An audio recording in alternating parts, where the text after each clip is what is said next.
Will now come to order. What's the time right now? The time is for February the 1st. It's I got here 6:01. You can record that puppy. Okay. Deputy City Clerk, please call roll. Attendance? Certainly. All right, Luis Machain, Present. Yolanda Delgado, Present. Jackie Morris Lopez, Present. Dr. Mary Baines, Here. and Chairman David Maderas. I'm here. Thank you. Okay, next, please stand for the Pledge of Allegiance of flag. You may begin. I pledge allegiance to the flag of the United States of America and to the republic for which it stands, Yes. one nation under God, Under God, visible, Indivisible, Visible. liberty and Justice justice for all. for all. Thank you.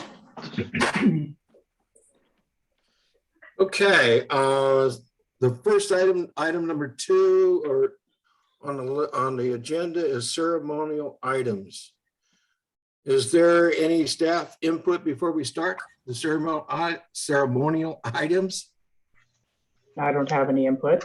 You're Okay. selecting chair and vice chair in that order. Right. Do we want to do this at the same time for both the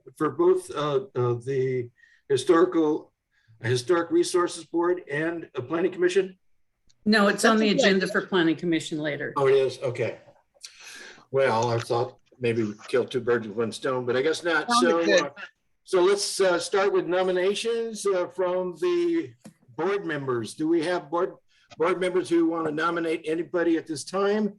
Let's start with board member Dr. Baines And we are nominating for what? I'm sorry, I didn't hear. for chairperson for the Historic Resources Board. Oh, Every it's- year we got a new chairperson and a new a vice chair. Well, I like the job that Yolanda was doing. Okay. Do you have any choices for a vice chair? Luis? Okay. How about let me correct that.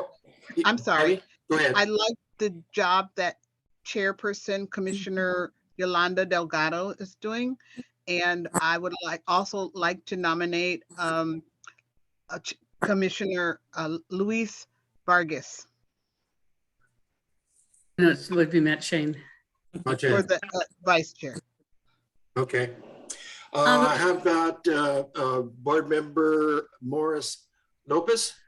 Do you have any preference, any nominations? I have no recommendations. Thank you. You do not?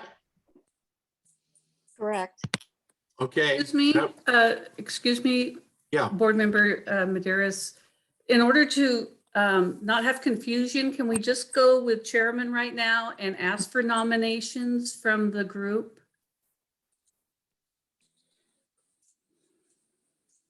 Would that be okay? Isn't that what I'm doing?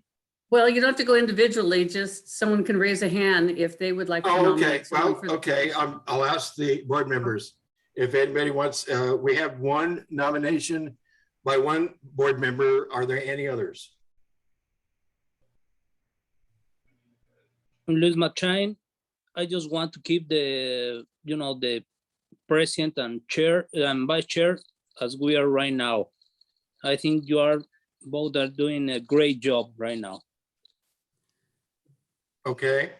And the vice chair, by the way, is Yolanda, correct? It's correct. Thank you. Oh, I had it back. And David and And you know, David is the chairman. yes. So both board members, Machon and Dr. Baines, are both in agreement, as that's the 2 candidates that they want. Yes. The current ones that are in position right Yes. now, am I correct? Got it. Okay, Are yeah. there any members who want to nominate? I don't see any hands. Do you see any hands, City Clerk? No, I do not. Or Deputy City Clerk? Is that correct? That's correct. Retire? No, going to retire? Correct. Anyway, That being said, are we ready to nominate or make a vote on these two candidates? We have a second. Is that a motion? Did somebody make a motion? I put down that Dr. Baines made the motion and the second would be by Louis Matshane. Okay, Okay, so can we have a roll call then? Vote. Just get my list, sorry. Yes, Louis Matshane, Aye. Yolanda Delgado, Aye. Jackie Morris Lopez. Yes. Thank you. Dr. Mary Baines, Aye. David Maderas. Yes. All members of the board being present, the motion is stated by the maker passes unanimously. Thank you. Okay, so will you, for this year, the chairperson and the vice chairman will be who? What was Vice it chair. voted? Yeah, go The ahead. vice chairperson will remain as David Maderas. Excuse me, the chairman, did I say that wrong? Board chair is David Maderas and the vice chairperson is Yolanda Delgado. There Sorry. you go. Okay, thank you. Is there any more questions, comments, or concerns before we close this? Any hands? Thank you. Okay, the second item on the agenda, or the third item, I should say, is a training session, and it's a refresher on the Ralph M. Brown Act presented by City Attorney Deborah Mull. Welcome, Deborah. Hi there, everybody. Good to see you. Hello. Is there any staff input before we start with the training? I'm going to share my screen so that Deb can have a good flow of communication here. So just a second.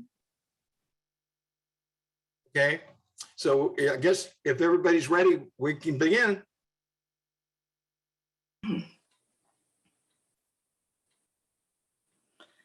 Okay, can you all hear me? Yes. Okay, good. Yes. So I'm using some slides just as a background for this discussion here today.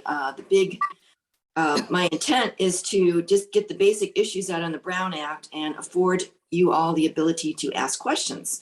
So I thank Abigail Palsgard, the city clerk at the city of Kingsburg, for providing these very concise slides that I'm going to work off of today. So next one. Our discussion today, as you know, is the Ralph M. Brown Act. Next one. So the intent of the Brown Act is that it used to be like in the old days that people thought that laws were made in these smoke-filled dark rooms, you know, with payola going under the table, and they wanted to get rid of this idea that people were doing things behind the scenes. And so our Ralph M. Brown Act is one of the Sunshine Act laws. As my professor in law school said, the Sunshine Acts, they bring in the sunshine and they clean everything out. And Can sorry. someone mute their I look at these people, I Mute thought to myself, themselves. just look at what they're talking about, they have no clue about historic preservation. I don't think it's one of the members. Let me look Okay. further. Okay, so the intent is that the actions of the board, when you make decisions, that it be done in open way to the public. And so staff wanted me to just kind of reiterate that, you know, it's not that we use the Brown Act to try to figure out a way, like, let me call my lawyer and see how I can get around the Brown Act. I think when it always comes down to what you should do in being a good staff, a council person, or being a good member of a board or body, is that you try to be as open and as with your deliberations as possible. So next slide.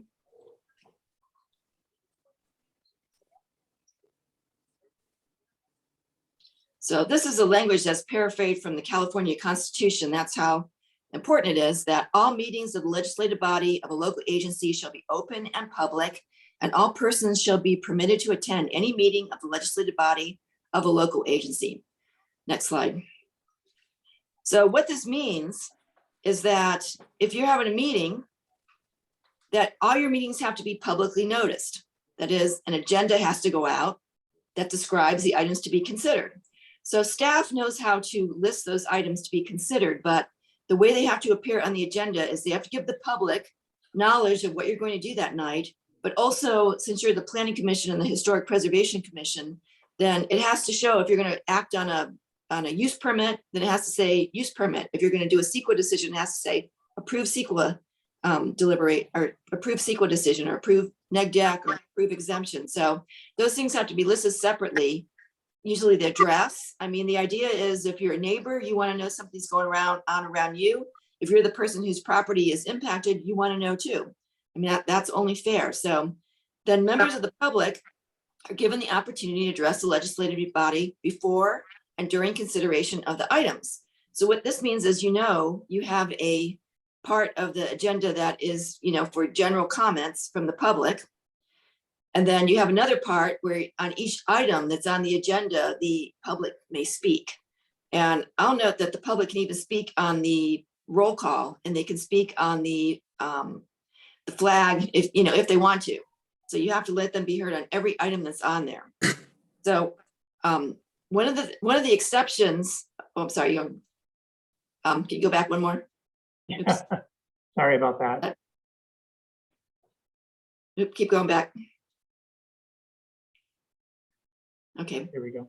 Sorry about that. Oh, so it's on the slide before that, but I can just tell you about it. Okay, so There we go. at the bottom, there's 13 ways you can go into closed session, but this isn't really applicable. The Planning Commission doesn't really go into closed session. Only the City Council does that. So you don't really have to kind of fill up your mind with the reasons for closed session at this point. So, I'm always here available if you need to talk about what should be in closed session, but it's not, most times it's not going to be the Planning Commission or your historic board that has closed session. So next slide. So you might ask, so what's a meeting? Most people understand you're sitting there right now, you have an agenda in front of you, you came to the City Hall at 6 o'clock, or you're on Zoom right now. That's clearly a meeting. So the problems really come when people meet and they're not doing with their agenda, they're not doing it at the time and place set. So a meeting is a congregation or a majority of the members of your legislative body. So it can be all of you here, or it can be all of you at Vertigo meeting for coffee.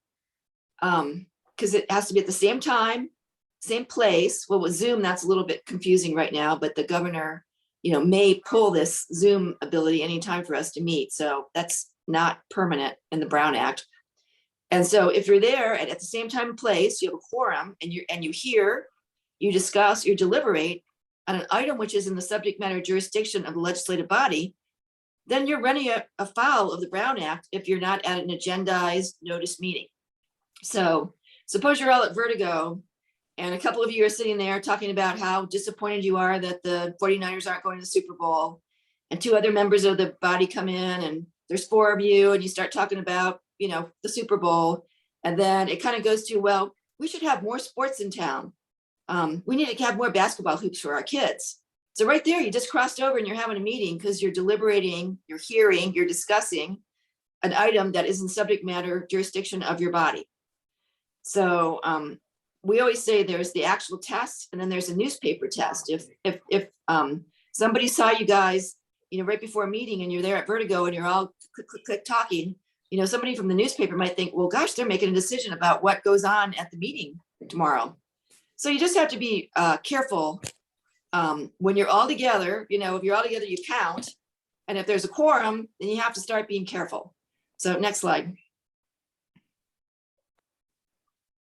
So here's the exception when you can have a quorum together and you're not going to violate the Brown Act. So this is going to be at a social or ceremonial event, Christmas party, etc. So individual contacts, you're allowed to talk with staff and ask them questions and raise concerns. And actually, there's nothing in the Brown Act that forbids you from talking to developers or people with applications or members of the public. A lot of commissioners don't do that because they don't want to have to go and then report who they talk to or have it look bad. They'd rather have it be deliberate discussions at the meeting. So a lot of commissioners will say, they see somebody at the Windmill Market and they'll say, well, I don't want to discuss that with you now. Can you bring your concern to the meeting so everybody can hear the same thing? But there's nothing in the Brown Act that says you can't talk to a developer or citizens about things. So you're also allowed to be in a quorum at a conference. You're allowed to be at a conference at community meetings, so long as they're not closed meetings, as long as they're open to the public. And you're allowed to attend the meetings of another body of the local agency together. Next slide. So the exception is when you're at a party or when you're at a county meeting, you're at a homeowners meeting, the exception is you can't discuss among a majority of yourself, something that might come up that's within your subject matter of the planning commission or the historic board. So same like as if you're in Vertigo, once the discussion goes to, well, we should need some more basketball hoops in town. How are we going to get those? Then you're going over and you just violate the Brown Act. So next slide. Now, this is the part where people always, kind of get into trouble or wonder if they're getting in trouble.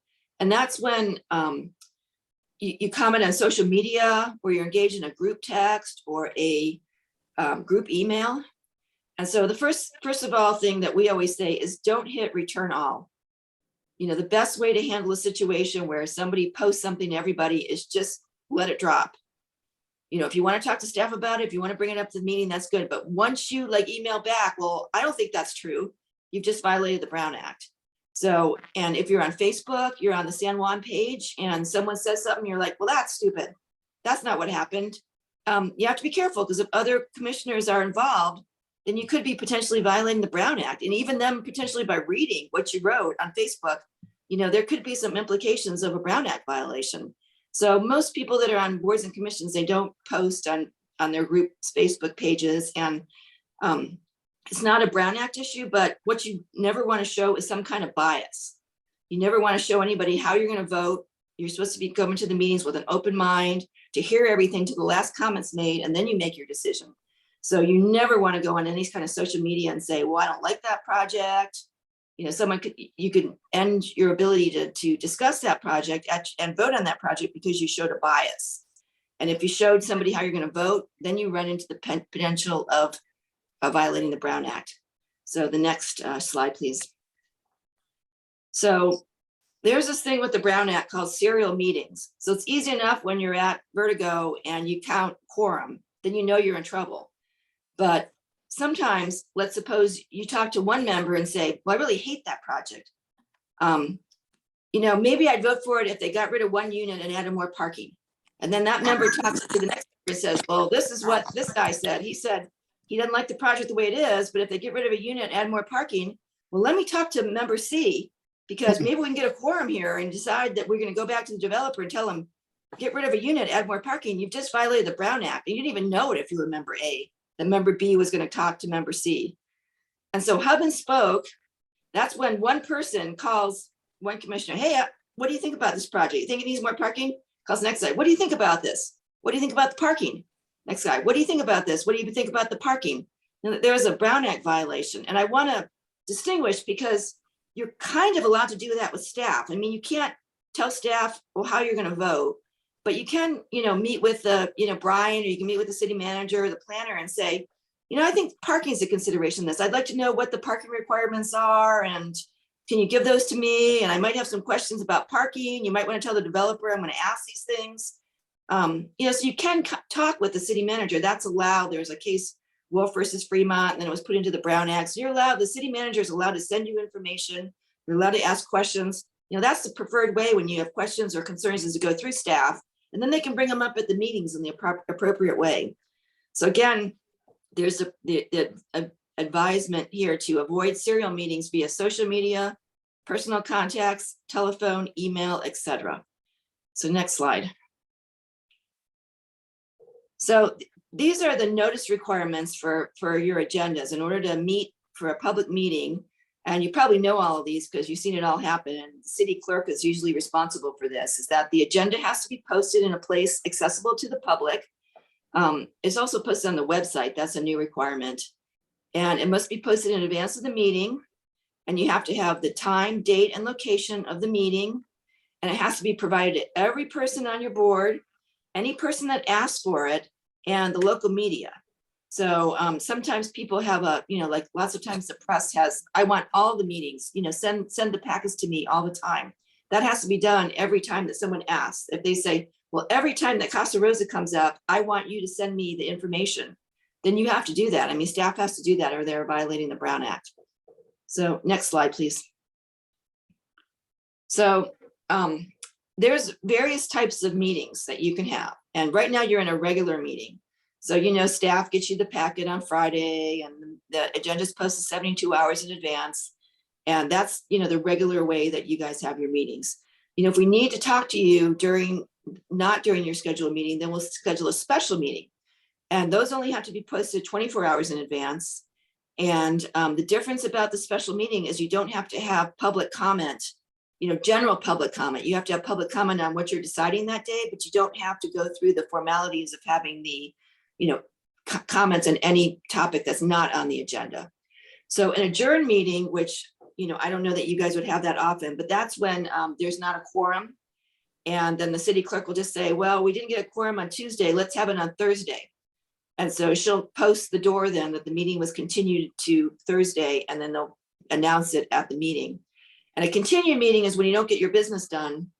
And then you can have them within 24 hours. But the city clerk's gonna have to go around and post the door before he or she leaves, in order to have a continued meeting. So there's some posting requirements there, and staff takes care of those pretty well. But just so you know, of the different kinds of meetings that are available to you, and especially of the ability to have a special meeting if you think there's something of concern that needs to come back that month that didn't get handled at the meeting. So next slide.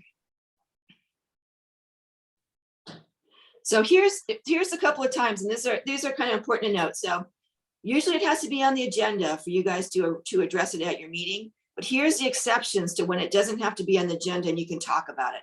So remember that lots of times it comes up, members of the public will ask you during the public comment period, well, what's going on down in front of the Public Works Department there? I saw some work done over there. What's going on? So you can respond just briefly to statements or comments made. Not anything longer than a minute or two. And if it needs to be more than a minute or two, then you have to ask staff to agendize it for the next meeting. You can ask questions for clarification. Somebody brings something up during comments. You can ask, can I ask you a question? You're allowed to make brief announcements during the meetings, just brief. Usually that's, so-and-so passed away, or we're honoring so-and-so today, those kind of things. Although it's better just to get those on the agenda with the city clerk, but you can make brief announcements. So-and-so passed away last night. You can make a brief report on your own activities, which is usually agendized. Next slide.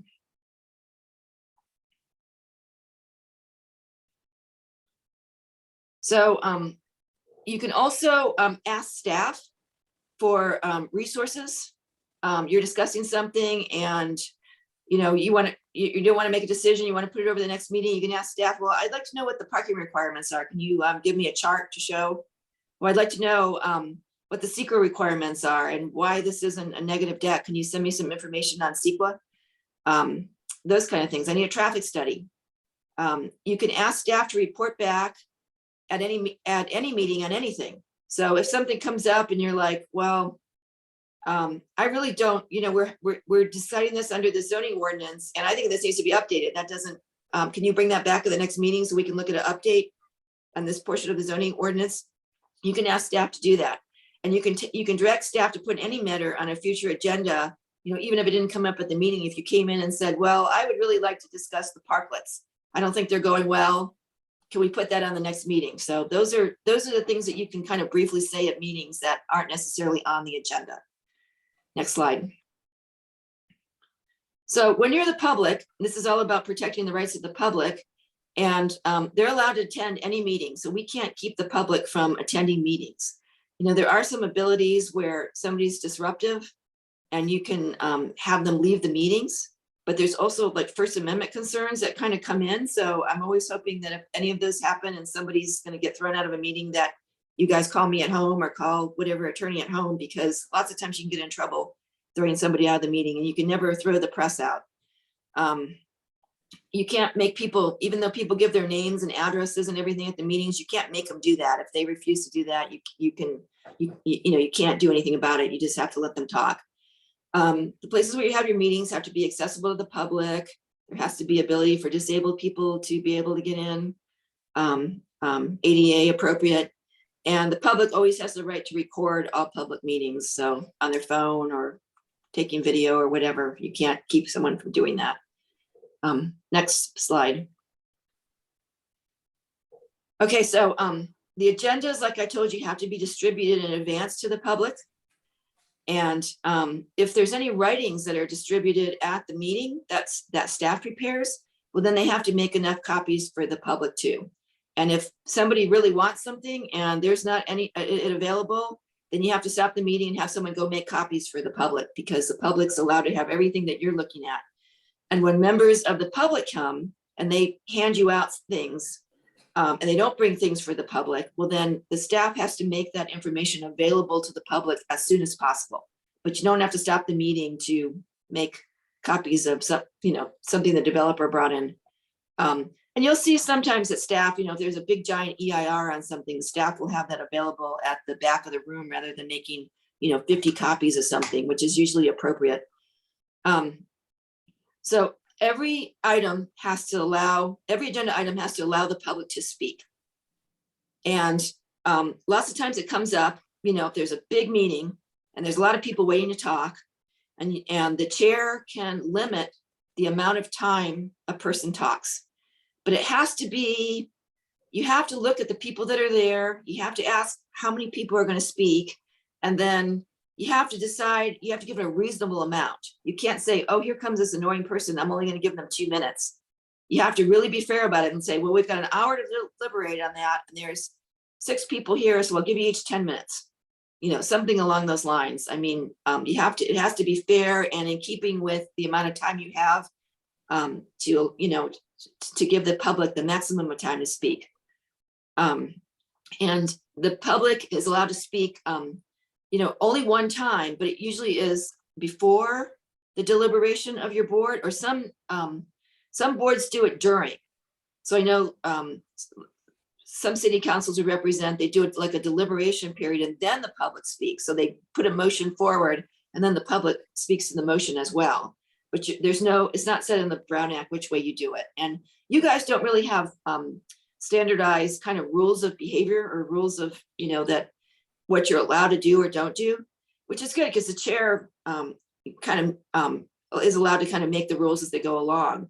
But some city councils or planning commissions have big, long lists of rules of procedure that they're required, who can make the motion and when it's made and when the public talks.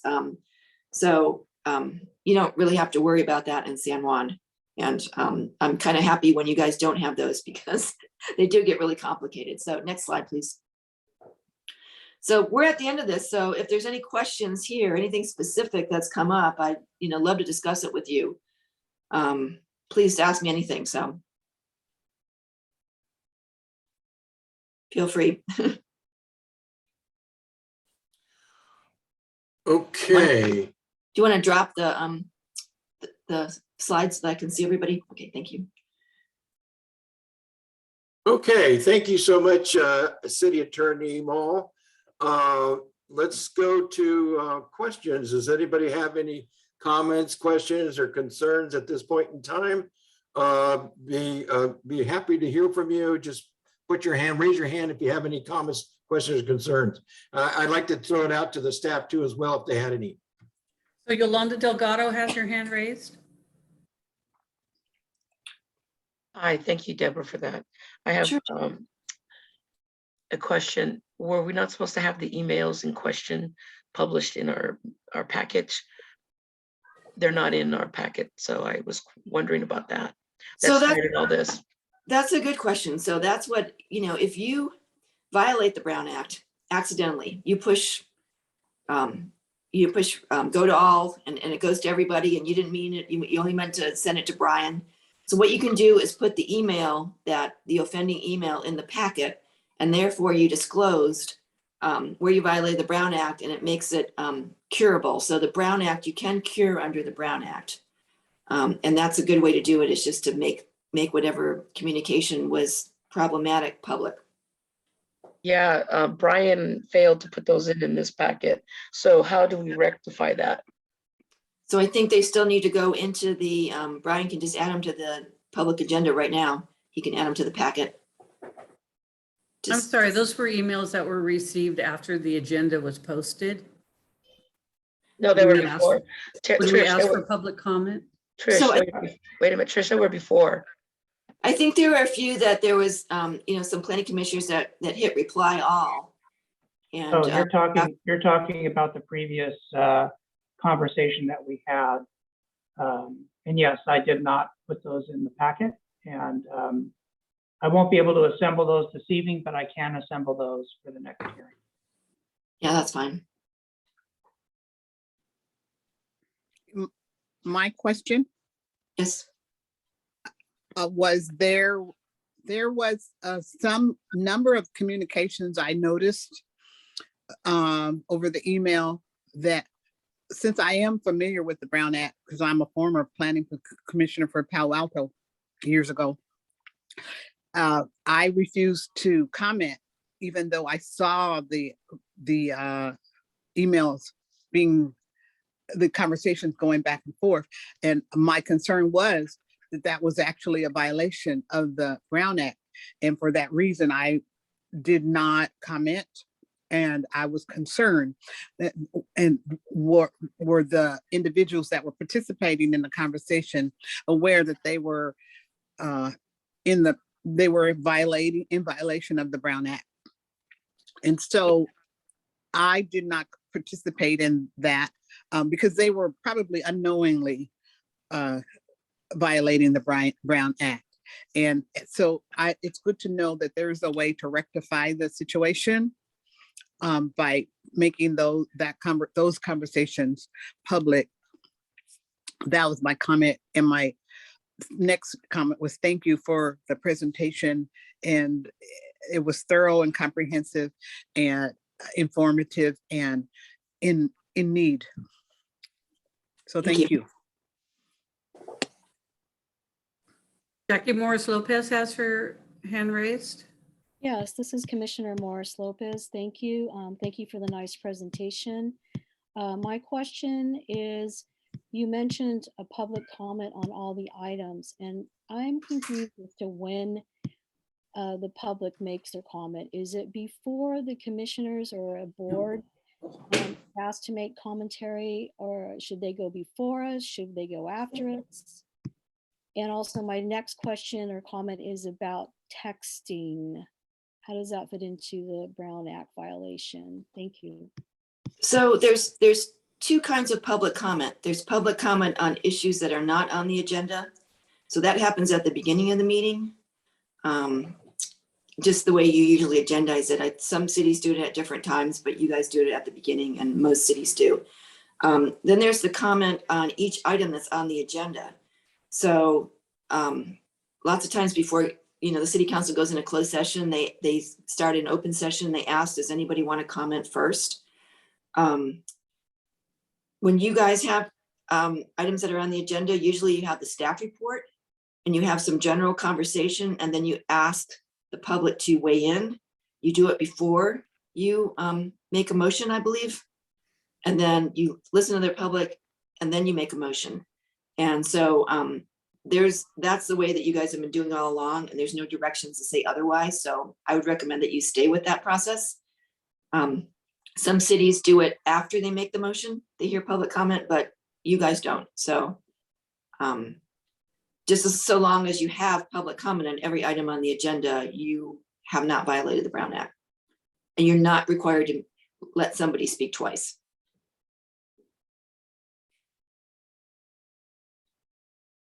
So did I answer your question? Oh, you asked about texting. So texting,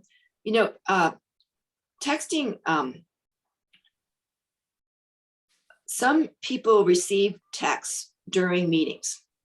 And I've sat next to council members, et cetera, that have texts coming in on their phone the whole time. And we always advise not to do that because, if a member of the public saw that you're getting all these texts, they don't necessarily think that it's from your spouse telling you to pick up some eggs on the way home. You know, they might think that it's from the developer or from a citizen, and they're telling you what to do or how to vote. And so they may try to go after your phone to figure out whether you were receiving text during meetings or emails that were related to communications that should have been made open and public at the meeting. So texting is a way, if you receive text during the meeting related to the subject matter of what you're deciding, you could violate the Brown Act. And you could also get your phone, searched for those texts. So it's my advice, not to do that. And it's hard because people always do get texts. You certainly don't want to be away from, if you have a kid at home alone and, he blew something up in the microwave. I mean, you certainly don't want to be away from that. So I would just say use prudence in accepting texts. Did I answer your question, Jackie? I think you're still muted. Yes, thank you, Deborah. Sure, no problem. You do have a panelist, Kara. I think it's Kara Vaughn with her hand up. And I'm not a co-host, so I'm not sure what to do with that. Kara, can you speak or not? Okay. Can you hear me? Yes. Yes, we can hear you. Okay, Yes. because I can't see myself on the screen. Usually, You're live. okay. Public can comment on every item that's on the agenda. There you go. I have a question about written Sure. comments that are submitted by the public Yes. and how those are handled. Are they put in the packet? Do they have to be read? Do they have to be made available to other members of the public? How do written comments, how are those handled? So absolutely, if they're received ahead of time and they're distributed by staff to all of the commission members, then there should be an equal amount of those in the back for any of the public that asks for them. And there's no requirement that when staff receives a written comment that it be read into the record, but it is definitely a part of the record. And the reason that's important is that, if you ever do, a project ever gets challenged, and somebody objects to it and it's on the record, I mean, there it is. I mean, it's required to be part of the administrative record on it, and it goes with the project, forever as part of the record. Thank you. Sure.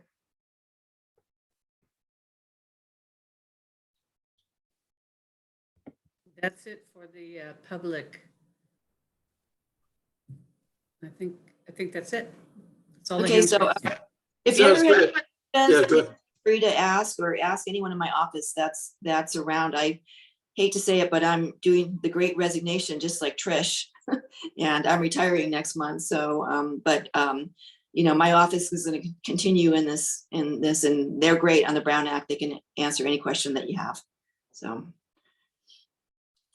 Okay, thank you so much. Thank you so much for all your help, Sure. City Attorney Mall, and thank you all for participating and helping out with this training session. So with that, I'll close this item, or this number 3 training, and go to the next on the agenda, which is number 4, public comments on items not on the agenda, but within the subject matter jurisdiction of the Historic Resource Board. This portion of the meeting is reserved for persons desiring to address the board on matters not on this agenda. The law does not permit board action or intended discussion of any item not on the agenda except under special circumstance. If the board action is requested, the board may place the matter on a future agenda. So that said, are there anyone want to come forward from the public who would like to speak to us? I don't see any hands raised at this time. Thank you so much. All right, here we go. Next on is number 5, consent items. All matters listed under the consent agenda may be enacted by one motion authorizing actions indicated for those items so designated. There will be no separate discussion of these items unless requested by a member of the Historic Resource Board, a staff member, or a citizen. So at this time, do we need to discuss? Do we need to have any questions or concerns with item on consent items A and B? Any hands? No, there's no hands raised. Any shout outs? Yes, Chair Maderos, Yes. if you can consider the items one at a time, that would give us a moment to kind of look over B. just to Okay, make- that would be the item A, approve affidavit of posting the agenda. Approve minutes, and B, that would be approve the minutes of the December 7th, 2021 Historic Resources Board meeting. Anyone has anything to add to that, or do we just make a motion to approve both?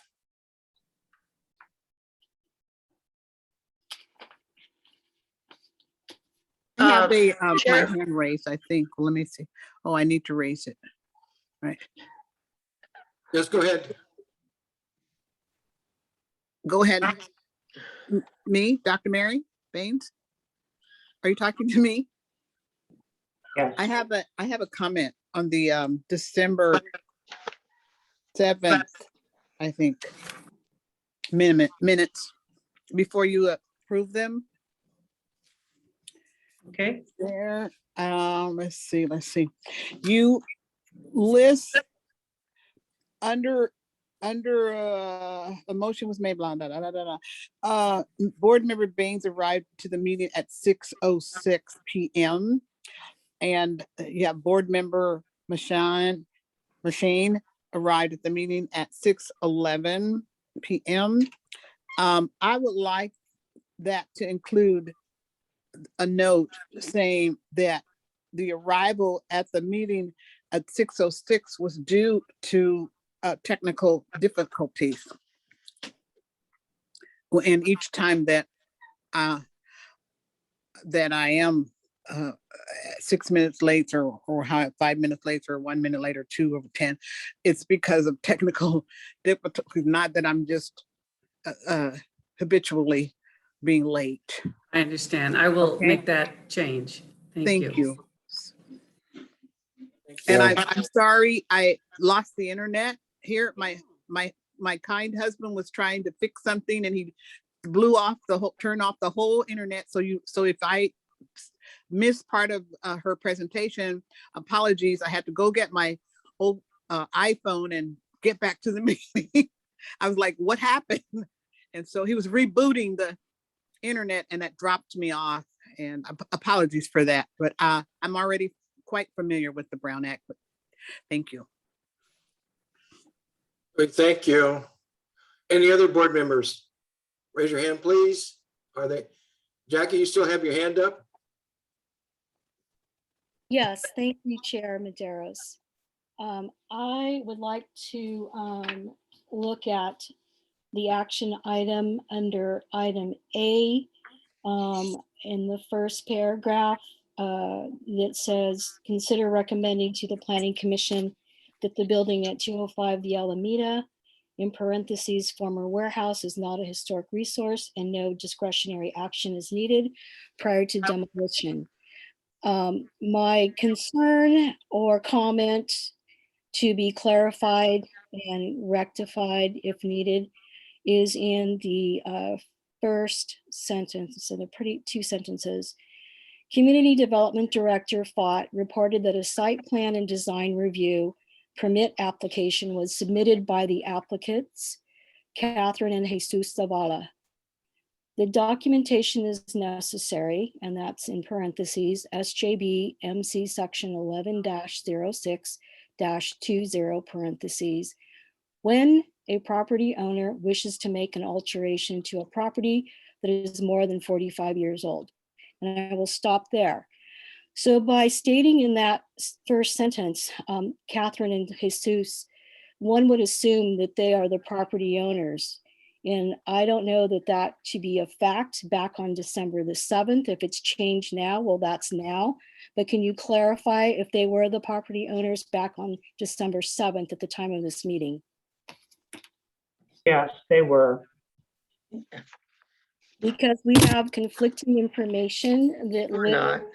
the Canes as the owners on some of the documents. And so we need clarification on that. So let me clarify then.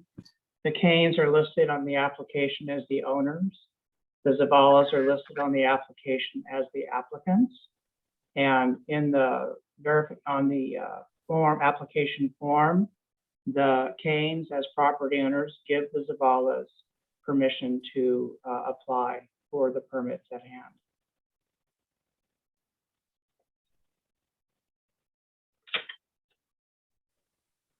Okay, Those I have- were, those are a matter of public record. They're in the file, part of the application process.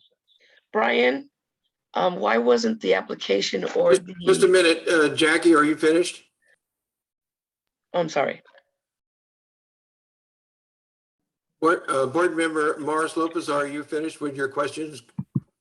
I guess I just wanted clarification. So back on December 7th, we can be assured, and the public can, that when you're listing that sentence for approval on the minutes, we can say, we can understand that the Zavalas were the property owners in reference to your the following statement. Incorrect. So Let me clarify again. The property owners are the Canes, the applicants are the Zavalas, and the Canes have given Zavalas permission to submit the applications. And is that documentation available for the public and for the commission, for the HRB? So that we can review that written document, which is a legal document? Because one would think that when someone doesn't own land and they're going before a lead agency as the city to talk about major changes to a property within the purvey of the Historic Resource Board, that they would own the land. I'm just a little confused. Thank you. No, that's not correct. If the property owner provides the applicant permission and agrees to, and the applicant agrees to abide by the decision of the commissioner of the city council, that is a perfectly legal and acceptable process. Can we have that document provided to us, please? Brian, I can share that right now if needed. Yes, Yeah, Dave, yes, sure, David. Although, yes, I think it's okay to provide that, definitely. Although I'm confused as to why my objective statement isn't acceptable. But go ahead, David. it's for the full transparency for the board members and also the public, because there's some confusion, as you know, amongst the community members, and I think everything needs to be clarified and transparent. Thank you. Can I go David. first? Hold on, Hold David hold it a Mack. second. No, Commissioner Morris asked for there to be some evidence that the Zavalas are the appropriate applicants here, and I think we're obligated to provide that. So go ahead, David, if you have that available. Yeah, it just says host disabled participant screen sharing. I need permission to share it. Oh, yeah, okay, sure. Okay, Board Member Morris Lopez, thank you. Board Member Delgado, you have a question or concern? Yeah, I mean, when I asked Brian for this, it was like pulling teeth. These are public notice, and we as commissioners need to see the whole realm of it. Because first I thought the Zavalas were the property owners, and then when I see this new packet, it says the Canes. So I asked him to do clarification, and why wasn't it entered? And Brian said, well, we don't always have to enter that. Well, it's public record. And from here on, Brian, could you please submit all and every applications and legal documents that are public so we don't have to go through this? Thank you.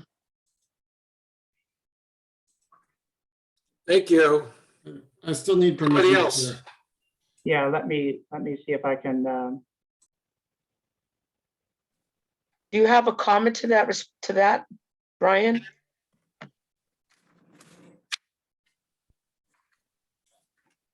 Let's see, I need to change, I don't want to change the host, so I want to make David co-host. Seems like I have to make David host. So I'll go ahead and make David host for a minute. Okay, David, are you host? Yeah.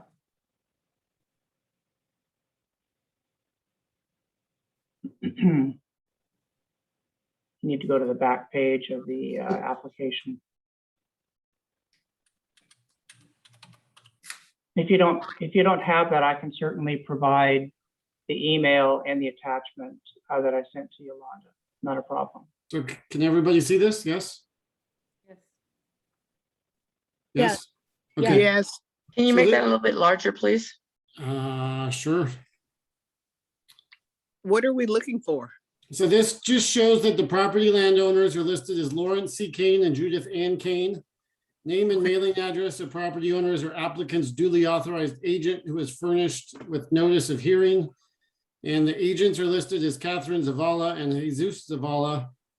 And this was dated 12, well, this is when the application was dated, but this was the application that came in with the project.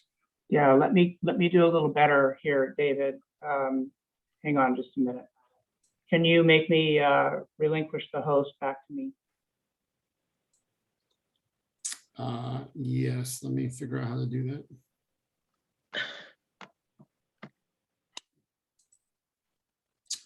Can you tell I me have how a to do that, question. Brian? While he's yeah. trying to figure that out. I don't see any dates in there. I don't see any official dates when they received it. When did they receive this application? The city of San Juan. Nothing is dated. Yeah, I'm gonna give that to you right now, Yolanda. Brian, can you tell me how to do that? Go to my three buttons and make me co-host and make me host. Oh, okay, I got it, I got it. I have one question. I have a There you go. question. Am I host now? Yep, Yeah, can go ahead. All right, I'm gonna go ahead and share my screen. board member, Dr. Baines, Okay, Yeah. hold your here is, question until after. My here question the- is, getting this here's- information that is already pretty clear, how does that change anything? I mean, other than it's using up more time to, what do we need this for? well, I think, mean, I think what's that, the- I think it's, The in impact? answer, yes, in answer to your question, if the Zavalas, if the Canes did not grant Zavalas permission to submit the application, then the Zavalas cannot be bound by the conditions of approval Yeah, or But other that's if they circumstances. didn't, obviously, they must have granted them Yeah. permission to represent them, so that's obvious. So why are we, belaboring the point? But that is the question that's being asked, and this affidavit is what I sent to Yolanda, Commissioner Delgado, and so that was intended to settle the question. And I think this is consistent with the answer that I just gave with respect to And the when did, applicant and the owner's relationships. and that's what I was saying, Commissioner Baines, is we were dealing with Zavalas, and then in this meeting, he put Canes, and I said, well, who's the legal owner of this? And I want to see the proper document that is allowing the Zavalas to move forward. But the application itself, Brian, does not have a date on it. This is just an affidavit of I them. don't, This is just an affidavit. If you read it, it says a declaration under perjury. It's not an application. See, what does that say right there? Affidavit.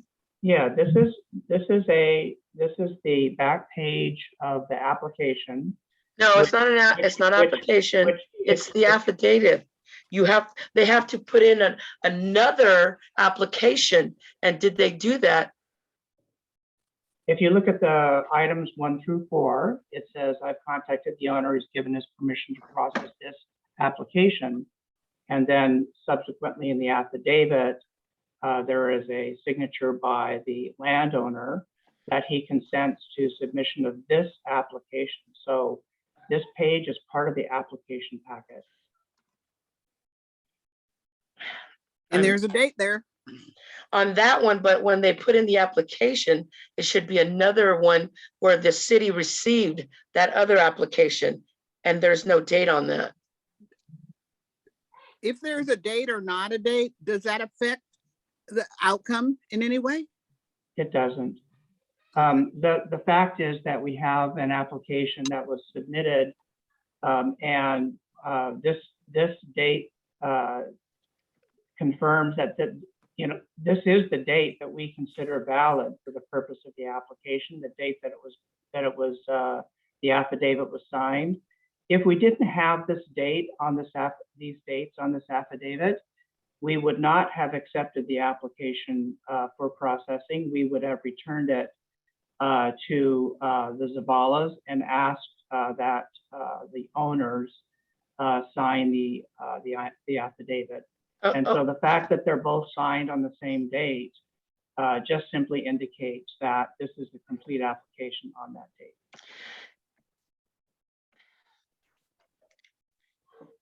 I guess I have a problem that the city doesn't stamp when they receive things, I guess. I mean, anybody can write a date and send it to the city and not have validation.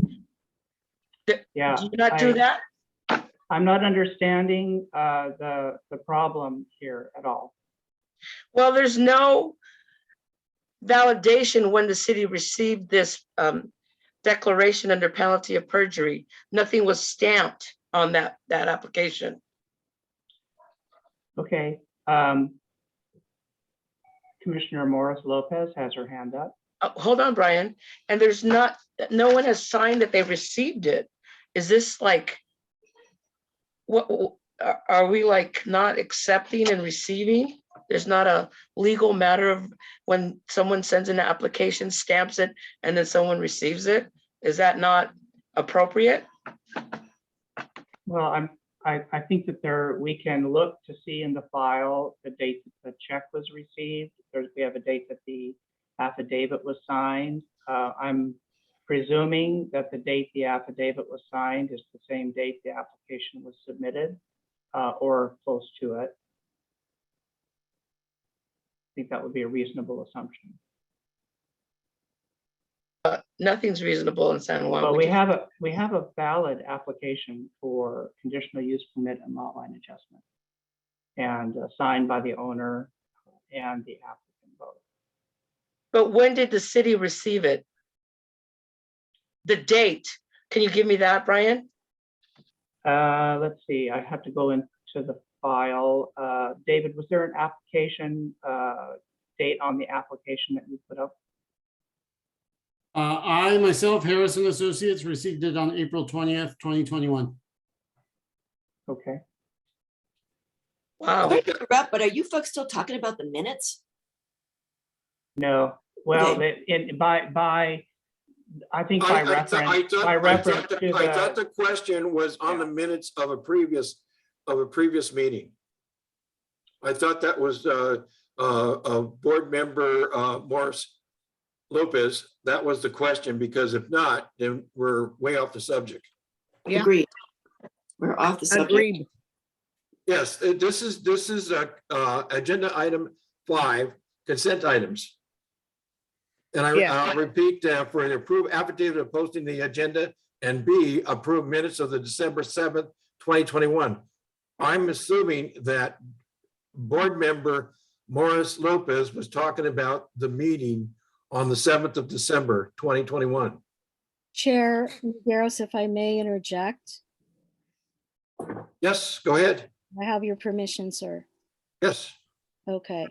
I think, yes, correct. I was questioning the minutes item in relationship or regards to ownership of the property, and it wasn't clear to me.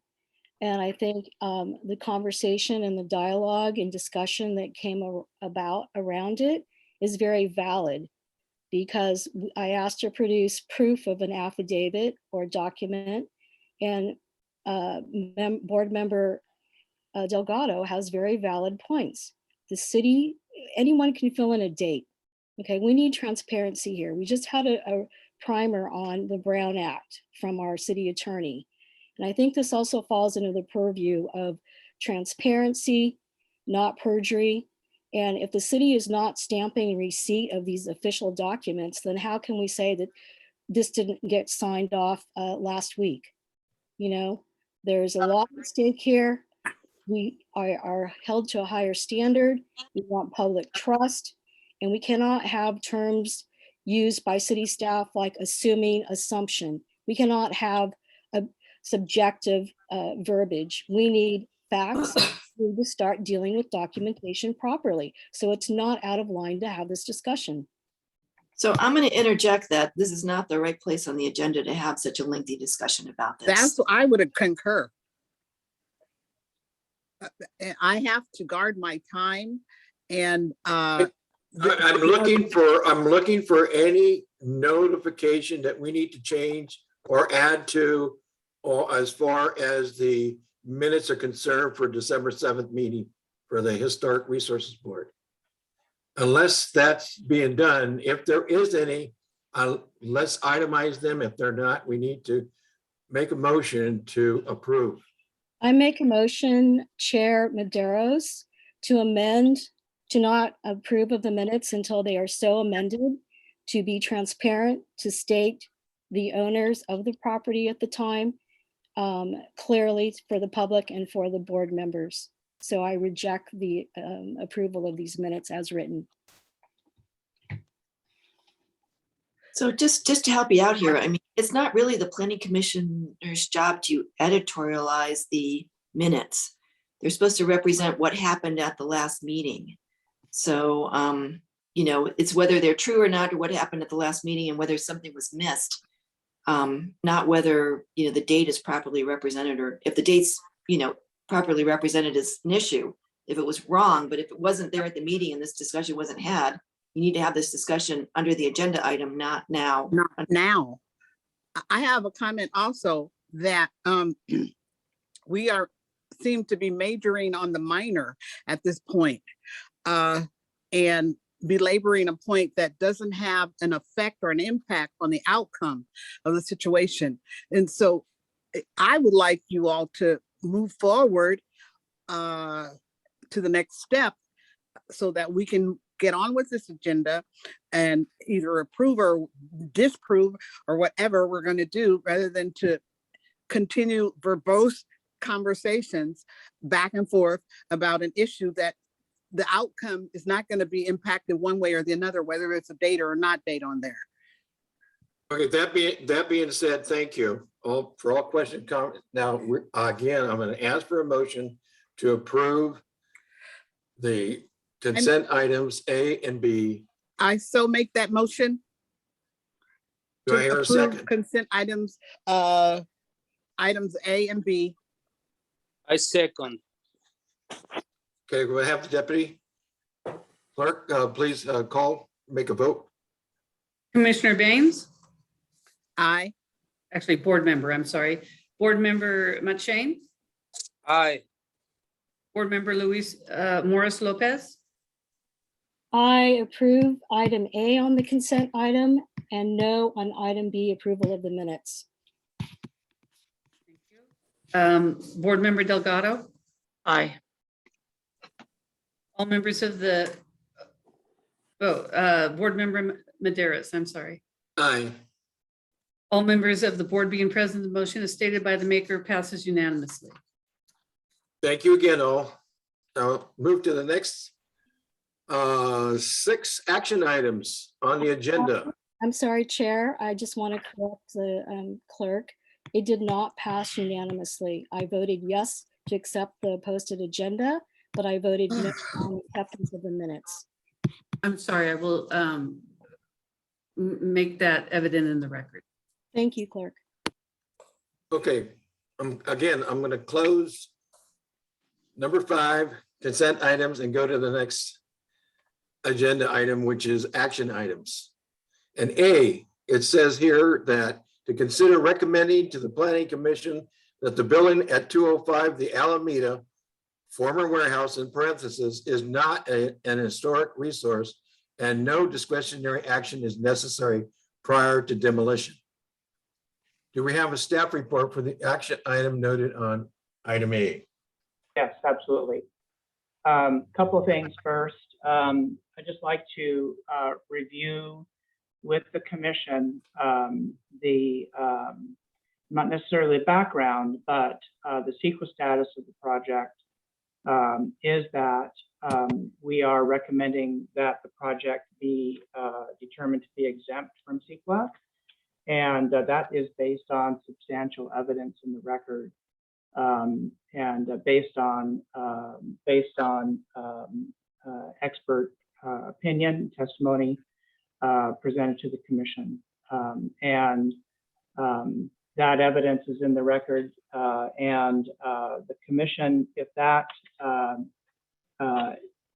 changes, then the environmental status of the project changes as well. So we need to keep that in mind, and then the basis for consideration of the project also changes. And so from a technical standpoint,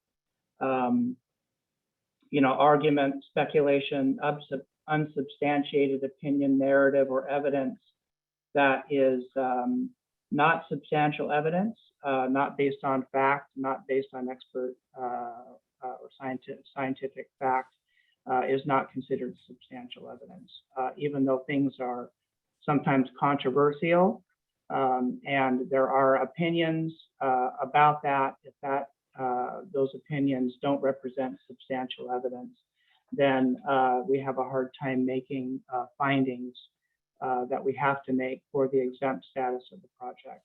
So with that said, we are recommending that the HRB recommend that the Planning Commission accept the December 21st, 2021 report of past consultants and the related peer review by Kent Seavey dated January 6th. And you saw a version of this report previously in December. That report was substantially revised by the applicant's historical architectural historian. That report was submitted to the city after it was completed, and we contracted with Kent Seavey on the city's behalf to provide a peer review.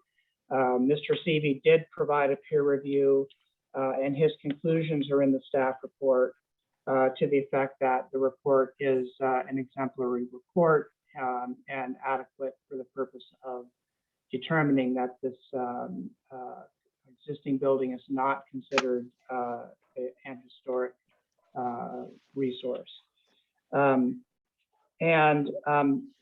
This application was entered into our system on March 4th, 2021. We have an affidavit signed by the applicant and the owner, giving the applicants the opportunity to pursue these permits, and they will be legally bound by the conditions of approval and the determinations that the commission makes following a recommendation by the Historic Resources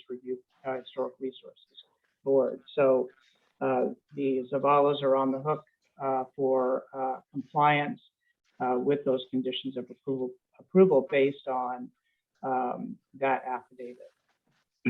So again, the municipal code section 110604 enables the Historic Resources Board to review and comment on the demolition permit applications such as this. And these are resources, including resources that are found on the San Juan Bautista Register, including contributing properties located within historic district boundaries, properties that have been determined to be historically significant by the city through an environmental review process in accordance with CEQA guidelines, Title 14, Chapter 3, as meeting the criteria for listing on the California Register of Historic Resources. And then the Municipal Code 1106-120 requires the applicants to submit applications for site and design review when a property owner wishes to make an alteration that is more than 45 years old. And then there's a process that's outlined in that section for review, which involves evaluation or required evaluation. In this case, the status code is 7R, requires an evaluation by an architectural historian. And in accordance with that provision in the municipal code, we did require the applicant to submit a report that was submitted, reviewed by the HRB in December. And again, that report was revised and submitted to the staff for peer review. And in accordance with the ordinance, that peer review concluded that the report was acceptable and adequately examined the historic character of the site. And I'd like to note that the past consultants the applicant's consultant, Seth Bergstein from Past Consultants, is here to explain his process. And after the staff presentation, the applicant and the applicant's consultant are available and would like to make that presentation. So the CEQA guideline section 15064 A3 states that any building or structure which the lead agency determines to be historically significant may be considered to be an historical resource, provided that the lead agency determination is supported by substantial evidence. And again, talked about the importance of substantial evidence in this case. Yes, there is an opportunity for people to make a fair argument about that. However, there are court cases that have been adjudicated that require the city to consider substantial evidence in making a determination regarding whether a property is an historic resource or not. So regardless of fair argument, if that fair argument is not based on substantial evidence, then the city is obligated to consider substantial evidence as the first threshold in making that determination. So, so the CEQA guideline section states that attributes, including contributions to California culture and heritage, association with important persons in our past, distinctive as to type, period, methods of construction, or likely to reveal important historical or cultural information are important factors. And regardless, the lead agency may determine a resource as defined in the legislation as establishing candidates for inclusion in the California Register.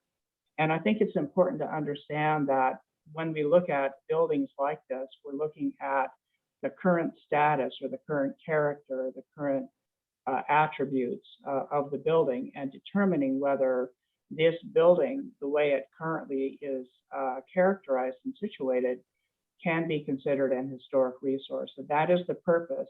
That is the reason that we hire architectural historians and subject their work to peer review so that that determination can be made. None of us here are experts in this field. And so peer review is especially important. And we did contract with Kent Seavey to provide that objective peer review on behalf of the city, which we feel is an important process. And Kent Seavey, in his peer review of the report, stated that commercial buildings should be good examples of a style or type. They should maintain their essential historic character and retain most of their original features. As per National Register Bulletin 15, to be significant under the criteria for architecture, a resource must meet at least one of the following requirements: embody distinctive characteristics of a type, period, or method of construction, represent the work of a master, or possess high artistic value. The 205, the Alameda, does not achieve these ends, as Past Consultants' extensive and detailed research clearly and correctly establishes in their detailed Phase 1 historic assessment. In summary, I agree with Past Consultants' evaluation of the two parcels, 34 Pierce Street and 205 the Alameda in San Juan Bautista. The specific subject of the report does not meet the eligibility requirement or criteria for integrity thresholds required to list the building as a significant historic resource in the National Register of Historic Places, the California Register of Historic Resources, or the San Juan Bautista Survey and Historic Resources Inventory, nor should it be included as a contributing feature of the 3rd Street Historic District. The property is not a historic resource as defined by the California Environmental Quality Act. So that statement and the evaluation by past consultants provide the basis for the CEQA determination that the commission will make. And in answer to a question that we have had from a commissioner regarding the time limit for processing and approving this application, once the categorical exemption is approved, we have 60 days to approve the application, after which the applicant can request a public hearing to do that. So the first threshold here is to recognize that the past consultant's report and the peer review confirm, and is substantial evidence that this building is not a historical resource, and that is the subject of the hearing today. So with that, I'd like to turn it over to the applicants for their presentation so that we can hear from Seth Bergstein regarding his report. Hello, everybody. Can you hear me okay? Yes. Board can hear me okay? Great. Okay. Thanks for that presentation, Brian. Pleasure to be here, everybody. My name is Seth Bergstein. I'm the principal and owner of Past Consultants LLC. Formed my company in 2004 after a career in civil, structural, and geotechnical engineering for close to a decade. Graduate work in architectural study, graduate degree in Cornell, and a really enjoyable stint with Architectural Resources Group as project manager on a bunch of wonderful restoration and historic structure report and architectural history projects. In the 18 years I've run the company, I probably looked at, and I don't mean to overstate anything, but nearly every building function type that's historic, probably from Adobe's all the way to mid-century modernism. I've written historic context statements on mid-century modernism. I have 2 published that are available on the Monterey County website for agricultural resources, which are used quite a bit. And I've also specialized quite a bit in guiding clients through the Secretary of Interior standards. I've also trained planning staff on the standards and also on how to develop historic context, which is an interesting one because context statements have evolved over the years. What I want to do, it looks like, Brian, we're not gonna actually share the screen of various pages of my report. So when I refer to the report, please understand that I'm referring to the page number at the top of my report, not the page number on the packet. And the page number is in the upper right-hand corner of the report. Seth, I can make you host if you have the report to share, then you can share your screen if you like. Frankly, if it's in the record, I'd rather deal with the presentation and not have to deal with technology. Okay. And by the way, is there a time limit on this, Brian? You have, as the applicant, you have the opportunity to present your project to the Planning Commission, to the HRB. So as much time as you need to make sure the commission or the board has enough information to make a decision. Do you want to open it up to the board and ask if they would prefer that we somehow host it? Can you host a report from your end? I can. Let's see here. How can I can get the packet and then I can. Yeah, that's what I was thinking. I can share the screen. So let me see if I can do that. Hang on just a minute. Yeah. Let me get the packet.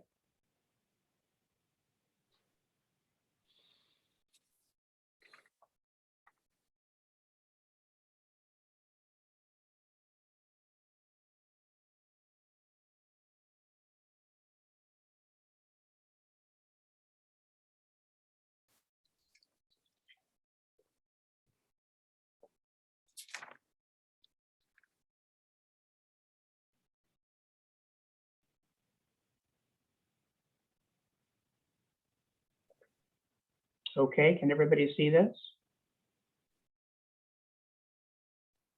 Yes, I can see it. Okay, good. All right. Just let me know what you want me to do here, Seth, and I'll scroll through. Brian, thank you. And then what I'll do is I'll just refer to a page number. And again, that'll be in the upper right-hand corner once you get past title page. So just quickly, I don't want to spend a lot of time on this. Everybody's busy. Page 4 just outlines my firm's qualifications and my curricula vitae in case you haven't had time to look at it. You'll also note in those paragraphs that I'm on the California Historical Resources Information System, known as the CHRIS list. I'm a certified architectural historian on at least probably, well, let's see, every municipality in the peninsula, Santa Cruz, Capitola.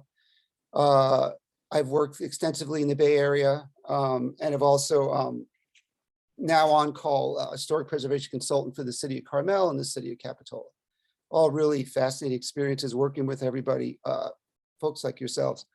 And then just a quick summary, Brian, if we just go to page 5, the next page, and the methodology is laid out here. Just scroll down a bit. Yeah.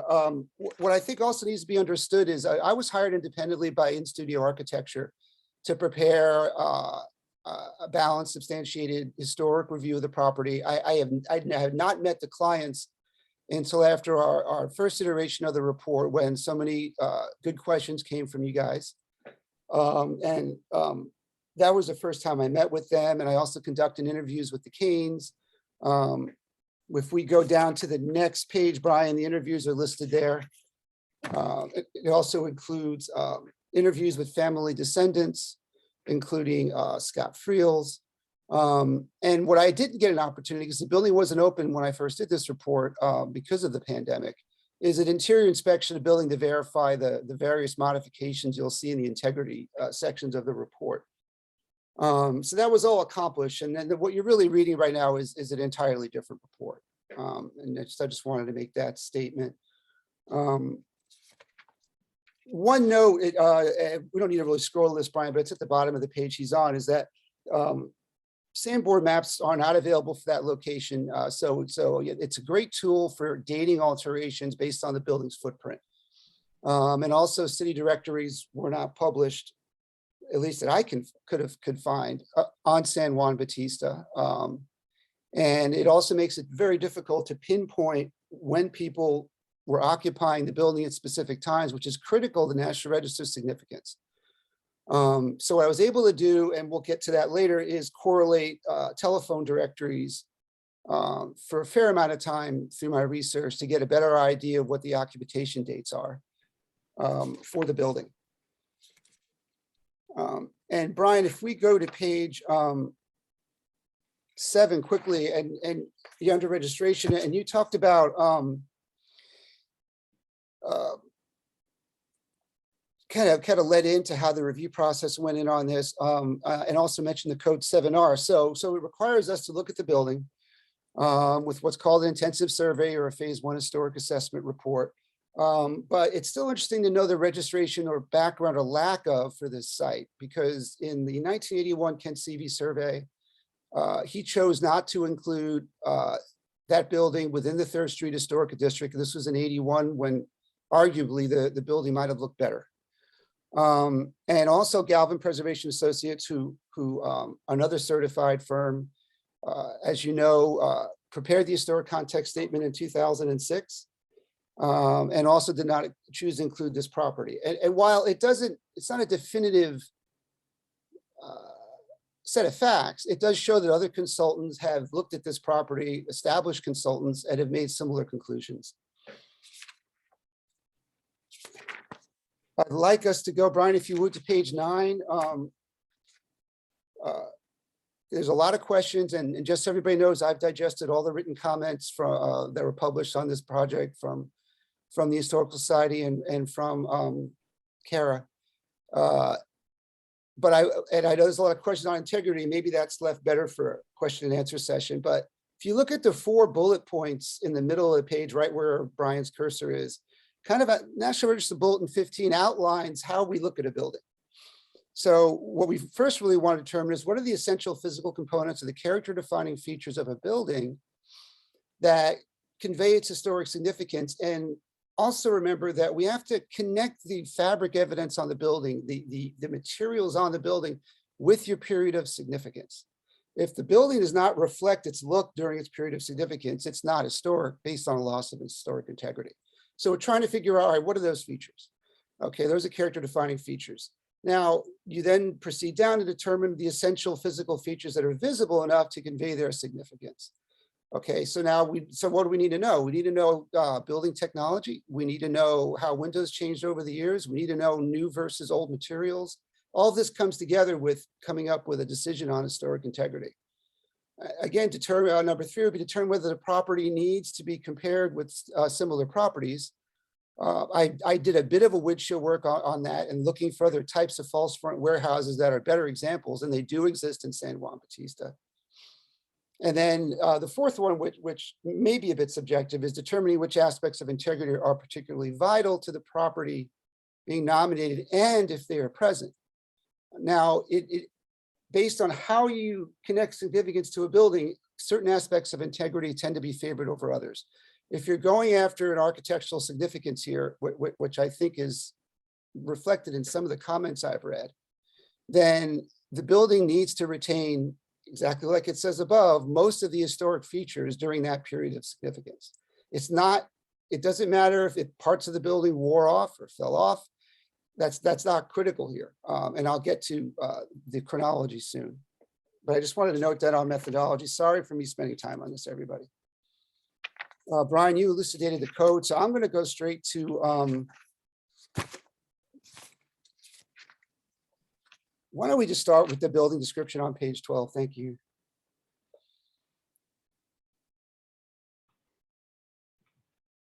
Okay, hopefully this helps everybody see the images, or we can maybe make them a bit bigger.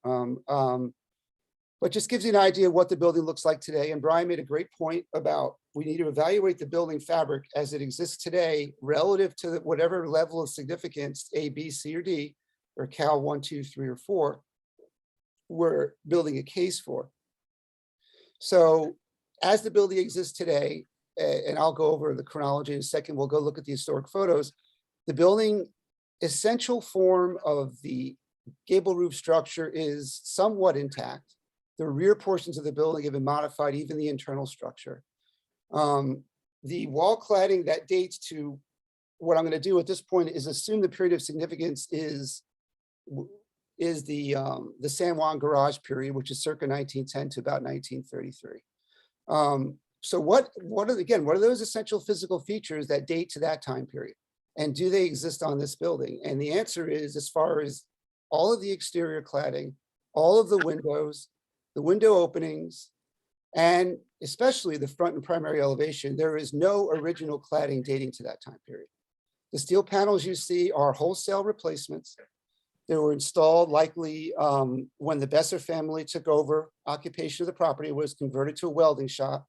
Now, how do you fireproof a building? Well, you put steel panels on it and you stucco the front. So that is probably where most of the changes occurred to the building, but the original cladding, and we'll get to the historic interior photo in a second, is something called corrugated galvanized iron.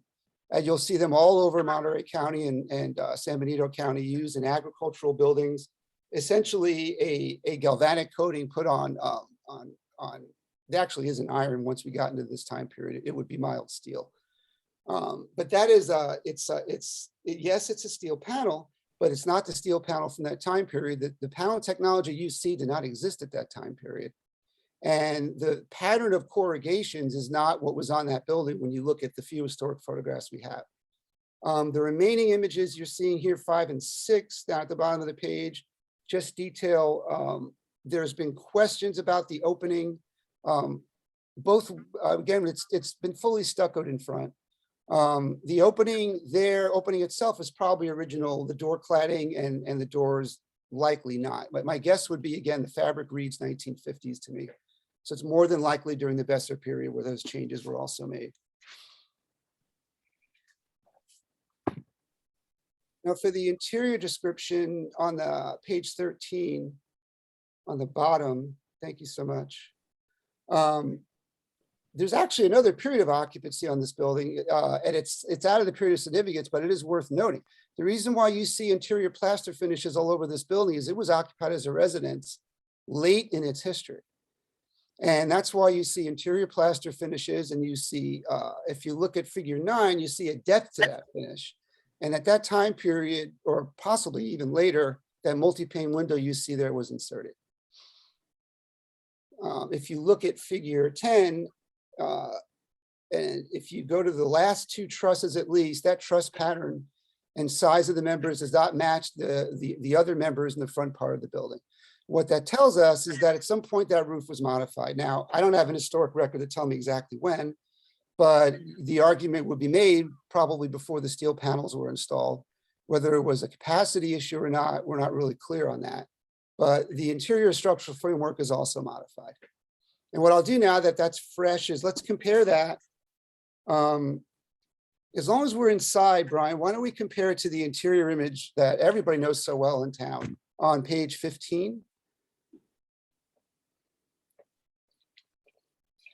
Now, if you would zoom in close to that image, you would see the CGI panels and the corrugation pattern I'm referring to. Even at this distance, you can clearly see it's not the same material that you're seeing present on the building right now. And if you compared the, give him a sec. If you compare the truss pattern, and remember, I'm a former civil engineer here, sorry for being too technical, but if you compare the truss pattern in the rear, it all matches coming forward, right? So that's not what we see in the building and the other interior photos too. So either it was modified or possibly the building looks pretty short in that photo. The building was extended to the back. And as you know, there is a really poor rear addition on the back that was also installed.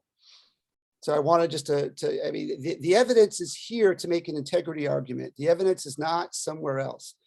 Evidence is always on the building in the historic materials, whether they're there or they're not, and historic integrity. And as we know, without this historic integrity, without this presence of materials, the building cannot be historic, despite what our emotions might be about whether we want it to be historic or whether the building's important to us. And I've been on many sides of this argument in my career and have saved a number of buildings like this myself. But I just want to kind of point out stick for stick a little bit here. I'm sorry if it's taking a long time. Brian, let's go up to page 14 now, just to view the exterior.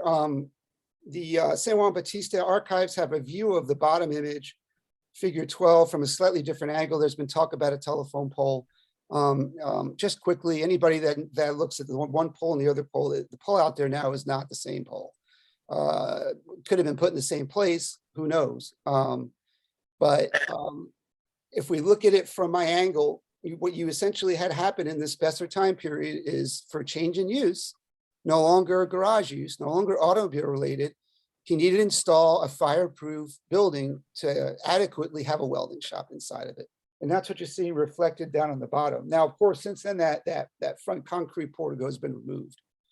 And then what I'll do is just quickly comment. Folks know the figure 11 so well. It's the 1916 image of Warnock's garage, presented as a false front building with larger multi-pane windows, which actually may still be sitting in there in 1957 down below. But the false front obviously is completely gone. Signage is completely gone. And the building, you know, like so many of our buildings, modified for new use substantially. And on page 16, Brian, one thing historic context statements have changed over the years is that they and I've written some early ones also, is that we don't have a lot of language about how to technically evaluate a building. We don't have a lot of language that creates charts and a methodology for that folks like yourselves who are more casual readers could go out there and go, wait a minute, does it have this? Does it have this? Does it have that? And then I can understand better whether the integrity argument is a good one or not. And I've kind of included how some of that's done here. We generally list the character defining features and state whether they're present or they aren't. Because again, that relates to the integrity methodology out of the National Register Bulletin that I explained earlier. And then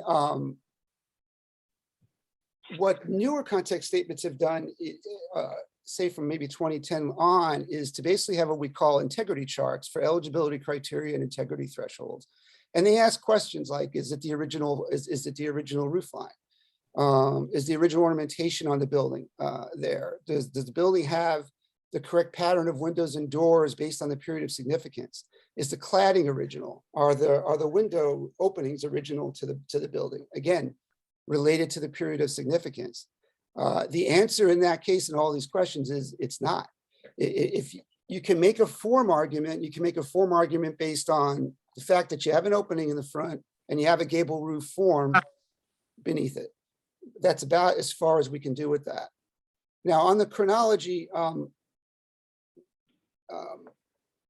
without any permits to date any alterations, they don't exist. The best we can do is again, look at the technology of the fabric on the building, what fabric meaning every piece of building material you see out there.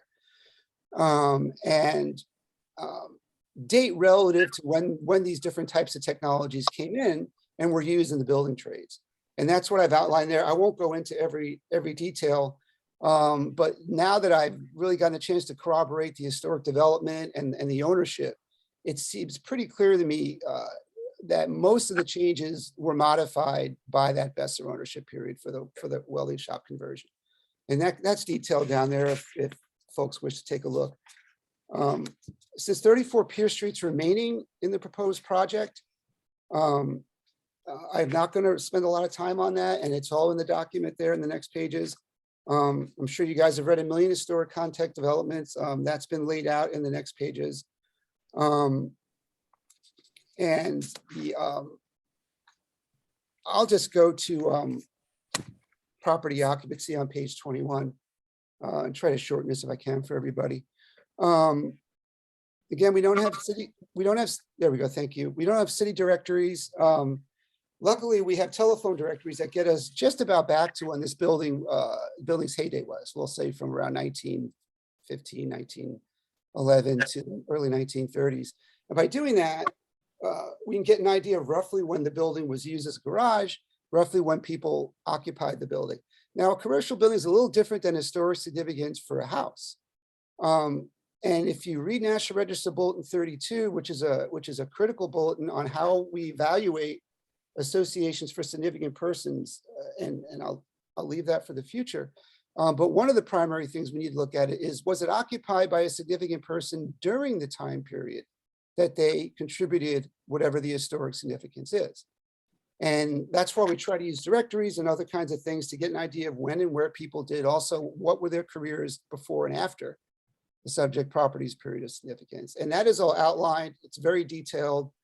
It's all laid out for you there. And maybe to save time, if people have specific questions about specific people, I'll be glad to answer them. What I'll do now is just go to page 25 and just discuss the criteria for National Register significance. And as the committee and Brian has laid out, as the commission knows now, it's Brian obviously laid out well, we're essentially following the Cal Register, which is essentially an exact duplication other than the way they label the bullet points. Same as the National Register, and it's also the same with your municipal code. And your municipal code also stresses that historic integrity, just like our National Register evaluation criteria tell us in our Cal Register criteria, that we need one of those four associations and we need historic integrity. And I want to address a comment, I believe it was from Ms. Vonk, about context statements and the fact that some historic themes are not listed in the context statement. Does that mean that those themes don't exist in the community, or it's too limited of an approach? As my job as an architectural historian is to come into any place I go and try to, as objectively as possible, evaluate whether this building meets the criteria and the integrity thresholds, and B, that criteria is threefold. It's always federal, state, and local. In this case, they do tend to line up, but my job is to do that to the best of my ability, based not only on the historic record, but on the fabric evidence of the building. My other job is, once context statements are ratified, is that is the evaluating document for me to look at what historic contexts are applicable to this building. Okay. Now, I think all of us could philosophically make an argument for automobile use at the time that 101 and 3rd Street were the same roadway. But I am evaluating towards the historic context statement and also the criteria. If it's up to me to suggest what a theme might be, we're beyond that because the context statement is ratified. And I'll make the argument here that even if this building did represent automobile use, you don't have the fabric evidence from that time period existing on the building as we look at it today. You have a post 1955 to 57 to 1960s and later building that used to be the San Juan garage. And without that integrity, frankly, any of the other criteria are not relevant. I've done my best to present the information as I've seen it. Again, we've all been going through COVID, and I frankly wish I never submitted the first report. There are schedules and there are timeframes, I thought I was very clear on where the limitations were, and I know it's stated in that earlier document. But obviously, what's presented here is a fairly detailed, comprehensive evaluation of all the forces that went into this building. And I think I'm gonna let it go there because I just have a feeling there's going to be a lot of discussion. Thank you. Excuse me. So what I'd like to do at this point is I'd like to go back into the agenda packet. And as after Mr. Bergstein's report, look at Kent Seavey's peer review of that report and share that as well. So with that, I'm going to go ahead and do that. And so here we have Kent Seavey's report. Kent Seavey is a renowned architectural historian and preservationist. His biography is here, presented to the Planning Commission here also for the purpose of this hearing, so that folks can understand the qualifications that are important in order to provide a peer review for a report such as Mr. Bergstein has submitted. So it's important that we have equivalent levels of expertise when we go and ask for and contract for peer review.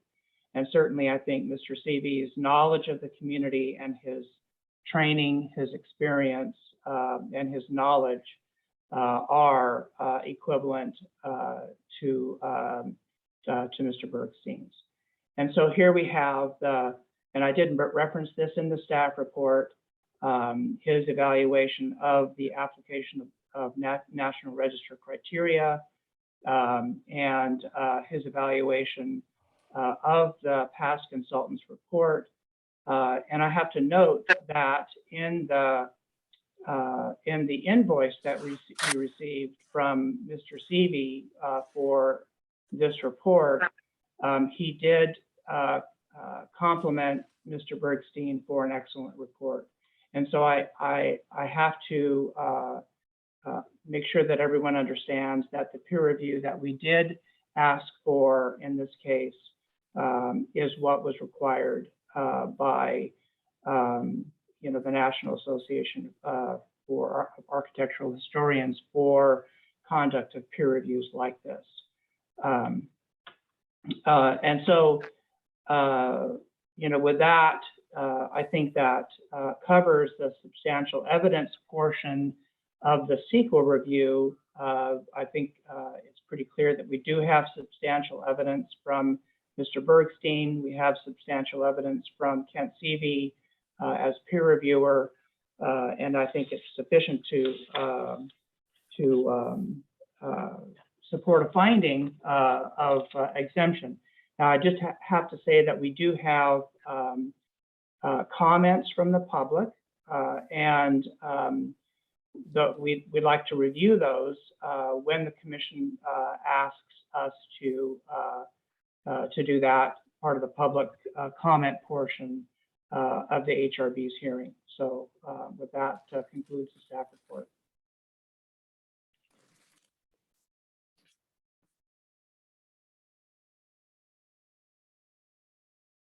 David, unmute yourself. Okay, again, I'll repeat what I just said. Thank you for the reports thus far from staff. Thank you to Mr. Bergstein for his input as well. I'm thinking that maybe first I'd like to, in my opinion, is to go with the public and see what they have to say, including any letters that was submitted and emails, if that's okay with the rest of the board members. I'm fine with that, David. It's Yolanda. Thank you. Yes, So, yes. okay. Okay, so if staff could help us with this to make sure that we get all the information as far as letters and emails go. And I would like to think staff would also include if there would be some kind of response for each participant as far as the public's concerned. So that being said, is there anybody in the public right now with their hand that are available during this meeting to want to present their questions, comments, and concerns? Aravank has her hand raised. Okay. Oh, wait, I take it back. It was Vanda.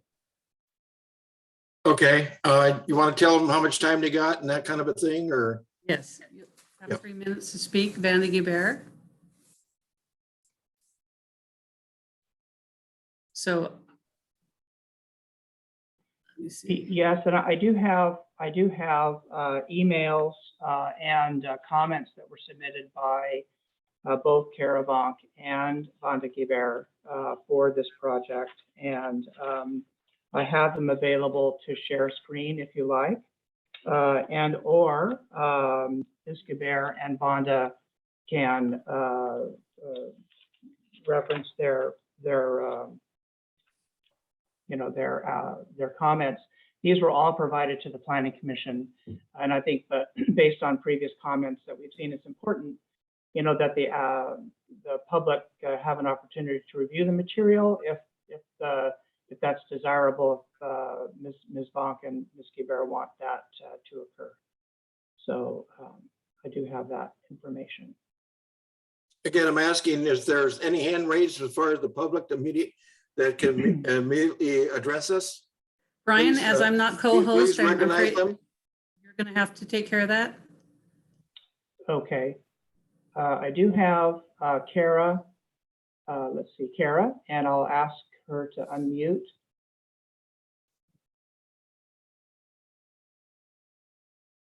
And I believe we make her.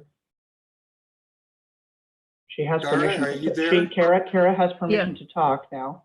Okay, can you hear me? Yeah. Yes. Because I can't see myself. I'm not on the screen. I see your Ar- hand. Good. Yes, I did submit a 4-page letter of comment on this project. And obviously, Mr. Bergstein and Mr. Seavey, who I've known for many years, are very qualified architectural historians.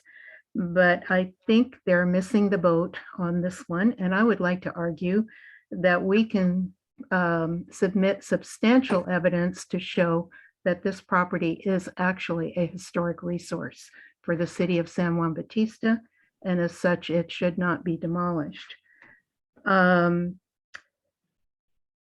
Okay, it was already explained a little bit. CEQA does apply here, and what they basically apply are the Secretary of Interior standards, which one goes through to determine whether a property is historic or not. And to start off, there has to be some kind of context, and there are 4 elements, and it can fall into one of the 4. And in my view, the property 205, the Alameda, falls into category A of the Secretary of Interior standards, which says the resource must be associated with events that have made a significant contribution to the broad patterns of our history and cultural heritage. And we're talking about California and local. And I feel the property falls squarely under this particular category. Even in, and I'm sorry, I misspelled the name of the architectural historian's report. I said place, but it's really past. So the past report does detail the history of the building with photographs, and it discusses its period of significance, which is approximately 1909 to 1931. This, in 1909, Highway 101 was routed right down Main Street. And this was also the rise of automobile traffic and automobile tourism, including motorcycle tourism. And as such, 205 the Alameda served as the San Juan garage. And as you have seen from the photos, you know, automobiles would go there to be worked on. In that one photo, you'll also see a bunch of motorcycles parked in front of that garage. And apparently, not only did they repair motorcycles, it was also a Harley Davidson headquarters. And I believe there was also some association with the distributor of Indian motorcycles. And under that 1916 photo, which is quite early, 1916, it came out of a newspaper, and the caption under it said, "Warnock's Garage was a favorite place for automobile and motorcycle tourists." So this Sorry, was, your 3 minutes are up. are we still doing 3 minutes? I thought we were. Oh, really? Okay, well, then, you know, Excuse me, Chair, that's unfair because I'm just getting started. Chair Maderos, this is Board Member Morris Lopez. Yes. I think when the city attorney went over the Brown Act primer, she spoke about the limitations on time allotted to public comment. And I think you have flexibility, if not as our chair, to allow more time, especially when the topic at hand or the presentation warrants more time than 3 minutes. And I would ask you kindly to consider giving Ms. Blanc more time. Thank you. Anyone else has a comment to say before I just make a decision? This is the city attorney. I would concur with that. I think you're looking at whether substantial evidence is raised under CEQA, and both Avanda and Kara are speaking to that issue, and I think you should let them talk more than the allotted time. Yes, and I do have a question for Ms. Bonk. I have the material that you submitted as evidence and the letter with the photos that you're talking about. Would you like me to share my screen so that those are up as you talk? I think I'd just like to do the oral presentation since Okay. many of the photos, you know, that Vanda was going to show you are also in the report that you just looked at. And as chair, I concur. Go ahead. Go ahead. Okay. Thank you. I appreciate it. I'll try to be as brief as I can and not be too boring. So Not at all. we're talking about context, Secretary of Interior standards associated with events that have made a significant contribution to our history and cultural heritage. And I believe that period is the rise of the automobile, rise of automobile tourism, everybody coming through down Main Street. We had 12 gas stations at one time. They also referenced the Sanborn map and all of the associated businesses that deal with automobile traffic or automobile maintenance. So in my view, there is substantial evidence to say that this is the context that we're dealing with. Now, the consultant makes a big deal about the fact that it wasn't mentioned in our 2006 inventory by Galvin and Associates. They talked about the cement plant period and some other periods, but they missed this period. So just because they overlooked this significant period in our history does not mean that, you know, we can just totally ignore it. So I think it falls squarely within A. Then I also believe it falls within another category. Remember, there were 4 under the Secretary of Interior standards, and that is category C. It embodies the distinctive characteristics of a type, period, region, or method of construction.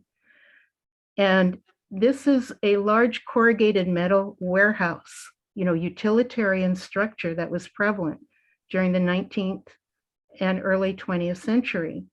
So it's a type, period, and method of construction. And as a matter of fact, after the report, there were 2 pages, I think one from our design guidelines and one from our historic report that had images of some of the other metal type buildings that we have in town. So to me, it would fall within this too, and within this category as well, category C. A utilitarian metal kind of building. Then after you've made that determination that it falls within one of these, one or more of these categories, then, as was mentioned, you have to look at the integrity of the building. This is a huge building, a huge metal building. Okay, so, it's not, some of it doesn't have the original corrugated galvanized iron siding, but this building's 120 years old. Things wear out. So they put up new corrugated metal siding. What's the difference, in my opinion? The main form of the building is the same. And I think Mr. Bergstein even acceded to that the essential form of the building is intact. Okay, so, how many windows were in this building? There were a couple in the front, and that's it. Over the years, 120 years, its use has changed. And I knew the couple who lived there, and you made it into their residences. Some, of the smaller windows have been added around the back and on the sides, but that can be easily changed. This is a huge metal building. So the changes, in my view, are minimal, and that is something that you could consider in determining that this building is actually historic. Its setting is practically the same. There's a 1905 building behind it, that little house that they reviewed. The one, I don't know if it would be to the east or south of it, is probably the same vintage. There's an empty lot on the other side, on the Pierce Street side. And what's across the street? A huge playing field with vistas of the agricultural fields beyond. So the setting really is still very intact. The front was stuccoed at one time, but there is a context statement in the 2006 report that deals with the cement plant. We have many, stucco was big in our city during the cement era. And we have all those stucco bungalows. So, okay, they stuccoed the front. It can be taken off. So I'm not going to belabor it more. I know what you've already listened to me for a long time. So my bottom line is it has context and it has integrity. It's an iconic industrial building at the gateway entrance to our historic downtown. It's part of the fabric of our community. It is a significant element in our sense of place. The property's context and integrity meet the preservation standards under federal, state, and local statutes, as well as our own ordinance. So we please determine that it is historic and do not let them demolish it. Thank you. Thank you. Okay, are there any other hands raised as far as presentations, comments, concerns, or questions to the staff members? Yes, we have Yes. Vanda Guibert. Yes, Vonda Bear has, I just allowed her to talk, so go ahead, Vonda.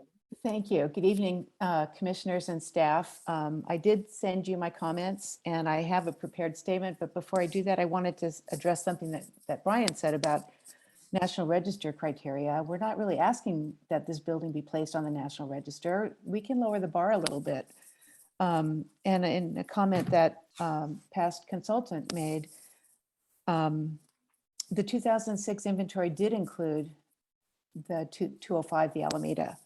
And we have to remember that the consultants only had access to what was available to them. I write the then and now column every month. I've been doing it for 5 years, and every month I uncover so much more about San Juan that was available. So I think we have to know that history has been there, but we haven't always known exactly what it was. I did spend several hours with Mr. Bergstein in the museum, and I really appreciated his work, and I respect his work, and Kent Seavey as well. I do have to take issue with a couple of points, though. I do believe it's a historical resource, and I do believe it does have historic integrity.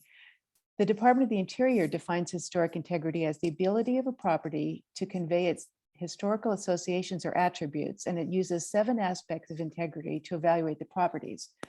And those are location, setting, design, materials, workmanship, feeling, and association.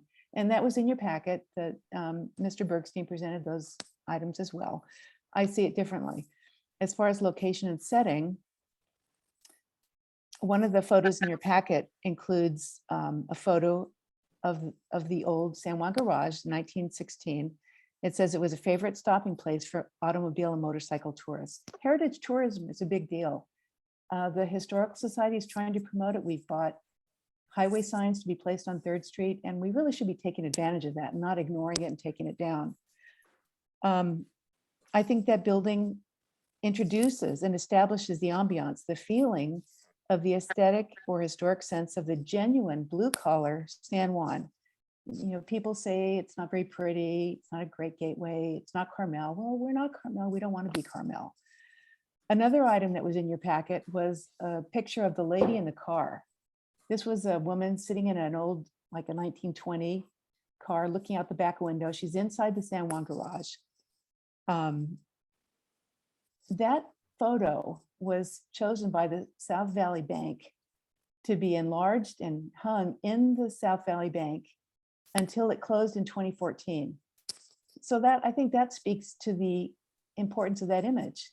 They recognized that that was an important image, and we should recognize it as well. Yes, thank you. That's the image. That's a zoomed in image of the larger portion that shows the exposed rafters of the interior. So that was in the South Valley Bank, which became the Santa Barbara Bank and finally ended up being Union Bank and closed in 2014. Municipal Code Section 11, Historic Resources, talks about association. And this building is associated with the lives of significant persons in our past. Mary Sellon, Mary Velasco Sellon, born in 1921, died in 2013 at the age of 91, was a certified welder at the Oakland shipyards during World War II. And she did welding for Mr. Besser at 205 the Alameda. She owned and was a mechanic at the gas station, Jacinto's gas station, that's up at the corner of the Alameda and San Juan Hollister Highway. So I think her association with that building also gives it historic provenance. And finally, also reiterating what Cara talked about, historic warehouses in San Juan. That building introduces the distinctive story about our community, which is repurposed industrial buildings. And that was encouraged by Chapter 2 in the historic San Juan Bautista plan, adapt industrial warehouses for contemporary uses, which was in your packet. The Polk Street warehouses now host Fool's Gold Antiques.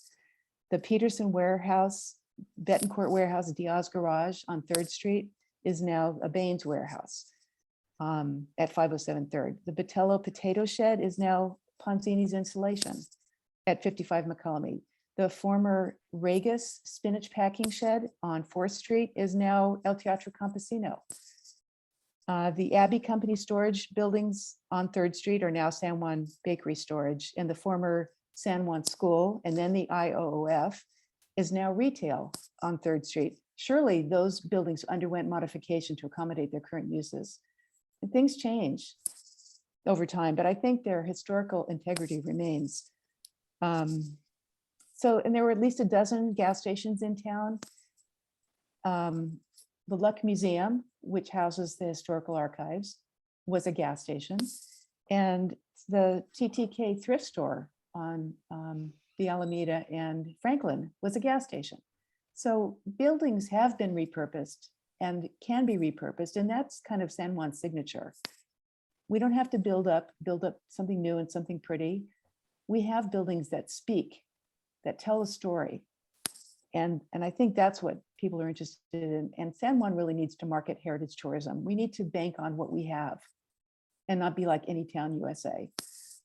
So of course, I advocate not demolishing the building. Thank you so much for your interest and your time.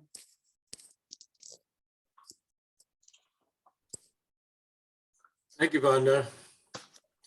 Okay, so I would like to think that staff may have a response to any of the public if we don't have another public speaker available. Yes, Guadalupe Candelaria. Okay.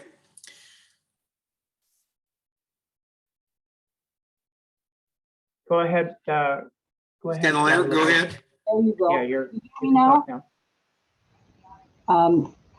Yes, thank you for this opportunity to attend this meeting, although we're doing it all online.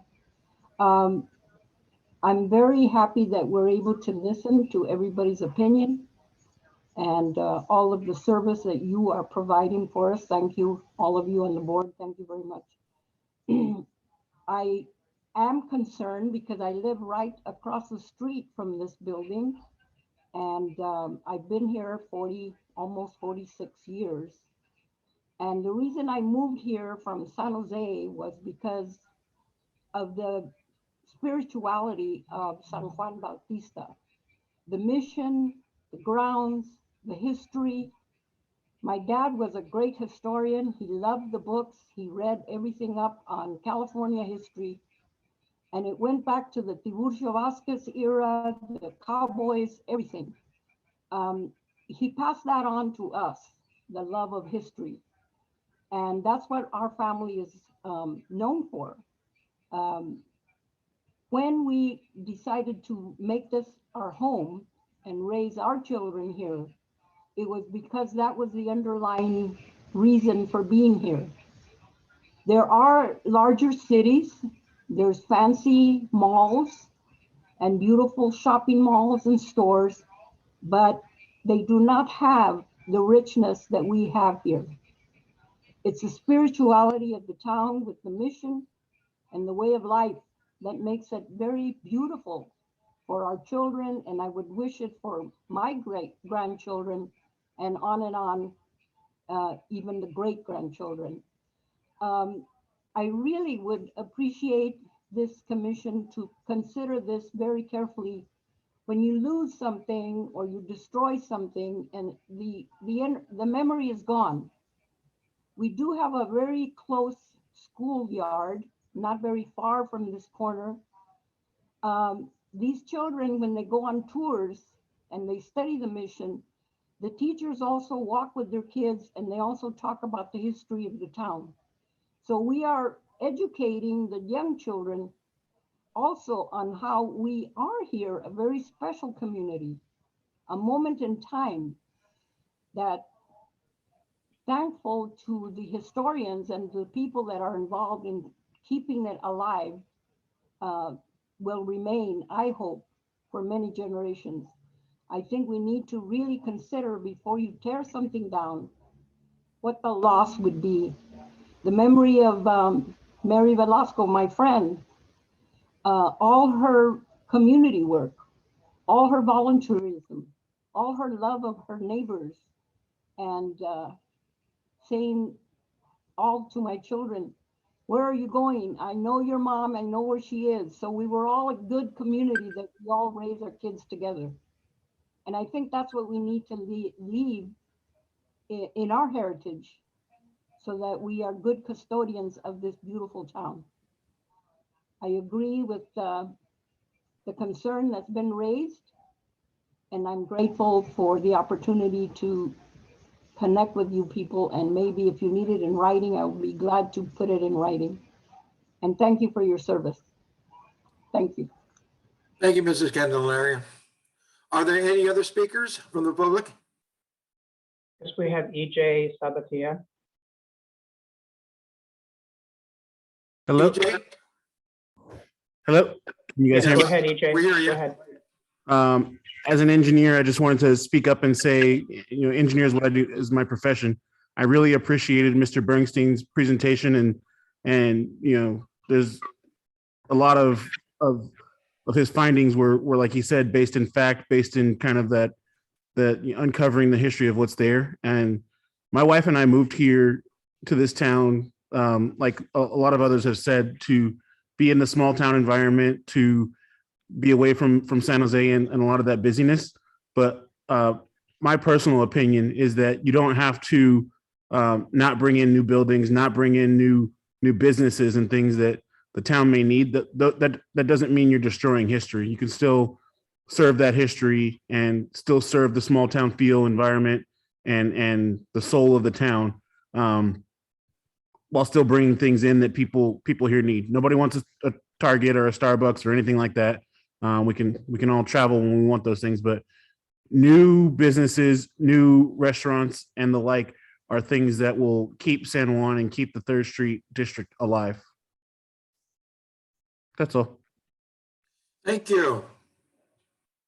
EJ? So- Yes, are there any other speakers from public?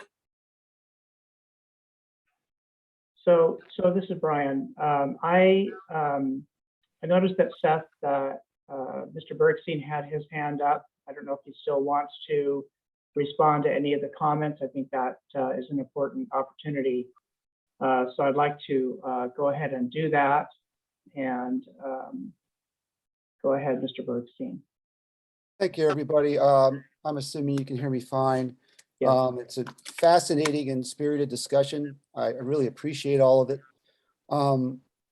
I want to be gentle about a couple of things.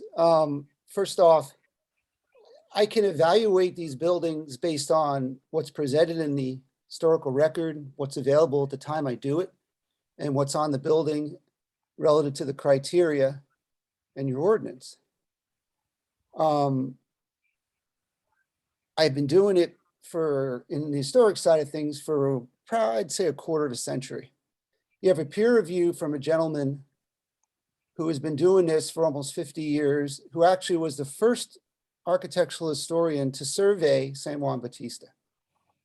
And already had a look at that building and didn't include it. It's just something that needs to be stated for the record. And I can't stress enough that you can pick an association for this building if you want. You can pick the Automobile Association, and it will be great to support heritage tourism. This is not the building to communicate it. There is no original fabric on the outside of this building, and particularly on the primary elevation, that dates to the time period in which you are trying to establish significance. Not one stick. It's not on there. Now, the criteria are pretty clear.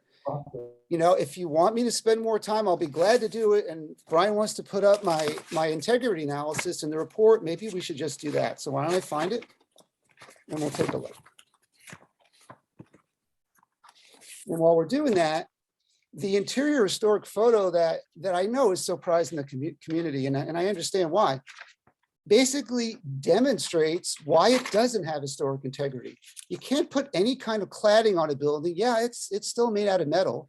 You can't put any kind of cladding or any kind of side of that or the siding in that building that is not at least a match in size, appearance, color, texture, and everything the standards tell us about.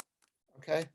So I just want to, I understand where you can possibly find associations, or we had maybe welders, which by the way would be a totally different period of significance.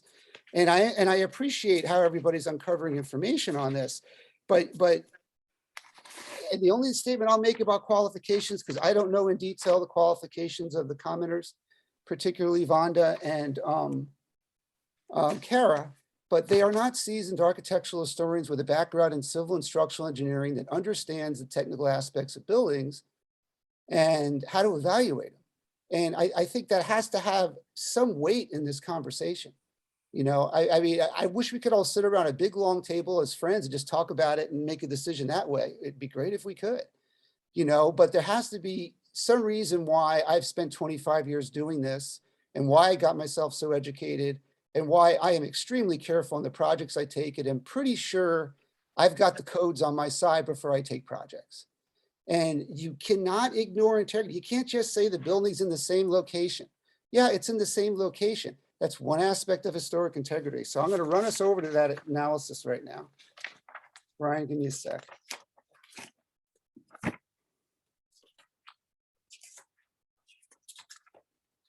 We're on page 28, everybody.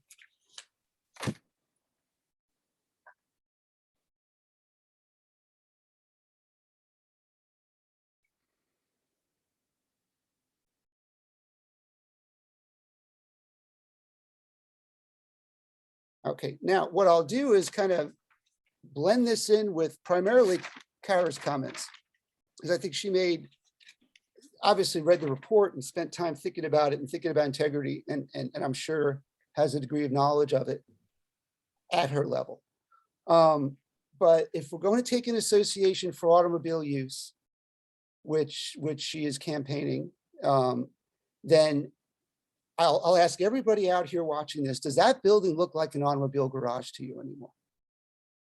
Right? And that's the reason, in sort of a nutshell, why it does not have the historic integrity. You need to communicate the significance of a building with the historic fabric, as I spent a fair amount of time earlier discussing, with the presence or absence of essential features and historic fabric. Now, if you want to make an argument under number 2 design here, that, well, we have some of the roof structure, so we have this building, you know, this big metal building.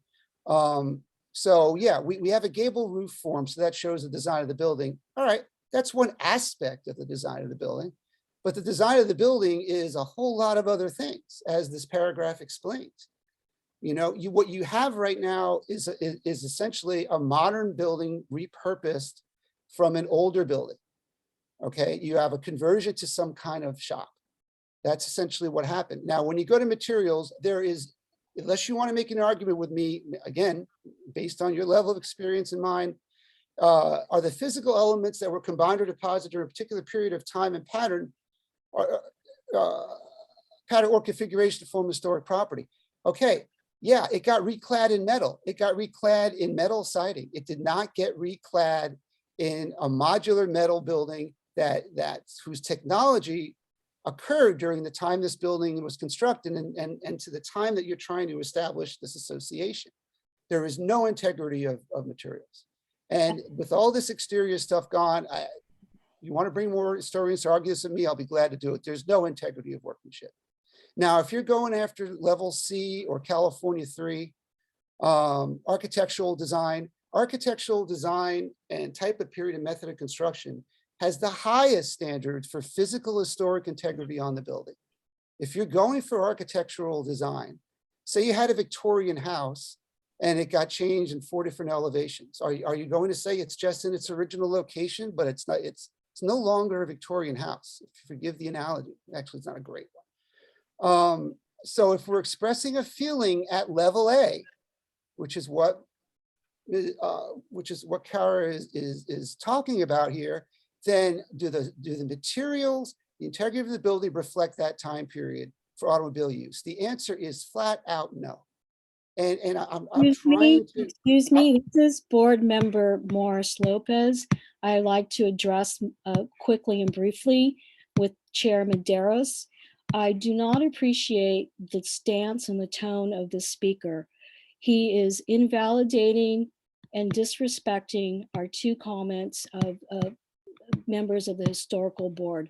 I thought he was going to answer questions, and as a board member, I'm getting the sense and the feeling, and I don't know if anyone else in the public is that he's rebutting and he's in an argumentative stance, and by no way, he said he was going to be gentle. He is not being gentle. What is the intent of his talk? We have the facts, we have his report. Thank you.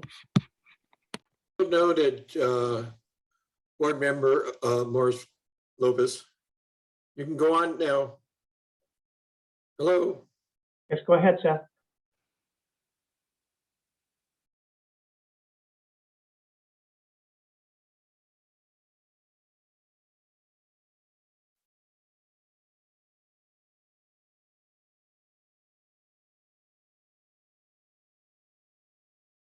Did we lose him? Oh, Seth is muted. I okay, got it. go ahead. I got it, guys. Sorry about that. yeah. I'm really not trying to coming from a position of someone knows more, someone knows less, or someone's more qualified. I'm really not trying to do that, everybody. I'm trying to stress that despite the historic nature of what occurred in this building, that it cannot be communicated anymore. I don't know how more equitably I can explain that. It's not on that building. It just isn't there. And if you prefer I don't talk more, that's totally fine. This has got nothing personal against anybody. And matter of fact, I adored working with Vonda on this when I was there. She was fantastic. This is not my comment on qualifications is that why do we have these qualifications if an opinion with a lot of years of experience doesn't carry any weight? And I think I'm just going to leave it for that. Everything else is in the report. Thank you. Thank you again, Seth. Yes, I have to just in terms of a staff response to some of the comments. We're dealing with an evaluation of whether there are character defining features here based on the existing building. There are associations in the past. We're dealing with something that currently exists. And the ordinance does not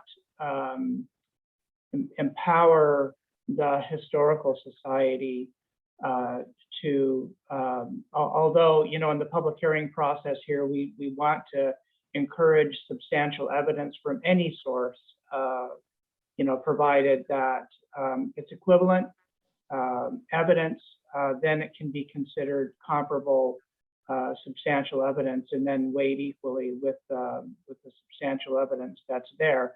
And then the board has the opportunity to make any decision based on the evidence presented, regardless of the source. But the ordinance requires that we subject the request for demolition to review. CEQA requires that we subject it to review by an architectural historian, and we are obligated to do that, and that's what's being presented here today. Thank you, Brian. Okay, are there any other public speakers? Or is there anybody from staff that want to say anything other than what's been spoken? No, I think we've. Okay, all right. Yeah, we're done. So, okay, so now I'd like to bring it back to, or bring it to the board members. And the question to you all board members is what are your concerns? What are your questions? And if you have any comments. And let's start with board member Delgado. You want to unmute yourself? Can I go last, please, David? I'm going to go last. Oh, can I go second Please. last, please?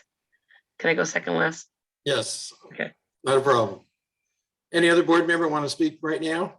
Let's say with board member Dr. Baines. My question is, the questions that were presented to the consultant have been asked. Those questions have been answered. What do you want us to do next? What's needed next? That's number one. Second, my question is, as commissioners, this is directed to the attorney, if she's still with us. Is it acceptable, permissible, or any violation of the Brown Act for commissioners to conduct chats to the audience members while presentations are being made.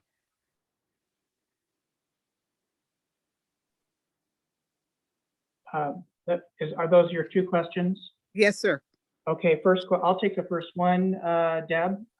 Okay. The first question is what's next? And as stated in the recommended action in your staff report, the purpose, the ordinance requires that the HRB recommend to the Planning Commission whether the report that you've received is adequate to represent the historic significance of the building prior to any further action.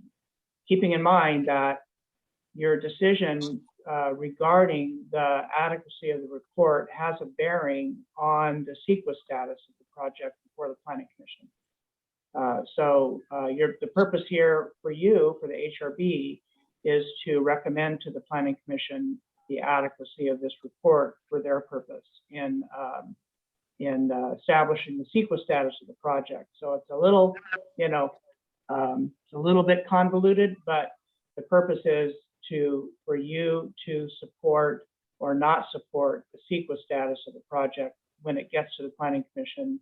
And the way that you do that is by recommending to the Planning Commission whether this report is adequate and is substantial evidence that they can base their decision on. So that's your job as the HRB. And this report, we hired this agency to provide this report for us, right?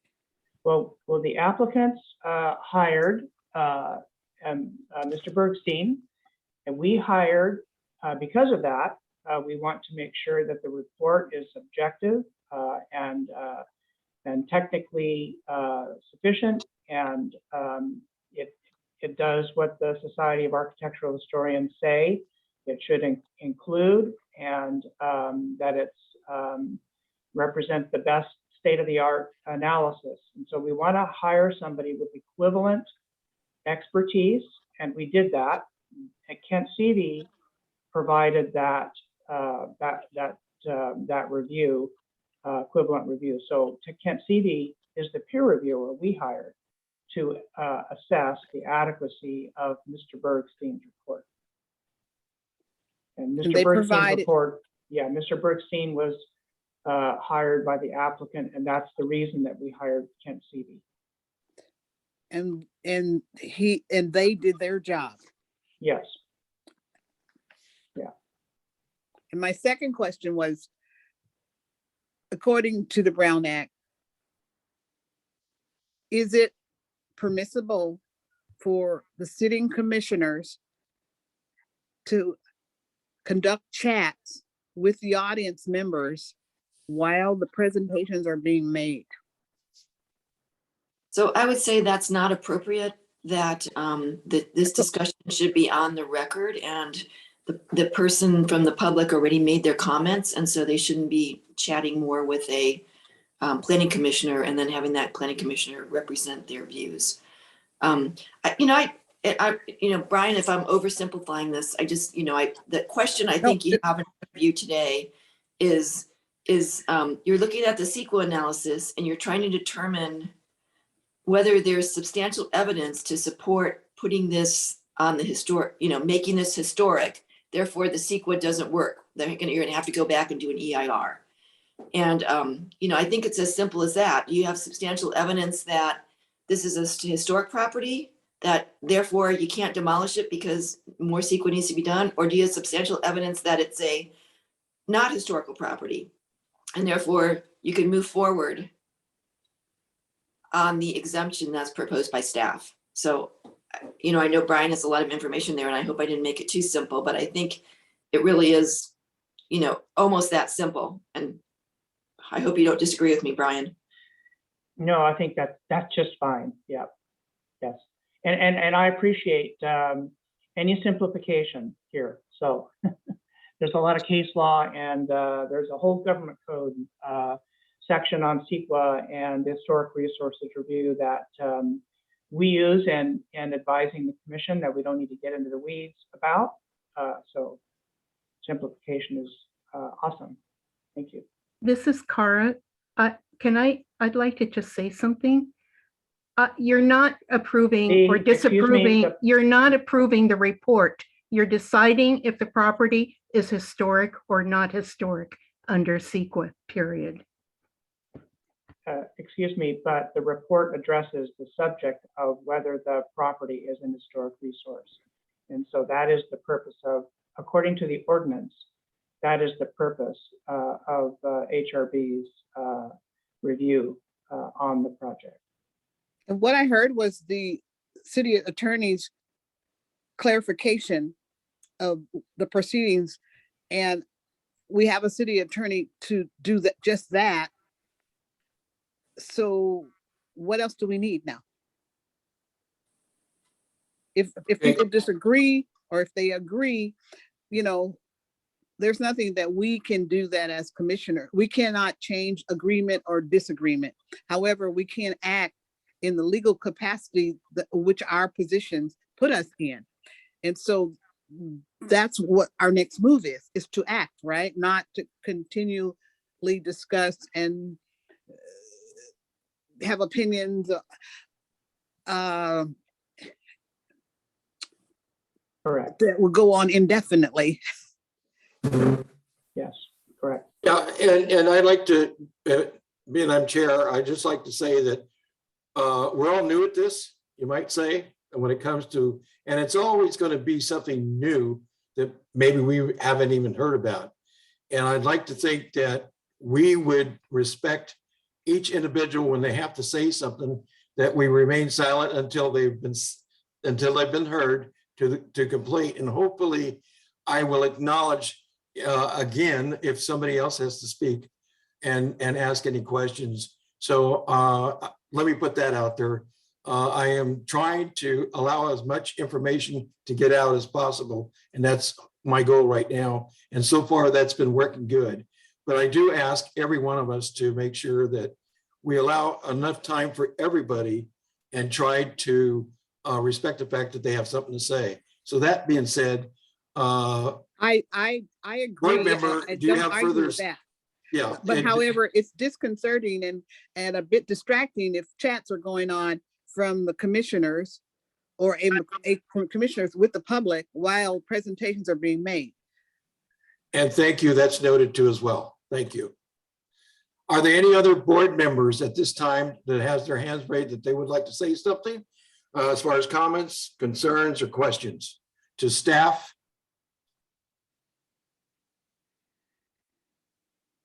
I'd like to say thank you, staff, for the work that you're doing. Thank you. Yep, thank you. Anybody else as far as comments, questions, and concerns? Board members, please. You see any Jackie hands? has her hand up and I have my hand up. Okay, so let's start with Jackie. Jackie Morris Lopez. You may speak. Unmute yourself, Jackie.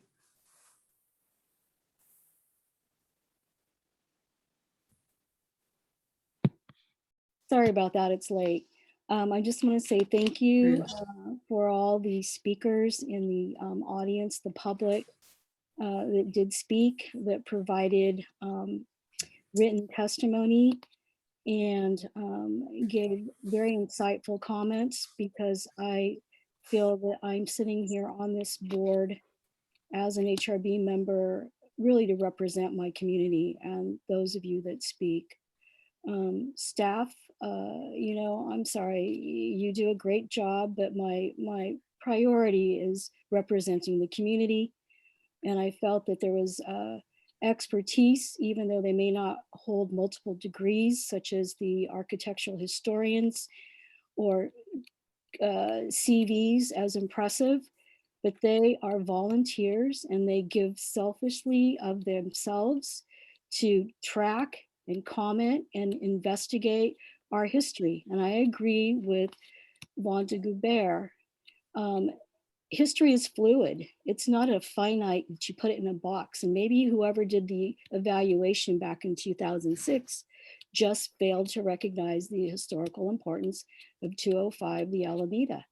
It doesn't mean that now we can say we're gonna just go ahead and demolish it. I feel that once you have an active approach to finding out more facts and more of the value in our history in our town, that it's not going to be static. And no one has mentioned that that site is possibly sitting on an archaeological site that is very significant. We know across the street at the soccer field, there are remnants of Native American dwelling and living and peoples that lived here. So I would be hard pressed to deny that that doesn't have perhaps the similar situation going on there. I feel that the expertise was given, but I feel that the association is very strong. There are significant people that did work there that are part of our historical thread of who we are. And I also believe that just because it's an ugly building doesn't mean it needs to be torn down. If anything, our city needs to be proactive and work with our HRB and our historical society to preserve these type of buildings. And this isn't the only building that's had major alterations, and some of these buildings are indicated as historical in the National Registry or the State Registry, and they too have undergone major modifications. So I don't understand why this building does not hold the test as well. My other comment I'm going to make, because this is something that has been brought to my attention, and I'm going to be very transparent with the public and with my co-board members, if they're not aware. I was brought to my attention by Assistant City Manager on Wednesday, very short notice, after sitting on this board and the Planning Commission, that I have a perceived or an alleged conflict of interest because my dwelling where I live is within the 500-foot rule. But I have to say that I have no financial interest in my residence. I do not hold any property legally within that 500 foot. I do not stand to have any financial gain or any influence or effect because I do not hold property. And I do not have any financial interest whether this project goes or whether it doesn't. So I will be sitting to take place here with the board and vote accordingly. Thank you. Thank you. Okay, any other board members? I believe board member Delgado, you had your hand up? Or Yes. did you take your hand down? Oh, because you called me. Yes. I have some questions to the lawyer. They signed the affidavit in January 14th, but it wasn't filed till, what day was it filed, Brian? Does that make a difference? Deborah? Deborah's gone? No, I'm here. I just don't understand the question. What does the affidavit signing have to do with the? Application, does it, like after 30 days, it's not valid, the affidavit? I'm just asking for my personal questions. I don't know anything like that. No, I don't know that. Yeah, it took 2 months. Okay. Also, I mean, reading this page, and I get where the gentleman that you hired, I thought, Brian, they were to hire and pay for the gentleman that did the second peer review. You said in the last meeting that the Zavalas were going to pay for that. And why are we paying for that? You said that to us. Yes, what happened? Yes, what happens in order to protect the independence of the process? And we want to, provide an objective, independent review because the report was prepared by the applicant's consultant. However, qualified, that peer review is important. And this peer review process is important for every single kind of technical review the city may require, whether it's a traffic report or a biological resources report or anything that's provided directly from the applicant to support a particular decision. we would subject those reports to some form of peer review. And the peer reviewers that we hire are paid for by the city. And what happens is, along with all the other expenses that the applicant has to pay for, you'll notice a condition of approval in the project staff report that the applicant is responsible prior to the issuance of a building permit for the payment of any expenses related to project review, including Harrison Associates, our staff planner, and including the peer review conducted by Kent Seavey. So they're obligated, not only do they pay for, the qualified report prepared by their own consultant, they also pay for the consultants that we hire eventually. So they are required to pay for that, not the city. Well, I heard he was going to bill you. That's why I was concerned. You No, said we, they had. we bill them. Okay, perfect. Yeah. Okay. This really tears my heart because I see it goes back to the Breen family that is associated with this building. Scott Friels with the Cullenberg family. I mean, looking at it on paper, it should be a historical treasure because of the census that it was. But I'm really torn with this. And I don't understand how they cannot say that it's historical, but they are saying it's not, which is really disturbing to me. And that's all I need to say on that.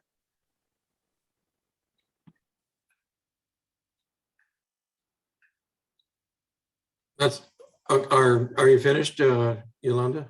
Yes, I said that's all I had to say on that. Okay. Any other comments? Let's see, I guess it's up to me now, huh? Yeah, I was thinking about this the other day and I wrote down some comments to myself as to what I should be thinking about when I think about this particular item. And I see it as the experts see it. I see it as the locals see it. Because I'm part of everything that kind of goes into it. And I've been involved many, many times with historical structures, architecture, and what have you. Been got a few degrees in art itself and design. All these things it kind of balled up into a decision that we have to make today. And I just want to say thank you for the hard work that everybody put into this, all the good comments that came out of it, all the questions, answers, concerns, all the guest speakers that we had that had an involvement here. Appreciate all that work that was put into it.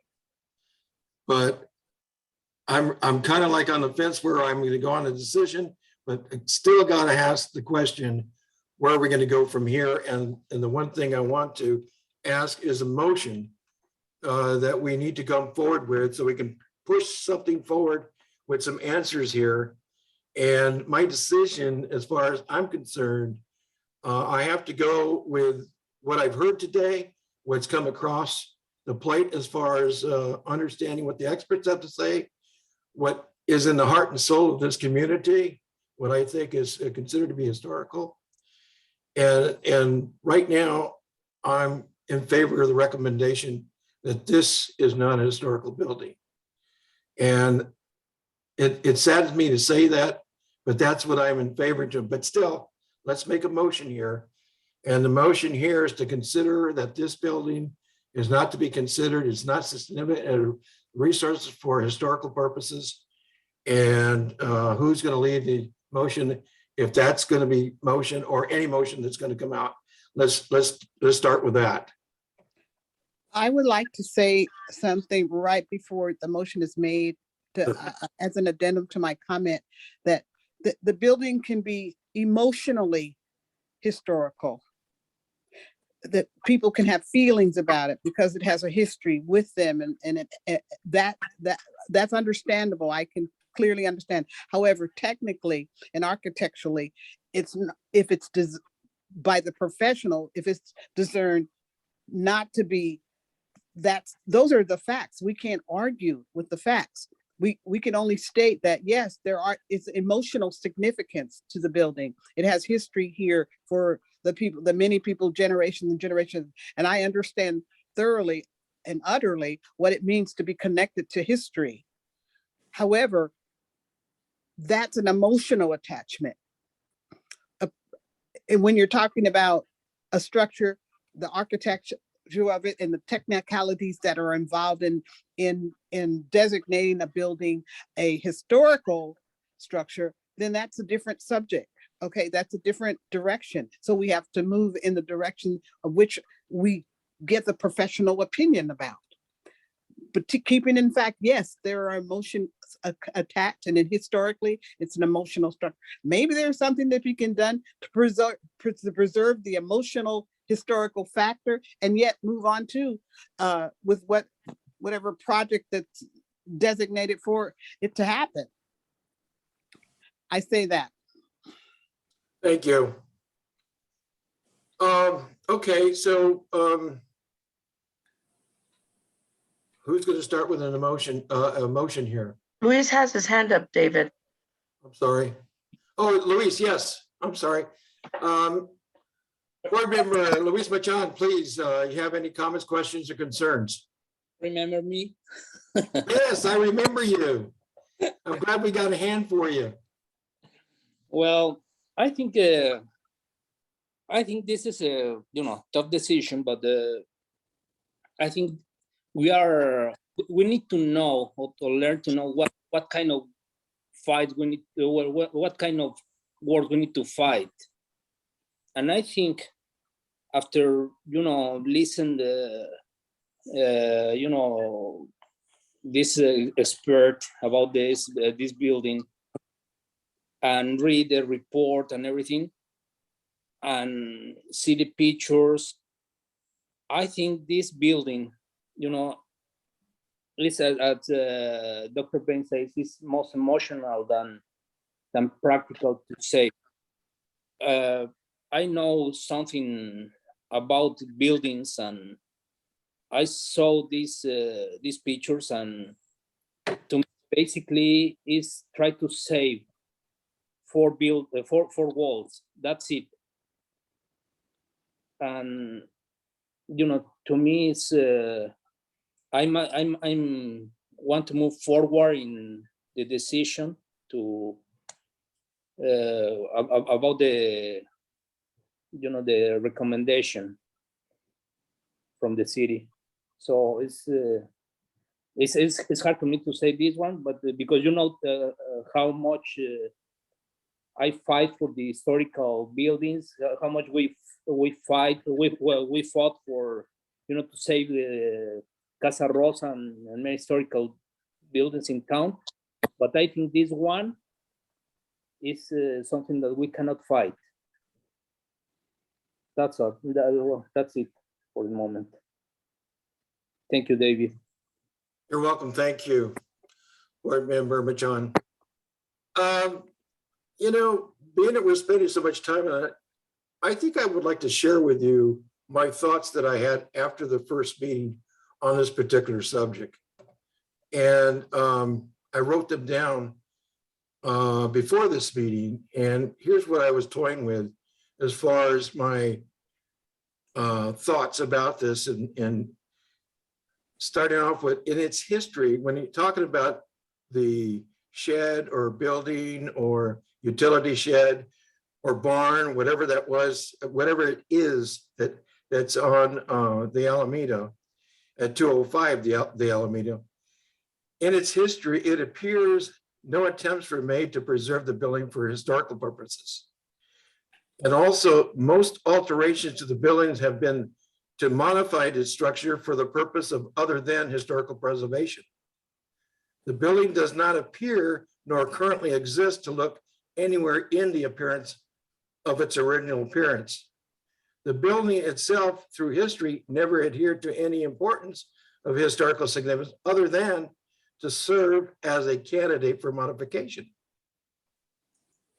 I also was thinking that the building for all practical purpose has been technically destroyed through history, except perhaps for certain portions, elements, or parts that can be salvaged for historical purpose if so discovered and desired and meets current authoritative standards as deemed historical.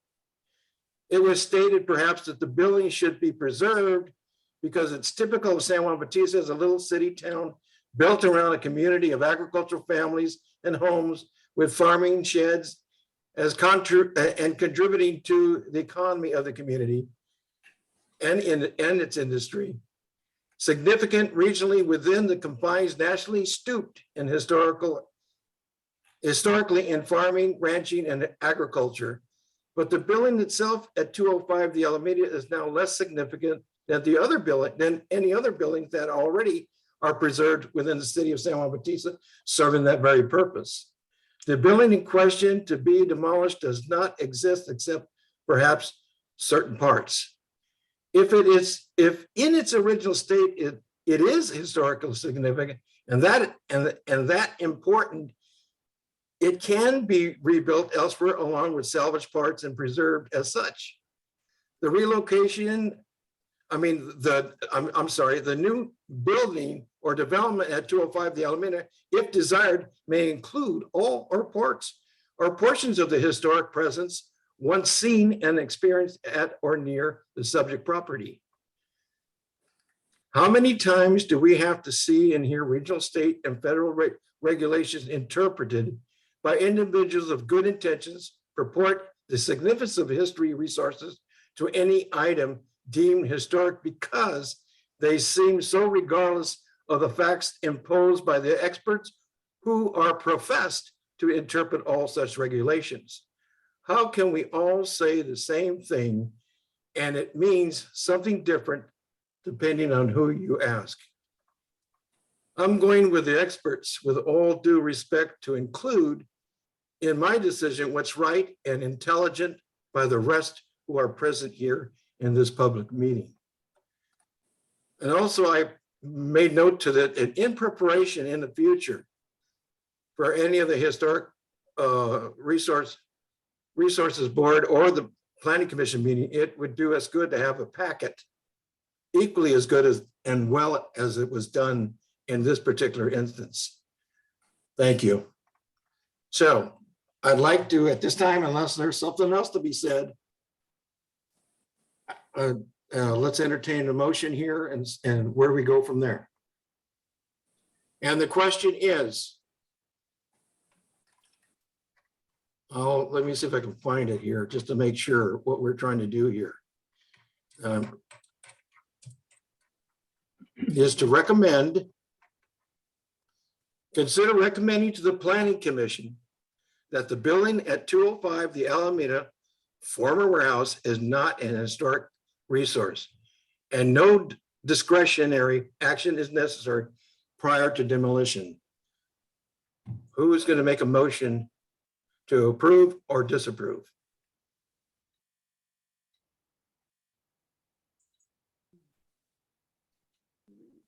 Somebody's got to start a motion.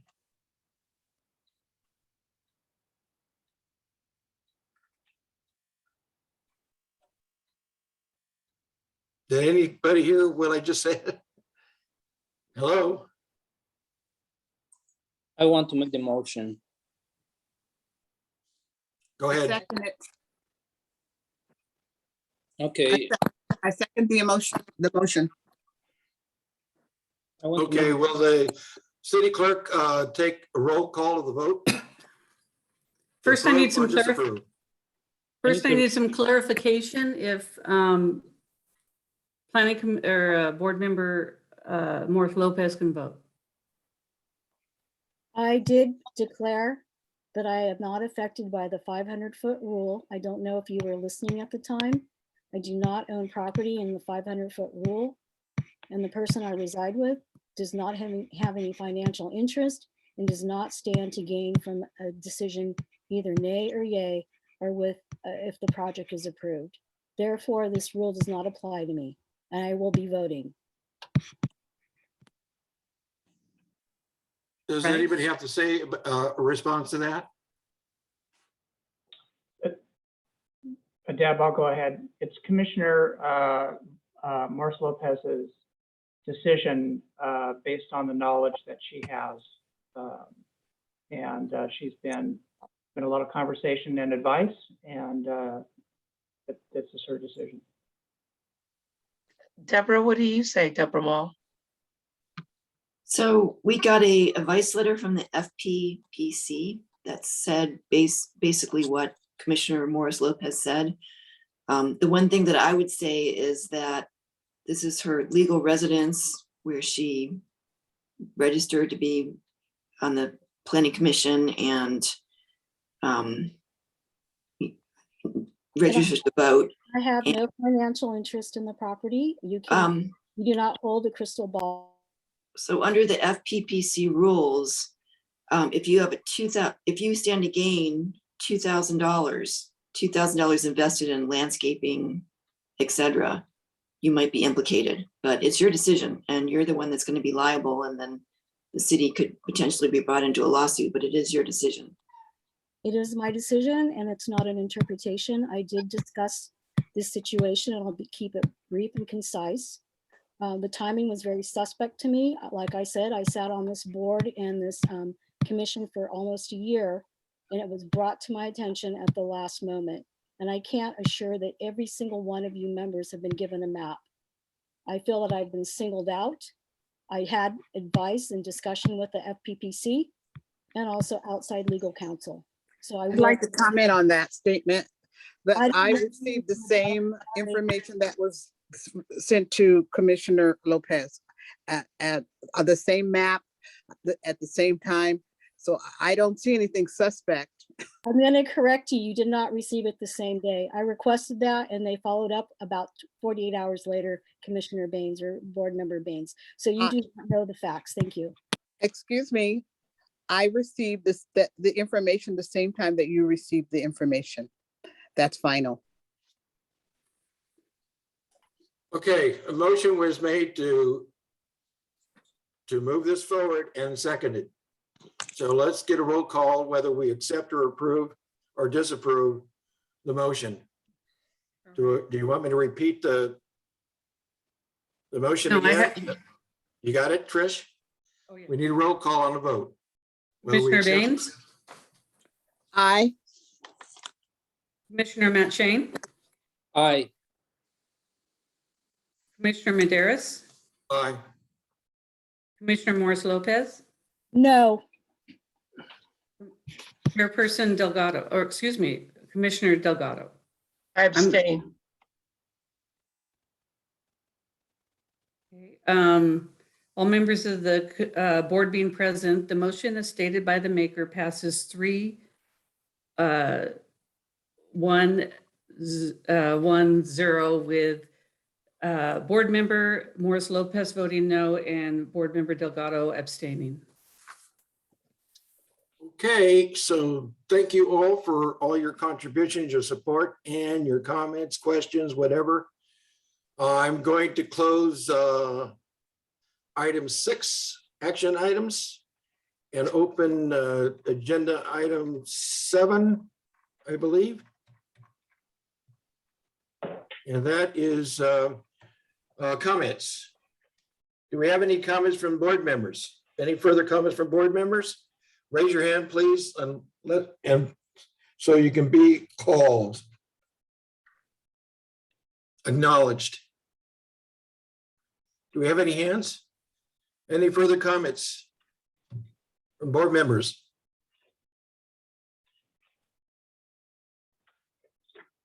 You have none? Okay, so how about from item B, which is Community Development Director? Any comments? No, none. Thank you. We'll move to adjournment. Do we entertain a motion to adjourn this meeting? I move that we adjourn this meeting. My day started at 6:30 a.m. I'm second. Again, thank you all for this. This meeting is adjourned as of right now. The time is 9 p.m. Thank you all again. Thank you and good night. We have a planning commission item.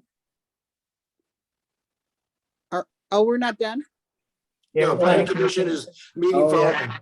Planning We have a- commission meeting. Yeah, a planning commission meeting to consider the application, the development project on its merits. Tonight? Yes.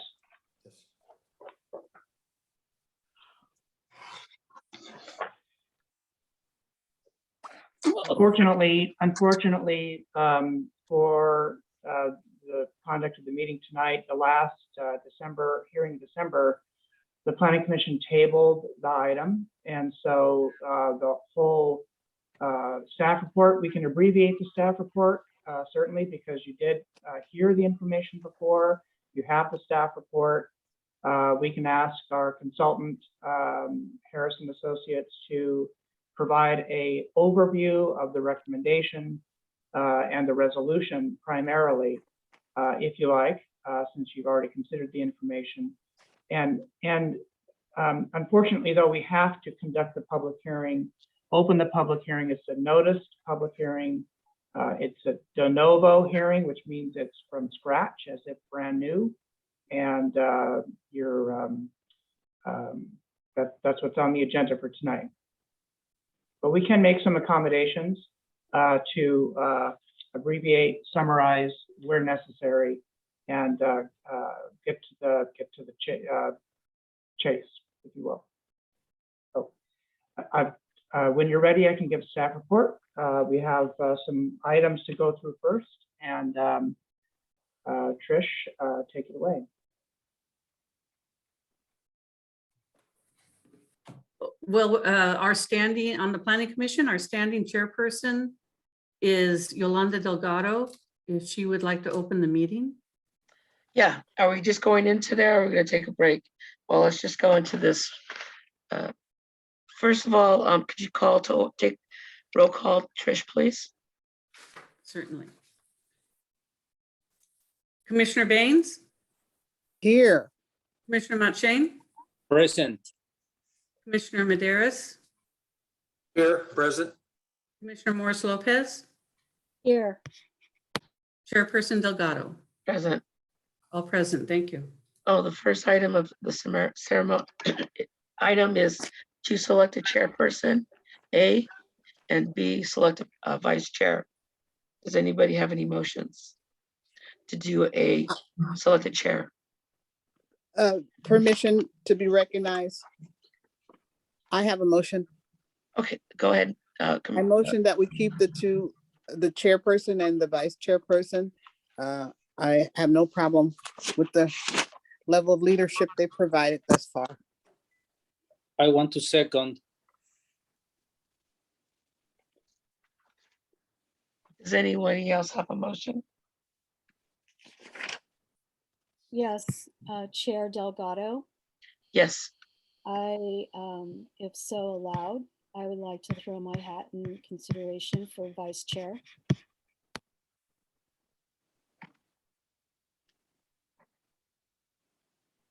Oh, that's fine. Trish, do you want to take a vote? So if anybody would like to second Jackie's motion, just so we know whether we have that on the table or. I'll second that.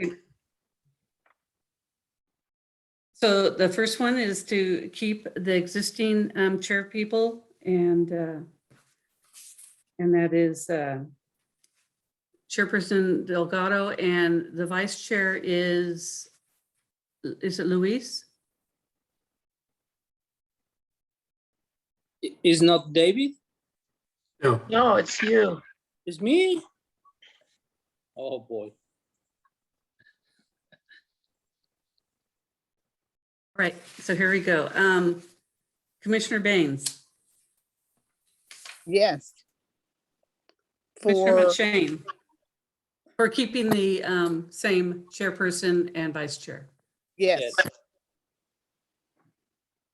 Commissioner Matshane. Yes. Commissioner Maderas. No. Commissioner Morris Lopez. Confusing vote, but no. And Chairperson Delgado. So if we vote no, that means that Jackie will be vice chair. We would go through a vote for that.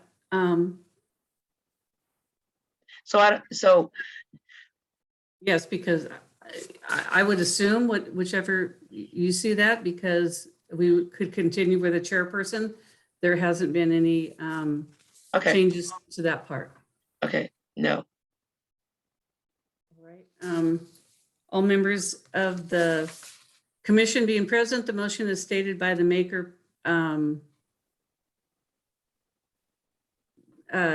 is 2 for yes, 3 for no. Is that right? Yeah. No, and yes. Yes. 3 no's to go with the vice chair, existing vice chair, and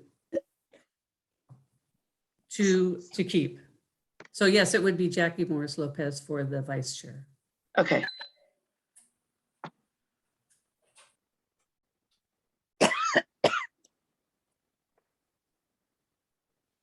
Okay. Congratulations, Jackie.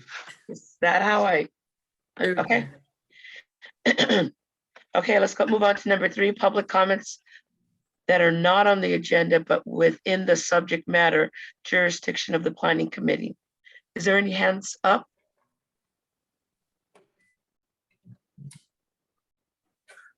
Trish?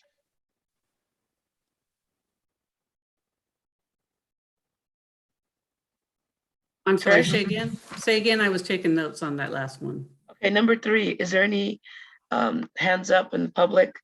The public for, no, there, I don't not see any hands up at this time. Okay, and number 4, the consent items to approve affidavit of posting of the agenda. B, approve the affidavit of posting the public hearing notice. C, minutes of November 2, 2021 Planning Commission. D, approve minutes of November 7th, 2021 Planning Commission. Can I have someone, does anybody want to pull anything from the minutes, or can we go forward? Chair Delgado, this is Vice Chair Morris Lopez. I Mhm. strongly have you consider listing these items individually, as someone might disagree or not approve one of the items, but when you group them together, it doesn't reflect that. So if you can please list them one by one. Well, we've gone over the minutes and the posting, I don't see a problem doing them all together, but I don't either. I don't either. Fine. Have you pulled any, does any of the commissioners and vice chair want to pull anything? No, I just want to be able to reflect my vote, that I may vote on one certain item a certain way and maybe the opposite on others. But when you group them together, that doesn't allow me to do that. Okay, so let's, well, when you come to vote, you can indicate that you're not going to approve 4A, 4B, or 4C, or 4D, and the section, okay? that's a good idea. Is that okay? Okay, is the clerk okay with having to do that tally? Just asking. Trish? Sure, we don't need to call it consent then. Is there, have you read the minutes? Is there something on there that you want to discuss? And that's why I asked, does anybody want to pull any of the minutes? Well, permission to speak again. I guess the minutes on item D, my comment with the previous board would hold the same. So I don't really need to have any explanation because we are wearing 2 hats. I would have the same comment on that. Okay. Did you get that, Trish? Yes. So that's the minutes on December 7th. Yeah. Okay, could I have someone make a motion to pass the minutes? Consent items. I make that motion that we pass the minutes of I'll those. second it. Okay, can we take a roll call vote, Trish, please? Commissioner Baines, Yes, Commissioner Matshane, Yes. Commissioner Maderas, Yes. Commissioner Morris Lopez, Jackie? unmute. Sorry about that. Okay. I'm voting yes on items A through C and no on D, which are the minutes from December 7th. Thank you. Thank you. Thank you, Jackie. And Chairperson Delgado? I say yes. All members of the commission being present, the motion is stated by the maker passes unanimously, except for the minutes of December 7th, which the vote is 4-1-0-0 with Commissioner Morris Lopez voting against. Okay, Brian, is there any informal projects to review? No, no informal projects. No applications, business applications, no, nothing? No. Okay. Then we move to number C, public hearing item. So, Should we start? So this is a new public hearing item before the Planning Commission. You heard some of this information before, and I'd like to turn it over to our consultant. Part of your motion this evening is to recognize the CEQA status of the project as exempt. So that is in your resolution, coming from the recommendation of the HRB previously. So just take that into account. That's part of your resolution. And there are conditions. I'd like to say just a word about findings. There's an important element of your staff report that requires that, and when we do a staff report, we tell you what the required findings are, but we also give you something called evidence and to support those findings. And the important legal standard to accomplish with your findings is that you bridge the gap between the evidence presented and the legal requirement, the legal findings that are required, and the evidence with some statement, some rationale regarding how those findings can be made based on the evidence that you have in the record. And so what you have in the record before you is the content and all the discussion of the HRB, which occurred previously as a recommendation coming from the HRB. So you're wearing a different hat now as Planning Commission, and it's important to recognize the significance of those findings and the evidence. And you'll notice in the staff report, there's findings and evidence for every single code requirement where a finding has to be made. So with that said, I'd like our consultant to go over the staff report and certainly hit the high points regarding where the project is in compliance. And in particular, there were some comments made regarding the design of this particular building. And I'd like to emphasize that the applicant has made a significant effort to adhere to the Monterey style architecture that's referenced in the city's design guidelines. And as you read those design guidelines, you'll recognize that there are several styles for commercial buildings that are referenced in there. And the appropriate style referenced in the design guidelines for these mixed-use buildings is the Monterey style. So with that, I'd like to turn it over to David Mack. Thank you. Thank you, Brian. I still need permission to share my screen.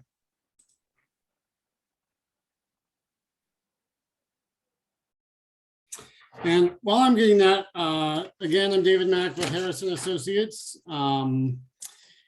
As Brian stated, this was considered by the Planning Commission. on December 7th. This is a de novo hearing, so I will go through it again.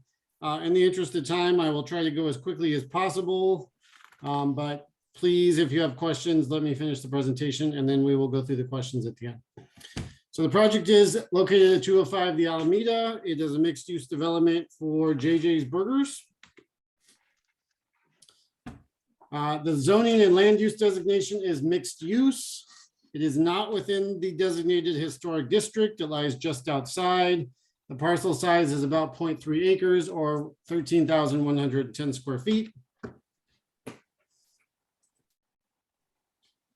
The project is a combined development permit consisting of a lot line adjustment to adjust two parcels.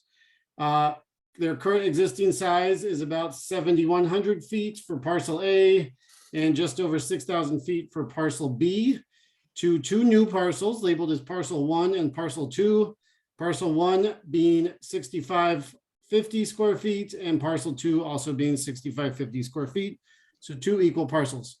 The conditional use permit to allow the establishment of a restaurant, to allow the establishment of a bar on the main floor, a conditional use permit to allow on-site alcohol sales and consumption, and a site and design review permit to allow two multifamily dwellings, one two-bedroom, one bath of 920 square feet and a single one-bedroom, one bath of 707 square feet, totaling just over 1,600 square feet total. Similar to the last hearing, just a note, a permit is not required for the establishment of the restaurant, JJ's Burgers itself, in the mixed-use zoning designation, and the proposed lot line adjustment does not require planning commission review or approval. It can be approved by the city engineer per San Juan Bautista Municipal Code, section 10-2-410C. But just for transparency purposes, this is the two parcels. On the left is the existing configuration in red and blue, and on the right, it would be the new proposed parcel configuration. The blue one being the property where the mixed-use building would be located and where the much discussed garage would be removed. This is a site plan showing the proposed footprint of the development, a restaurant and bar with a two-car garage on the bottom floor. And again, upstairs would be, upstairs would be the two residential units. This is another site plan showing in more detail the would be, my daughter will be joining me briefly, but would be the floor plan for the restaurant and bar and the two-car garage. The proposed second floor layout is the two residential units, as I stated, the one bedroom, one bath, and then the two bedroom, two bath with an office for the restaurant located in the middle.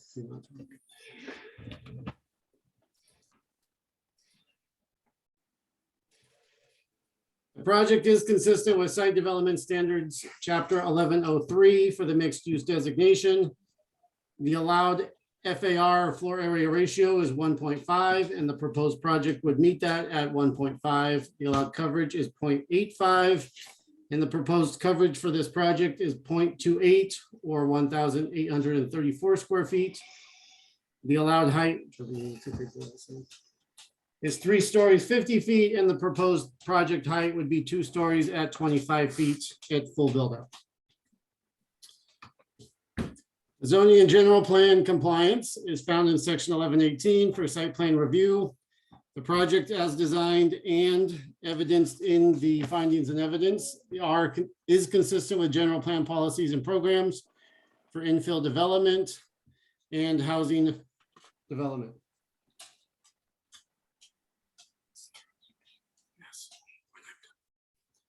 One of the aspects that was discussed on December 7th was the parking analysis. Section 1111-120A allows on-street parking for parcels within the mixed-use district to utilize and count available parking for on-street spaces within 150 feet towards parking compliance. The project does need to supply 17 total parking spaces, 15 for the bar and restaurant use, 3 are provided on site, 2 standard spaces and 1 ADA space, and then an additional 2 spaces for the residential use. And those 2 are provided on site in the first floor carport area. The project is therefore required to account for 12 additional spaces on the surrounding streets. Staff did conduct research for on-street parking within 150 feet of the property lines along Pierce Street, the Alameda, and 4th Street. That research did find that there are 14 to 18 available parking spaces at any given time, 6 to 8 parking spaces along Pierce Street, and 8 to 10 parking spaces along a portion of 4th Street. Staff believes that the available on-street parking is sufficient to meet the requirement of the 12 parking spaces. And this is a map that I presented at the last hearing, just showing where staff looked. The proposed development would be here at the corner of Pierce and Alameda. I measured a circumference of 150 feet from the center of the property. Technically, the measurement should be 150 feet from the property boundaries, so I'm using a conservative measurement. Along Pierce Street, as I said, there's 133 feet. That would allow approximately 7 spaces at 19 feet per space, which is the city standard in length. Along 4th Street, there is 163 feet within this area, which would allow 8 potential spaces. And along the north side of 4th Street, and then along the south side, there's an additional 90, which would allow an additional 4 spaces for a total of 12 along 4th Street. Due to traffic management decisions, no measurements were factored along the Alameda due to the traffic being one way on the Alameda, and just in a conservative nature. The Alameda does condense near here as we get into some of the other on-street parking. Therefore, the potential of on-street parking is between 19 and 23 parking spaces within the 150-foot radius, possibly more. Just a side note, I did not account for the 4 public spaces that were at one time striped on the Alameda, and I did not account for any parking in the gravel area, as it's still debatable if that is considered public parking, although it is historically used for public parking. In terms of the historic analysis, as we talked about during the HRB, there was a phase 1 historic report prepared in December of 2021 by Seth of Past Consultants. In January 2022, that report was revised and reworked to include research from the San Juan Bautista Library. There was contact made with the San Juan Bautista Historical Society, as well as contacts and interviews with many citizens, including descendants of the Canes or the property. On January 6th of 2022, as discussed during the HRB meeting, there was a peer review by Kent Seavey.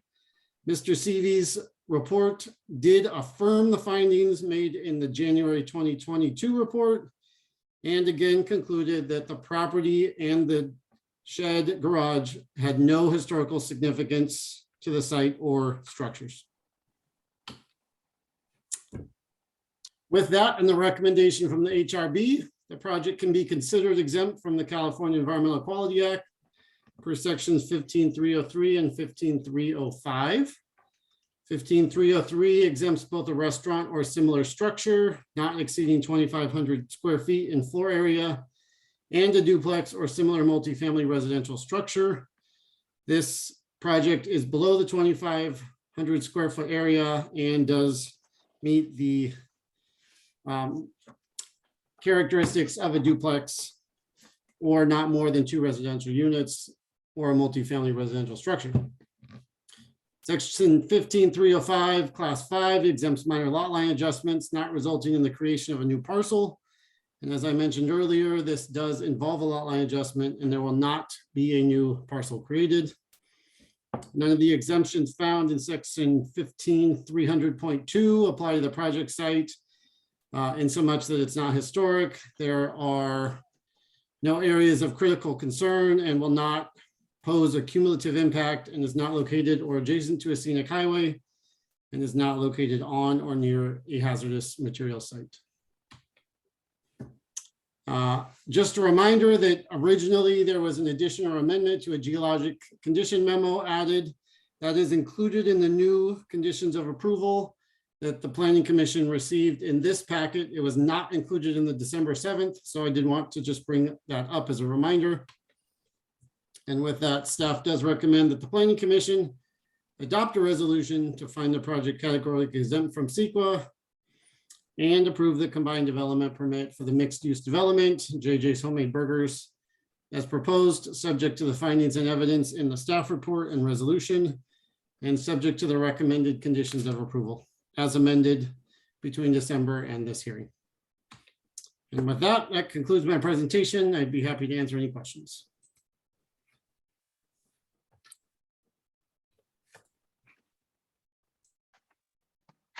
Okay, does any of the,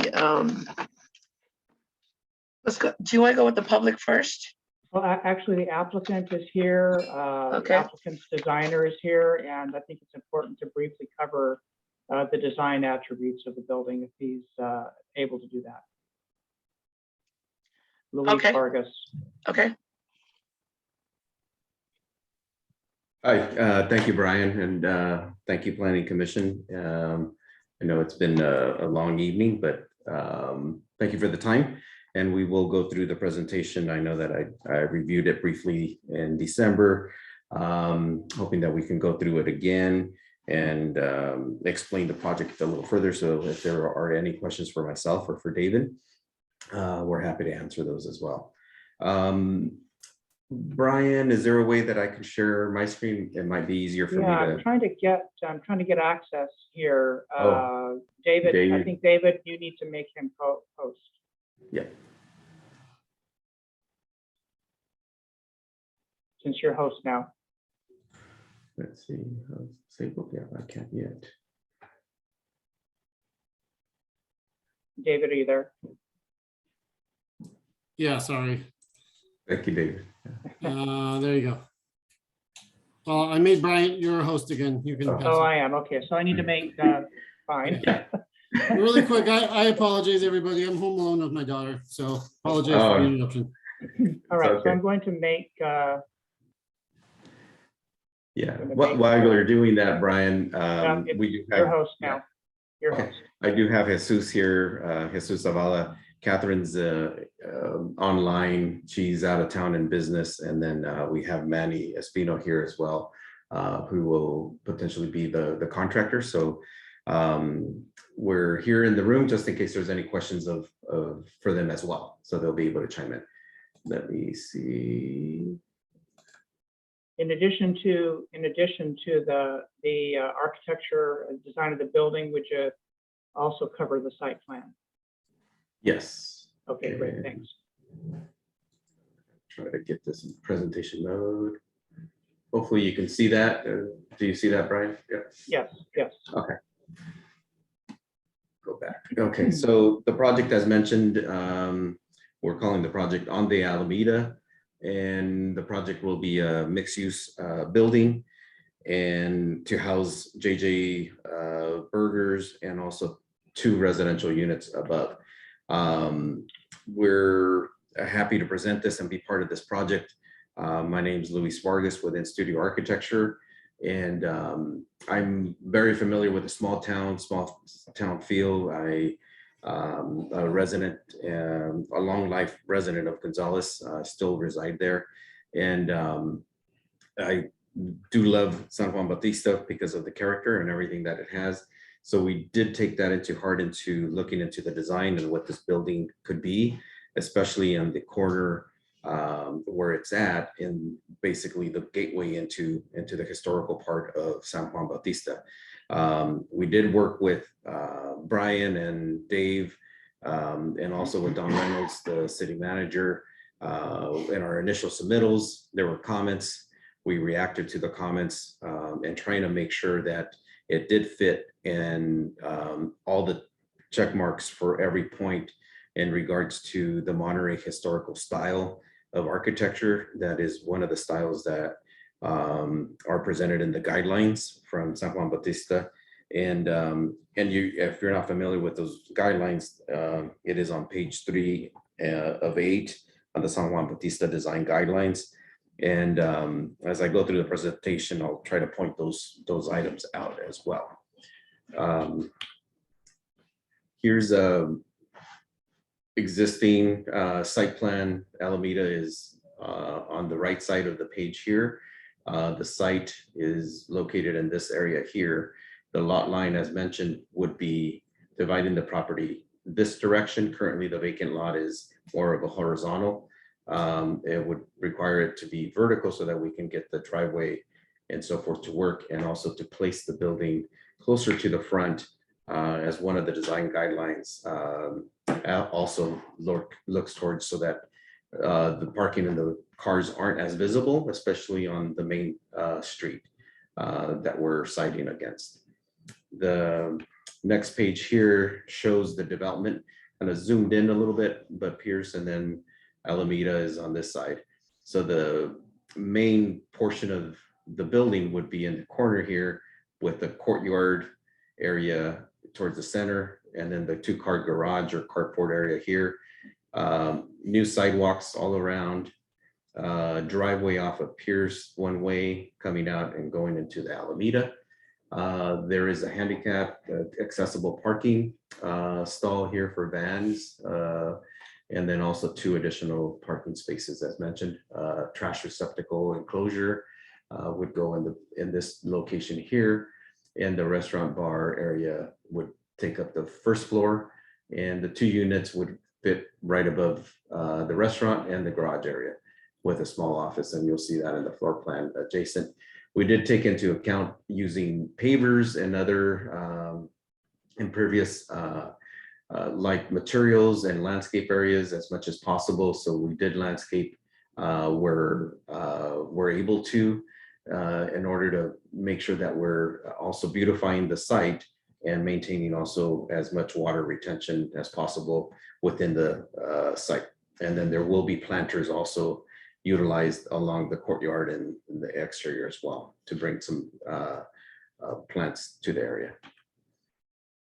This is the first floor plan. So Alameda would be on this direction here on the bottom of the page. Pierce would be against the right side here. So the courtyard that I mentioned would be in the center of the building. Main entrance would be here where the front door is indicated. And then there would be a separate area where there would be a small bar area, dining area towards the center of the building here, with 2 restrooms. The main kitchen area would be towards the back, so that they had a service entrance. There is a rear entrance as well from the back parking lot. Stairway would come off on the left side here and go upstairs to the 2 units. And the 2 parking spaces that are covered are on the left side of the building here in this plan. This is the second floor, and as you go upstairs off the stairway here, there will be a landing, somewhat of a tower area in this location. Then you would go to unit A on the left side here, and this is a 1-bedroom unit, very spacious unit, 11 by 12 foot bedroom, full bathroom, a pantry with a washer and dryer, a small closet, and then a large kind of great room with a kitchen living area.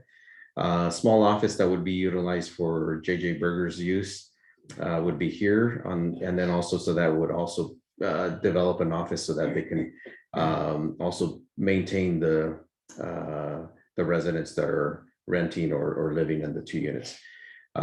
This unit here is a 2-bedroom unit that would be in the corner of Pierce and Alameda. And the bedrooms as well are 11 by 12 and 11 by 11. It does have a larger pantry and a bit larger kitchen, and then a living area that's fairly spacious as well. Some of the materials, so this is kind of significant as well to making sure that we're meeting the design guidelines. So we're looking at colors, materials, and to meet the style that the architecture is looking towards and that we're designing to. So it would be a wainscoting, whether it's a dark color stucco or a stone veneer of some sort that would go along the darker areas that are indicated here in this rendering. And then a lighter smooth stucco material, cement plaster with then darker accent wood beams or corbels and trim as well up on the roof line on the eaves. And this is one of the areas that we concentrated with some of the changes inside the covered walkway, is to utilize the open feel with wood columns and posts and beams so that it felt more open and airy. And then we looked at the archways that would create the archway down below into that plaza area or the courtyard area.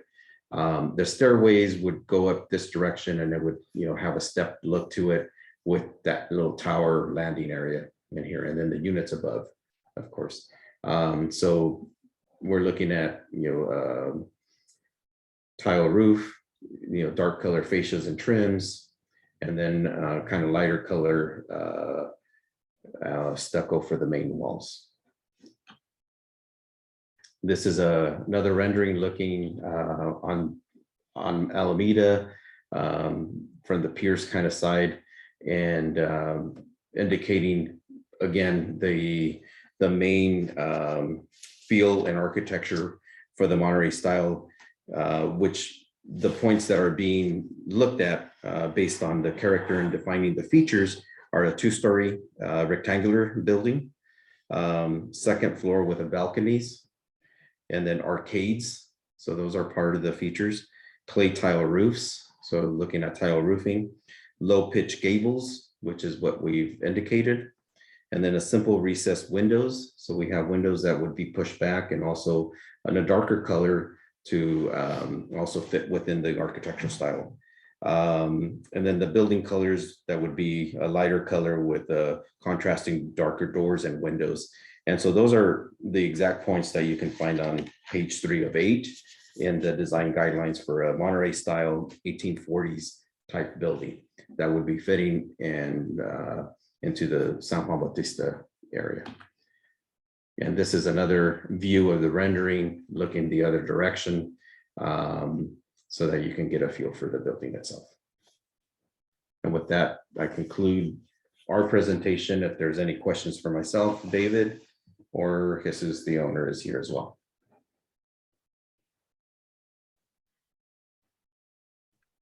Does anybody have any questions? Do you want me to, Brian, do you want me to take it to the public or to the commissioners? Yes, I think it would be appropriate to have a public comment, unless the commissioners have any questions of the applicant, and then we can have questions of staff after public testimony. Okay, well, I have. Has any? Yeah, go ahead. Sorry. Okay, we have one, Cara. Go ahead, Cara. Yes, hi, thank you. Hold on. Trish, are you there? Yes. Trish? Okay. All right. Could you time this, please? Thank you. Cara, go ahead. I think the building's quite attractive. Hopefully it will be landscaped the way it is rendered in the picture. I had a question about the backside, because in the materials that I saw, it appeared, there's a center section that has some interest, but it looked like the backside had some very long blank walls. And so that was my comment. I think I did submit that in writing as well. Yeah, Yes, and we have that for the record. Do you have a picture of the backside, artist rendering?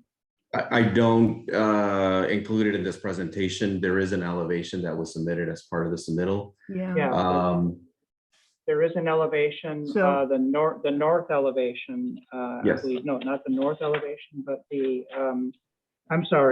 the west elevation. And it does have some long walls that some consideration could be made for some visual relief back there. But that is in the Planning Commission's packet. If you look at the renderings, you should be looking at the west elevation. Because you know, they're two-story, obviously, and they're very blank. I think they're just some very small windows. It just seems like it needs to have a little more interest. That was my comment.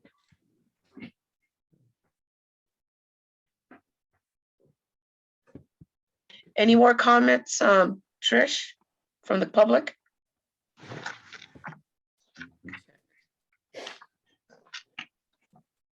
You can have windows there, in the kitchen. Trish? Oh, I see Rhonda Gobert. Go ahead, Rhonda. Vanda? Yeah, yes. Hello, can you hear me? Yes, ma'am. I have two questions and a couple of comments. One is, I wonder if the city has ordered an archaeological survey. And I wonder if there'll be a phase 2 report by past consultants. Looking at the soccer field, which is directly across the street, when it was graded, artifacts, Native American artifacts were uncovered. And I want to be sure that there'll be either an archaeological presence on site or available for call. And the other item is that Brian and I had discussed this item that could have been included for conditions of approval is, and that is the historic Heritage Niles Cochet Rose in the empty lot. Either that should be moved or that should be available for cuttings. I mean, it's a historical rose. It's the Rose Garden label credits the California Nursery Company in 1906. Niles Nursery, you know, Niles is in the San Jose area. So it's large, it's very historic, and I want to see it preserved. So I want to know how you're going to mitigate that. Thank you.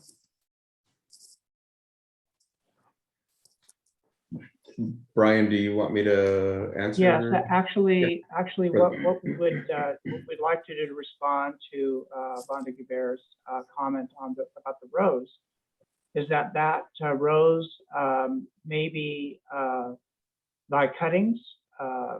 And I know there's a rose society here in San Juan Bautista. So there could be cuttings. The rose may also be incorporated into on-site landscaping or cuttings incorporated into on-site landscaping as a condition of approval in consultation with that Rose Society. And I think Vonda Gubert can correct me my representation of the name of the society. So, but then in addition, there is a condition of approval requiring that if an archaeologist if any human remains are found, that the stop work and appropriate measures be taken to evaluate those. And I'm trying to find that exact condition of approval. Yeah, condition number 6, Planning Department condition number 6 represents that concern. If I may continue. Yes. Please include something to the effect that the Niles Cochet Rose will either be included in the landscaping or will be available for cutting under the supervision of the local Rose Association. Thank you.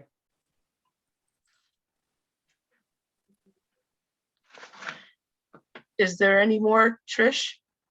Yeah. Trish? Trish, are you there? Yes, first I have to unmute and Okay. then take a look. I do have, no, there are no other hands raised. other Well, than Van. this is Cara. I didn't know we were talking about conditions of approval, so I did have a couple of quick comments. Since you didn't use your 3 minutes the first time, we'll let you go now. Okay, I don't think I used 3 minutes. Exactly. Okay, very quickly, and I did submit these in writing as well. I did not see any notice of demolition in the title, and there was reference to a demolition plan under, I believe it was condition 17, but I didn't see a demolition plan. So that's one comment. The other comment had to do with the ADA ramp that's going to, it doesn't show in this rendition, but I believe there's to be an ADA ramp at Pierce and the Alameda. And requesting, and I believe it's also in our ordinance, that if it has those plastic bumps for low vision people, that it not be yellow, but that it be tan or gray to blend in with the sidewalk. And then I was going to comment on the heritage rows too, that be made a condition in the conditions of approval. Thank you. May I add one more comment? Commissioner Delgado? Yes, since you didn't use your 3 minutes, go ahead. I just want to thank the applicant for the very detailed and visual rendering of the proposed building. And also that they're including a washer and dryer in the complexes, because there is no laundromat in town anymore. And I think businesses or residences should be required to provide that for their residents. Thank you. Okay, thank you. Let's go with the commissioners now. Commissioner Baines, do you have any comments, concerns? I think that the presentation was thorough and complete, and I know that this project would add value to our community. And when I mean value, I don't specifically mean monetarily value. I mean beautification and just a demonstration of what this city will represent and how we can still maintain our small town atmosphere and how we can still be sensitive to the needs of the long-term generations that have been here for a while, but yet still not have our city look like that it's uncared for. Okay, so that's my comment. All right, thank you, Commissioner Baines. Commissioner Madero, do you have any comments, concerns, or issues with the presentation? Yes, I do. Okay, Let me start my video here so you can see that it's really me. okay. Yeah, I also on, since the conditions of approval was brought up, I would also like to see to include add in section 11-18 site design review required findings. Item C, where it is stated that the existing building shed garage at 205 the Alameda is of no historic significance. I would like to add, if the owner, designer, and developers wish to include some elements or parts of the actual existing building currently at that address onto the new architectural design of the proposed building, may do so at the discretion, and those items selected to be brought forward to the attention of the city of San Juan Batistas for proper recognition of use and placement on the new building property.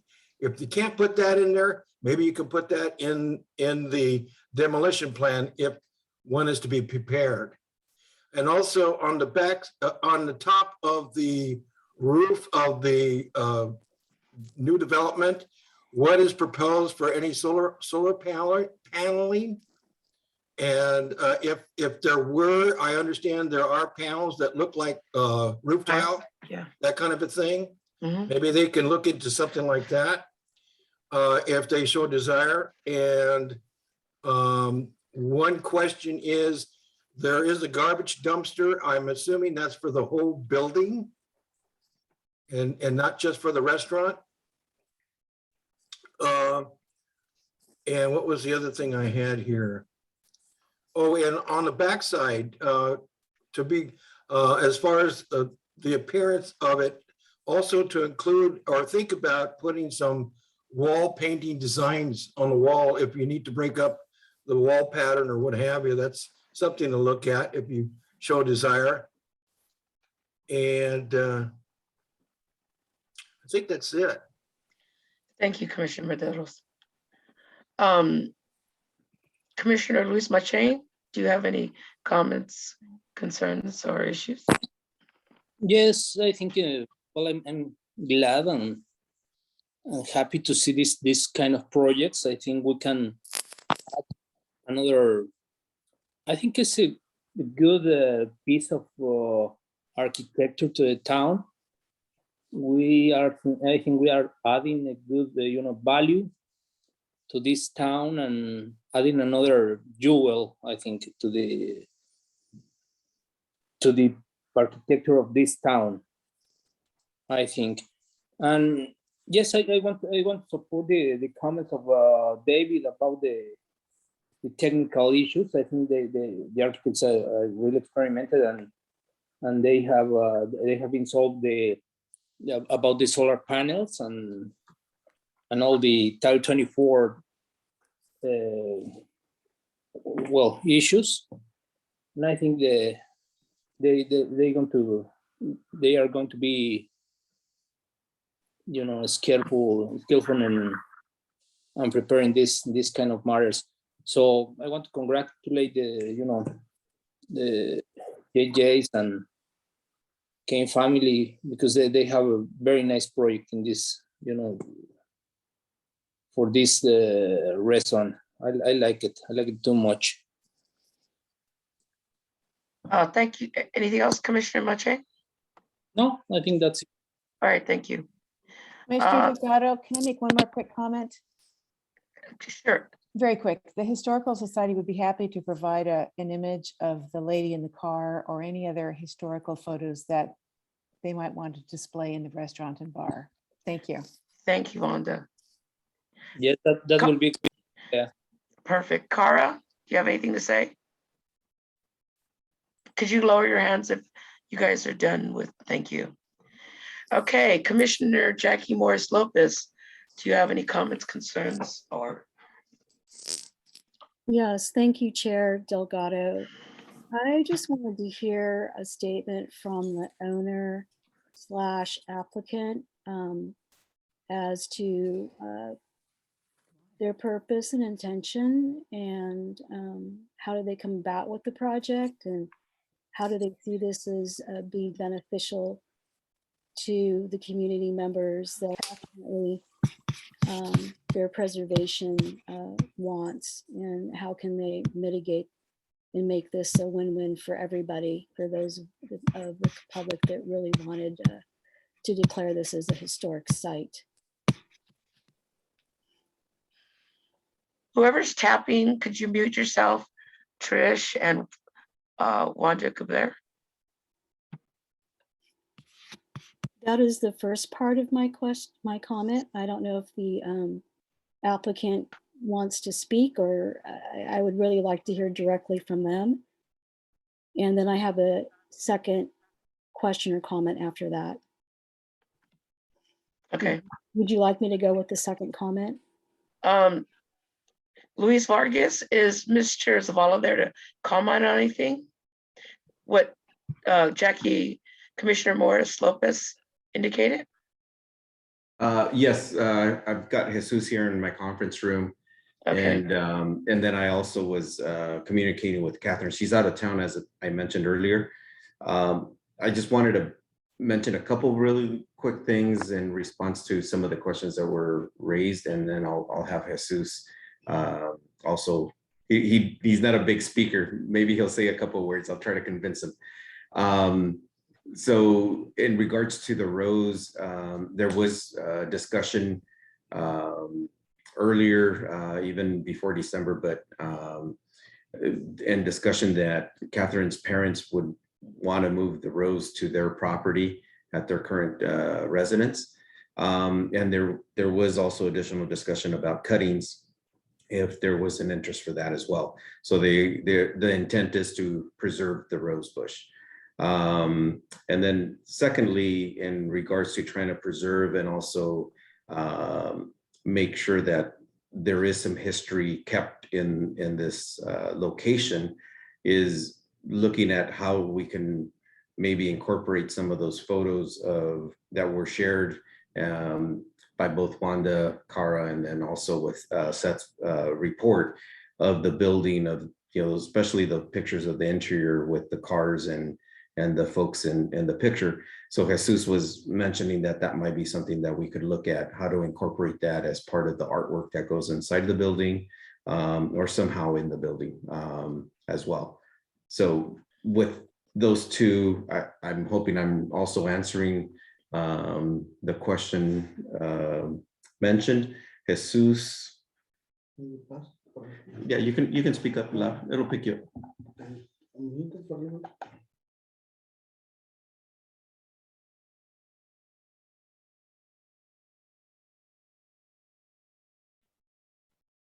You need to unmute. Yeah, I was talking to Jesus, trying to get him going to speak. He's not a big speaker, so I think he'll say a few words. Yes, the reason we wanna build this new location first, when we are going on the property, my rent went so high, and also it will make the city look, the entrance to the city more beautiful. It will be great for the city. I think it will look great, and it will help to bring more people into town. So that's the reason, and it's my business, and I've been doing this for 13 years, and I really love what I do. And that's the reason I go and do my own, try to do our own building with my wife to, to have it for my kids. So this is what I have to say. Thank you so much. Thank you, Jesus. Yeah, thank you. Hopefully that answers the question that was proposed. Thank you, Jesus. Jackie, do you have another? Yes. Yes. So I guess my question is, or my comment is, I understand that there's going to be a bar on the premises. And I'm wondering if there is any consideration. There are ABC laws and codes that state they must be within a 600-foot distance from a nonprofit facility for youth, from a school or from a church. In this instance, we're talking about a soccer field that is a nonprofit for youth league, and it's also close to the local grammar school. That is my concern. And the conditional use permits, I understand the architectural design, but I'm also more concerned with that. There have been other businesses when we talked about other adult recreational type of substances that were shot down because they were in the middle of town, which was not near a school. And this one is directly across from the school that would be retail liquor. And I concur with the public speaker, Ms. Wanda Goubert and Cara Bonk again. If there is going to be, there should be an archaeological report or study, and there should be present a representative of the local indigenous tribe that it would affect. And I think city has contacted them in the past, just as we have a peer review for architecture, historical buildings and whatnot. We should be able to have that ready at hand as well. So my concern is the archaeological significance, and also the fact that this is a retail liquor or alcohol so near a school. Thank you. Yes, thank you. Yeah, that's on the ABC laws. It says it has to be within 600 feet of a school, and ABC will not license a new retail location within 100 feet of a residence. And that section is 23789 and rule 61.4. So the conditions of and these are ABC laws. We would have to exclude the ABC conditional liquor license. And also, it was a garage. What about if there's oil containers dug in there?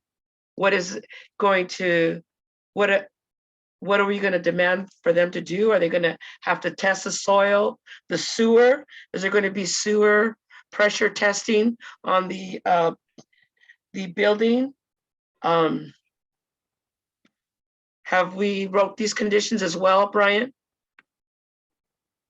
Yeah, I believe we have. We have a condition of approval regarding archaeological resources or cultural resources that might be found on the site.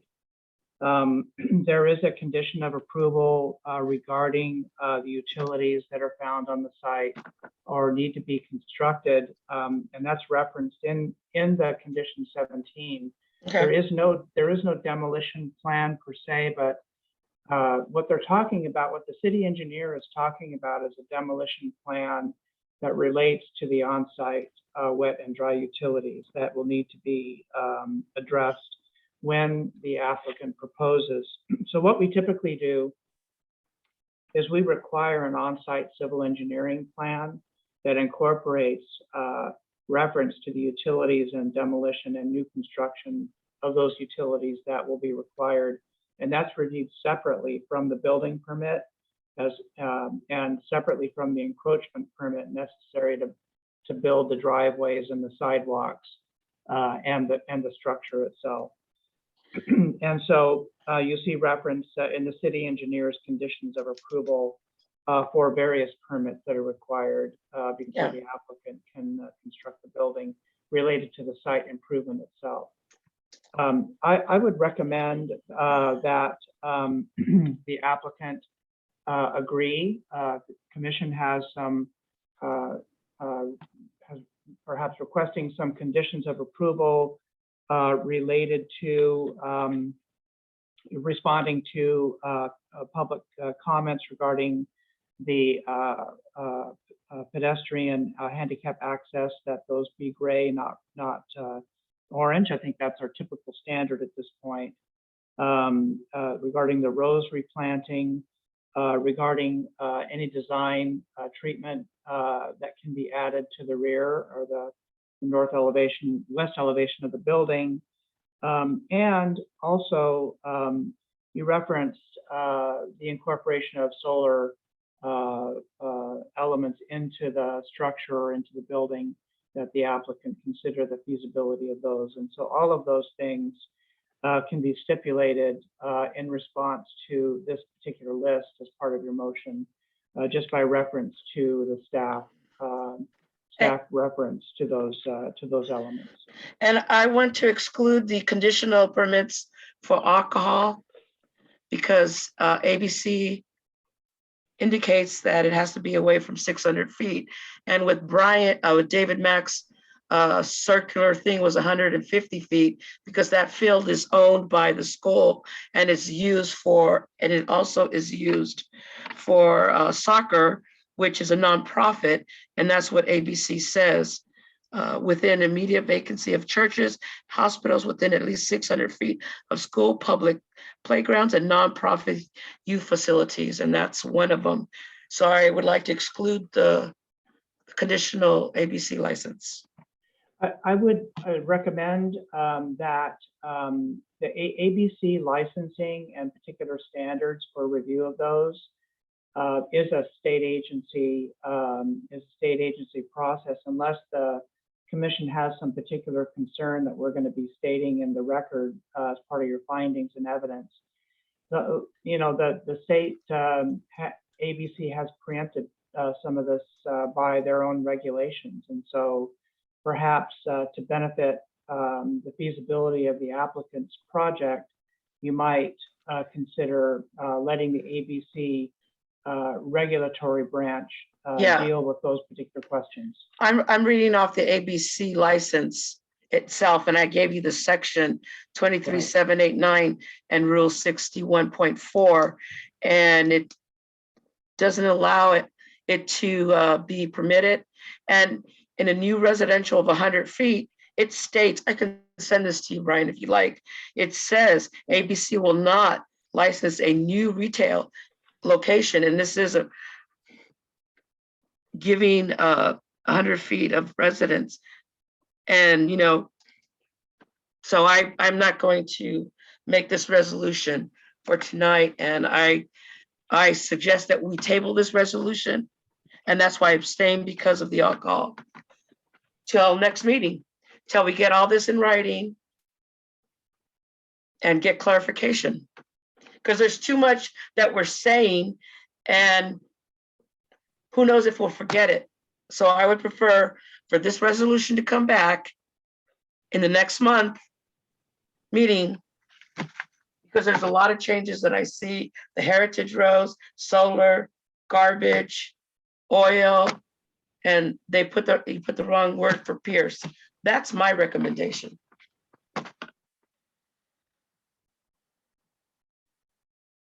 Okay, Commissioner Baines, do you have anything to say?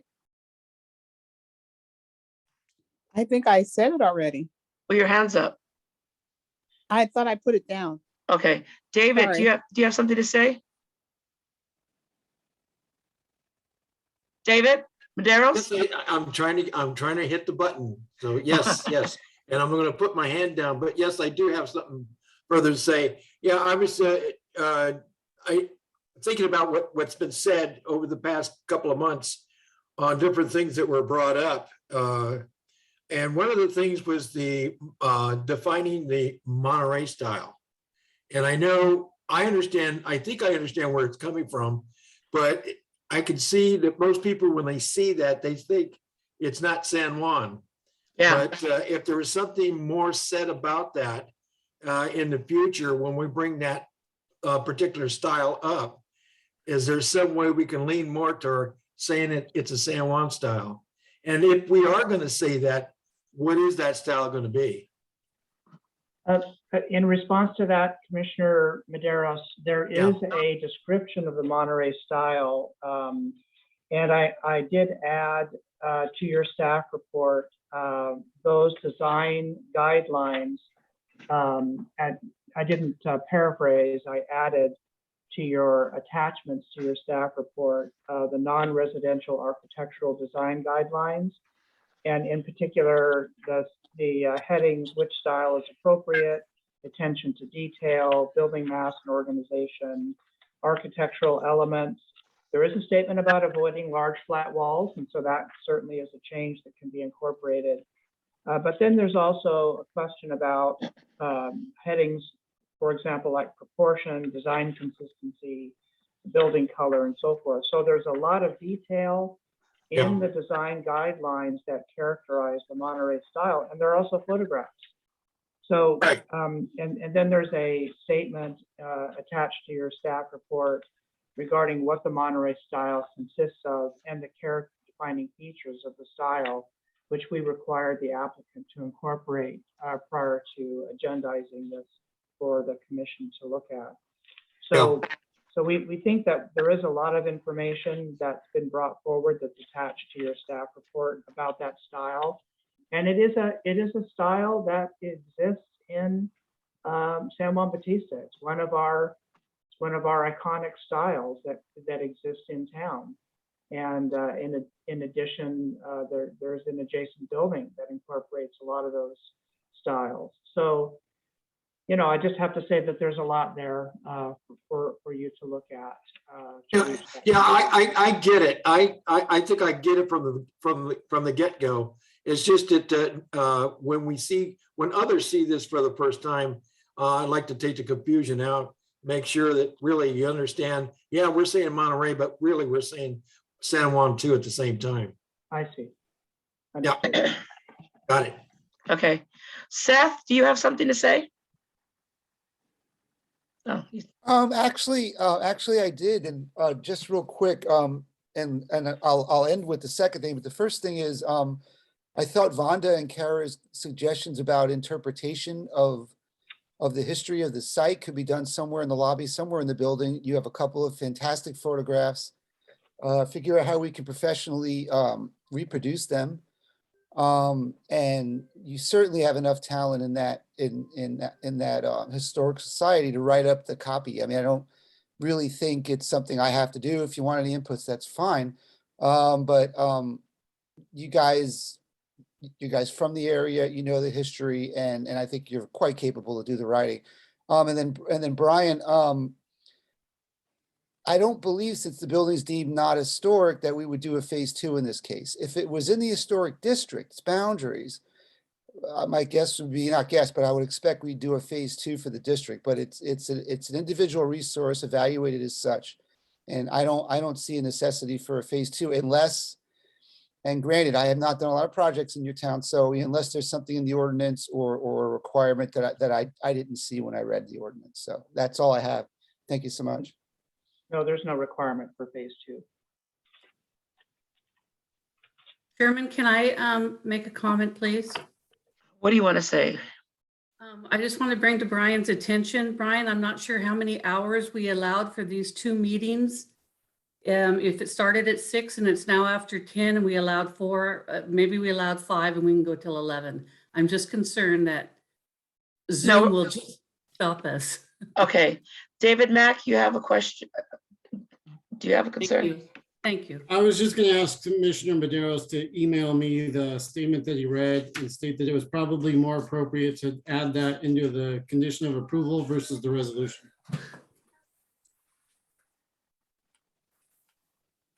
Will do. Okay, thank you. So with that, we have to really rewrite this resolution. I like the design. Thank you, Luis. Jesus, I hope you prosper, but we need to follow the rules and we cannot give you a temporary liquor license because of the ABC.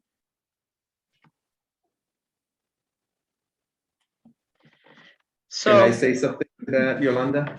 This Yes. is Luis. okay, go ahead, Yeah, Luis. so the city is not going to provide the liquor license to Jesus. And so he's going to have to apply for that, just like any other business, and go through the ABC licensing. So the request here is for the conditional use permit to allow him to apply for that. Without you having that in there, he will not obviously apply for it. But there's also different rules and guidelines from ABC. If it's a restaurant versus just a bar, that's viewed differently, and what kind of alcohol is being served as well. So there's a lot of pieces, and you're right that this is something that needs to get looked at further. Yeah.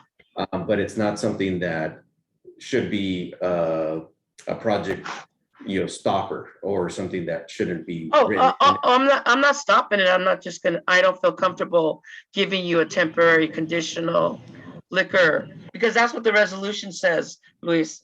And that's where I have my problem. Well, let me try to clarify a little bit. I understand you, Commissioner Delgado, regarding the concern about the consistency with regulations. The ABC has, as Luis indicated, the ABC has a lot of different categories for alcohol in restaurants, in bars, and certainly a retail liquor license is not being suggested here. There's no retail store. So I think that perhaps the applicant could characterize the nature of the alcohol use that's proposed to an extent that we could allow, at least reference some way for the ABC to characterize the license that would actually be required for that particular activity. And then if there's a question, bring that back to the Planning Commission at the next hearing. Brian, I don't feel comfortable doing that. I'll have to do my own research. And I can approve, I feel confident we can approve them going forward, but I don't feel confident. I do not want to allow them to have a conditional use of permit, just like you could not give the temporary conditional permit for the cannabis. And this is the same thing because I was reading on that. I do not feel comfortable doing that because of the ABC laws. And as right now for this resolution, I can go with A, 1 and 2, but not the conditional use permit, allow the establishment of the bar on the main floor, and conditional permit to allow on-site alcohol sales and consumptions.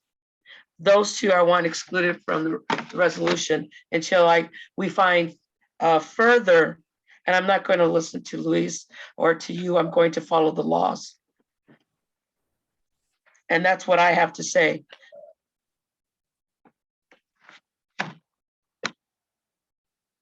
So we can move forward the whole resolution, or we can dissect it and exclude some parts, because there's a lot of other stuff that other commissioners want in here.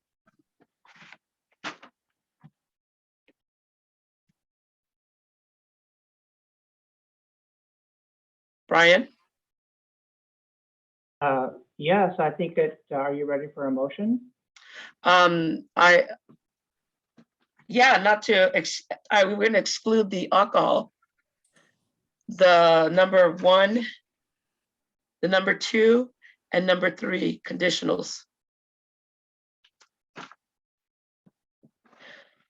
Does anybody want to make a motion to, because we have like solar, we have all this stuff that is wanting to be added, the heritage rows. These are things that can be added as conditions of approval by reference this evening, or it can come back before the commission at your next hearing for further review. Okay, then. Depending on the detail that you want. Where I'm comfortable with having a condition that says that you know, you're going to approve the project subject to additional conditions of approval to the satisfaction of the community development director regarding those design attributes of the building and the rows, for example. You know, if you want to exclude the alcohol portion, you know, from the resolution, then you can certainly do that as well. Okay, I'm comfortable with that, and that we include the rows, that it get trimmed or whatever the Cara and the other person said. Because there's just too. I think just to be clear, I'd like to hear from the applicant regarding his take on the feasibility of installing solar facilities in the project. Go ahead, Luis.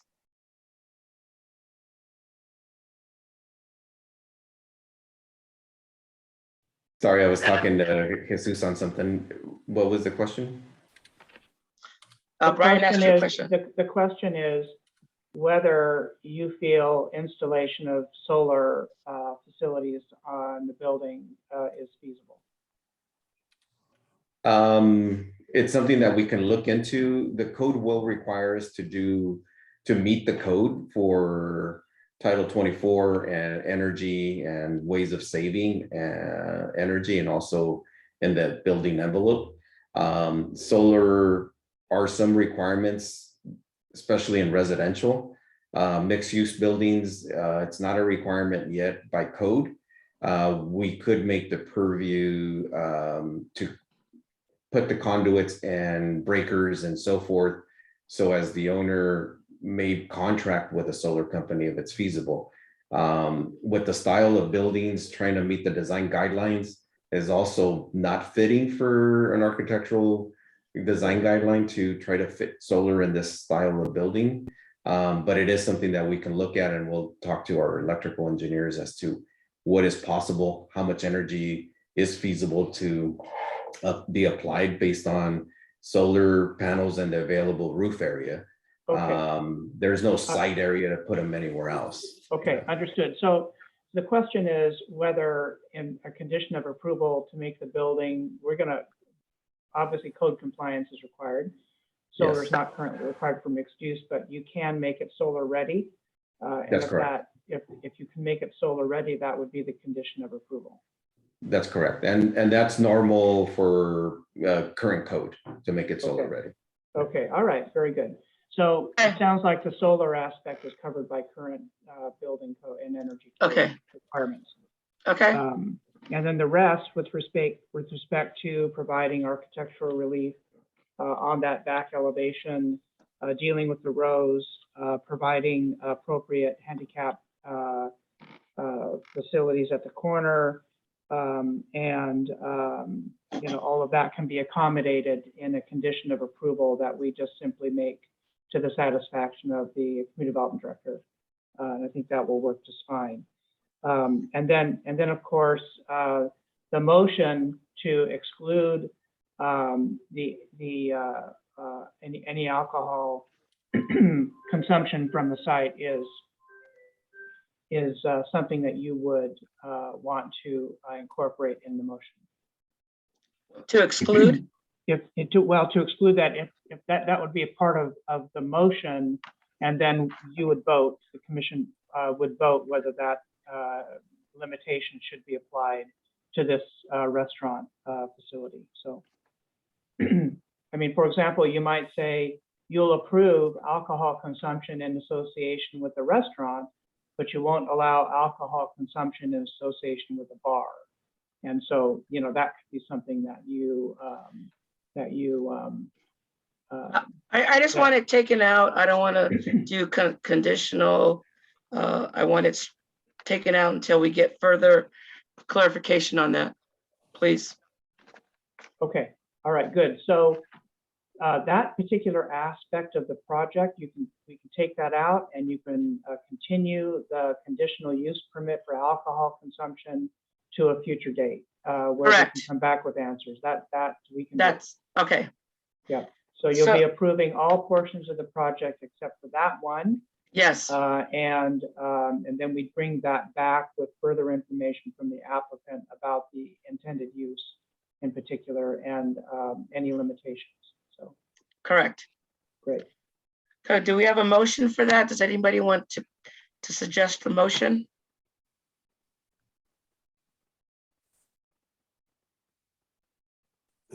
Why don't you make it Yolanda, and we'll so move it.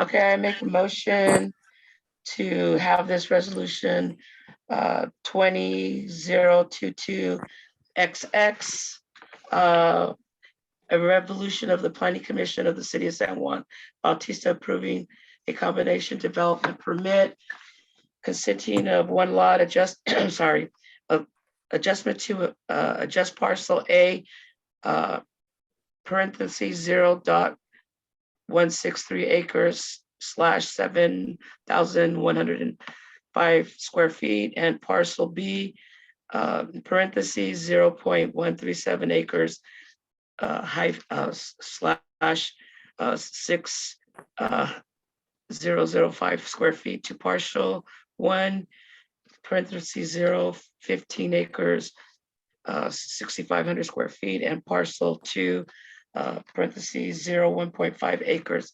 6,550 square feet, excluding 2 and 3, including 4 site and design review permit to allow 2 multiple family dwellings upon 1 bedroom, 1 bath, 902 square feet, and one bath bedroom, 707 square feet, totaling 1,627 square for the property located at the intersection of Alameda and Pierce. Correct the spelling is PEARC Street. Assessor parcel number 002-460-002 and 002-460-001. Do I have a second? Can I ask you to just recognize in your motion that you are also continuing the consideration of the conditional use permit for alcohol consumption on site till your next planning commission meeting? So moved. Okay, thank you. Okay. Chair. Any seconds? Wait. Okay. Chair Delgado, may I speak? We are in a There's a motion. motion on the floor and I was seconding the motion. Okay, I second the motion. We are proceeding to vote. Delgado, Commissioner Lopez. staff, Brian just mentioned about bringing this back in a month. I personally feel that that's not enough time.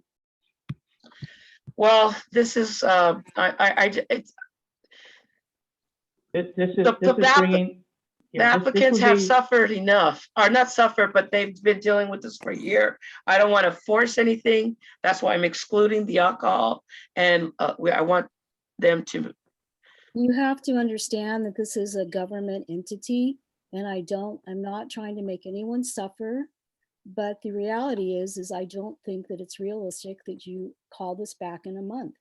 We're dealing with a government agency. There's been a lot of effect with COVID and whatnot, and I don't think that we'll have this ready to come back. To that point, if the applicant is not ready to present, sufficient information for the commission to make a decision on the alcohol consumption use permit, then we won't schedule it for hearing. We'll just continue it to a future date. But if they are successful and they do have some feedback from the ABC, then it would be appropriate to include it. So I just think that in fairness, we can leave that door open, and then if it's not available, we can just continue it to the next date. Yes, Yes. we want to be fair to the citizens as well. And considerate of the citizens of San Juan Bautista as well. Yeah. As long as the applicant knows that he has to tell them it's within 100 feet of a residence and less than 600 feet from a school, he knows he has to do that. And if he's not able to, then he can keep bringing it back next month. So why don't we take a vote? Excuse me, but you did not include the conditions that we have discussed. The additional conditions. Yes, we did. Yes, we did. Yes, we did. That's why I'm seconding the motion. Yeah, just by my statement stipulated, those conditions are part of the motion. Okay. Yes. Okay. Trish, can you please take a vote? Certainly. Commissioner Baines, Yes. Commissioner Matshane, Yes. Commissioner Maderas, Yes. Commissioner Morris Lopez, No, Chairperson Delgado. Yes. All members of the commission being present, the motion is stated by the maker passes 4-1-0-0 with Commissioner Morris Lopez voting against. And I want to move action item 7 to the next meeting, Brian. Oh, I have to ask you we have a deadline that we have to meet with respect to a grant funded program. Then we should have had a meeting, Brian. Then we should have had a meeting last month, like I asked. But I'm going to move. No, I need to move this. It's already late. It's past 10 o'clock. We're going to have to pass it on till the next month. Okay, What's so the let me deadline? just- Excuse me, Yes. what's the deadline, sir? Yeah, the deadline is that we have to have the project completed within, I think at this point, it's 8 months. And what we've done is we've combined the sphere of influence recommendation by the Urban Growth Boundary Committee with the grant that we've received for doing a specific plan in the south end of town. And the purpose of this action item is just simply to forward the recommendation of the Urban Growth Boundary Committee to the City Council for review. And it's not to approve or deny, it's to forward the program, sphere of influence, consideration of the sphere of influence program to the City Council so that we can begin work to evaluate our sphere of influence. Okay, you know what? Let's do it in I 2 would like days. to- Let's make this a special meeting in Chair? 2 days. Chair? We've only Madam planned 4 Chair, hours. I'd like Yes. to ask a question, please. Okay. Sir, Brian, Yes. if we do not take some action on this evening in terms of moving it forward to the council, does it result in loss of revenue for the city of San Juan Bautista? I think that what happens is that if we don't forward this to the City Council on the 15th, which is what our schedule is,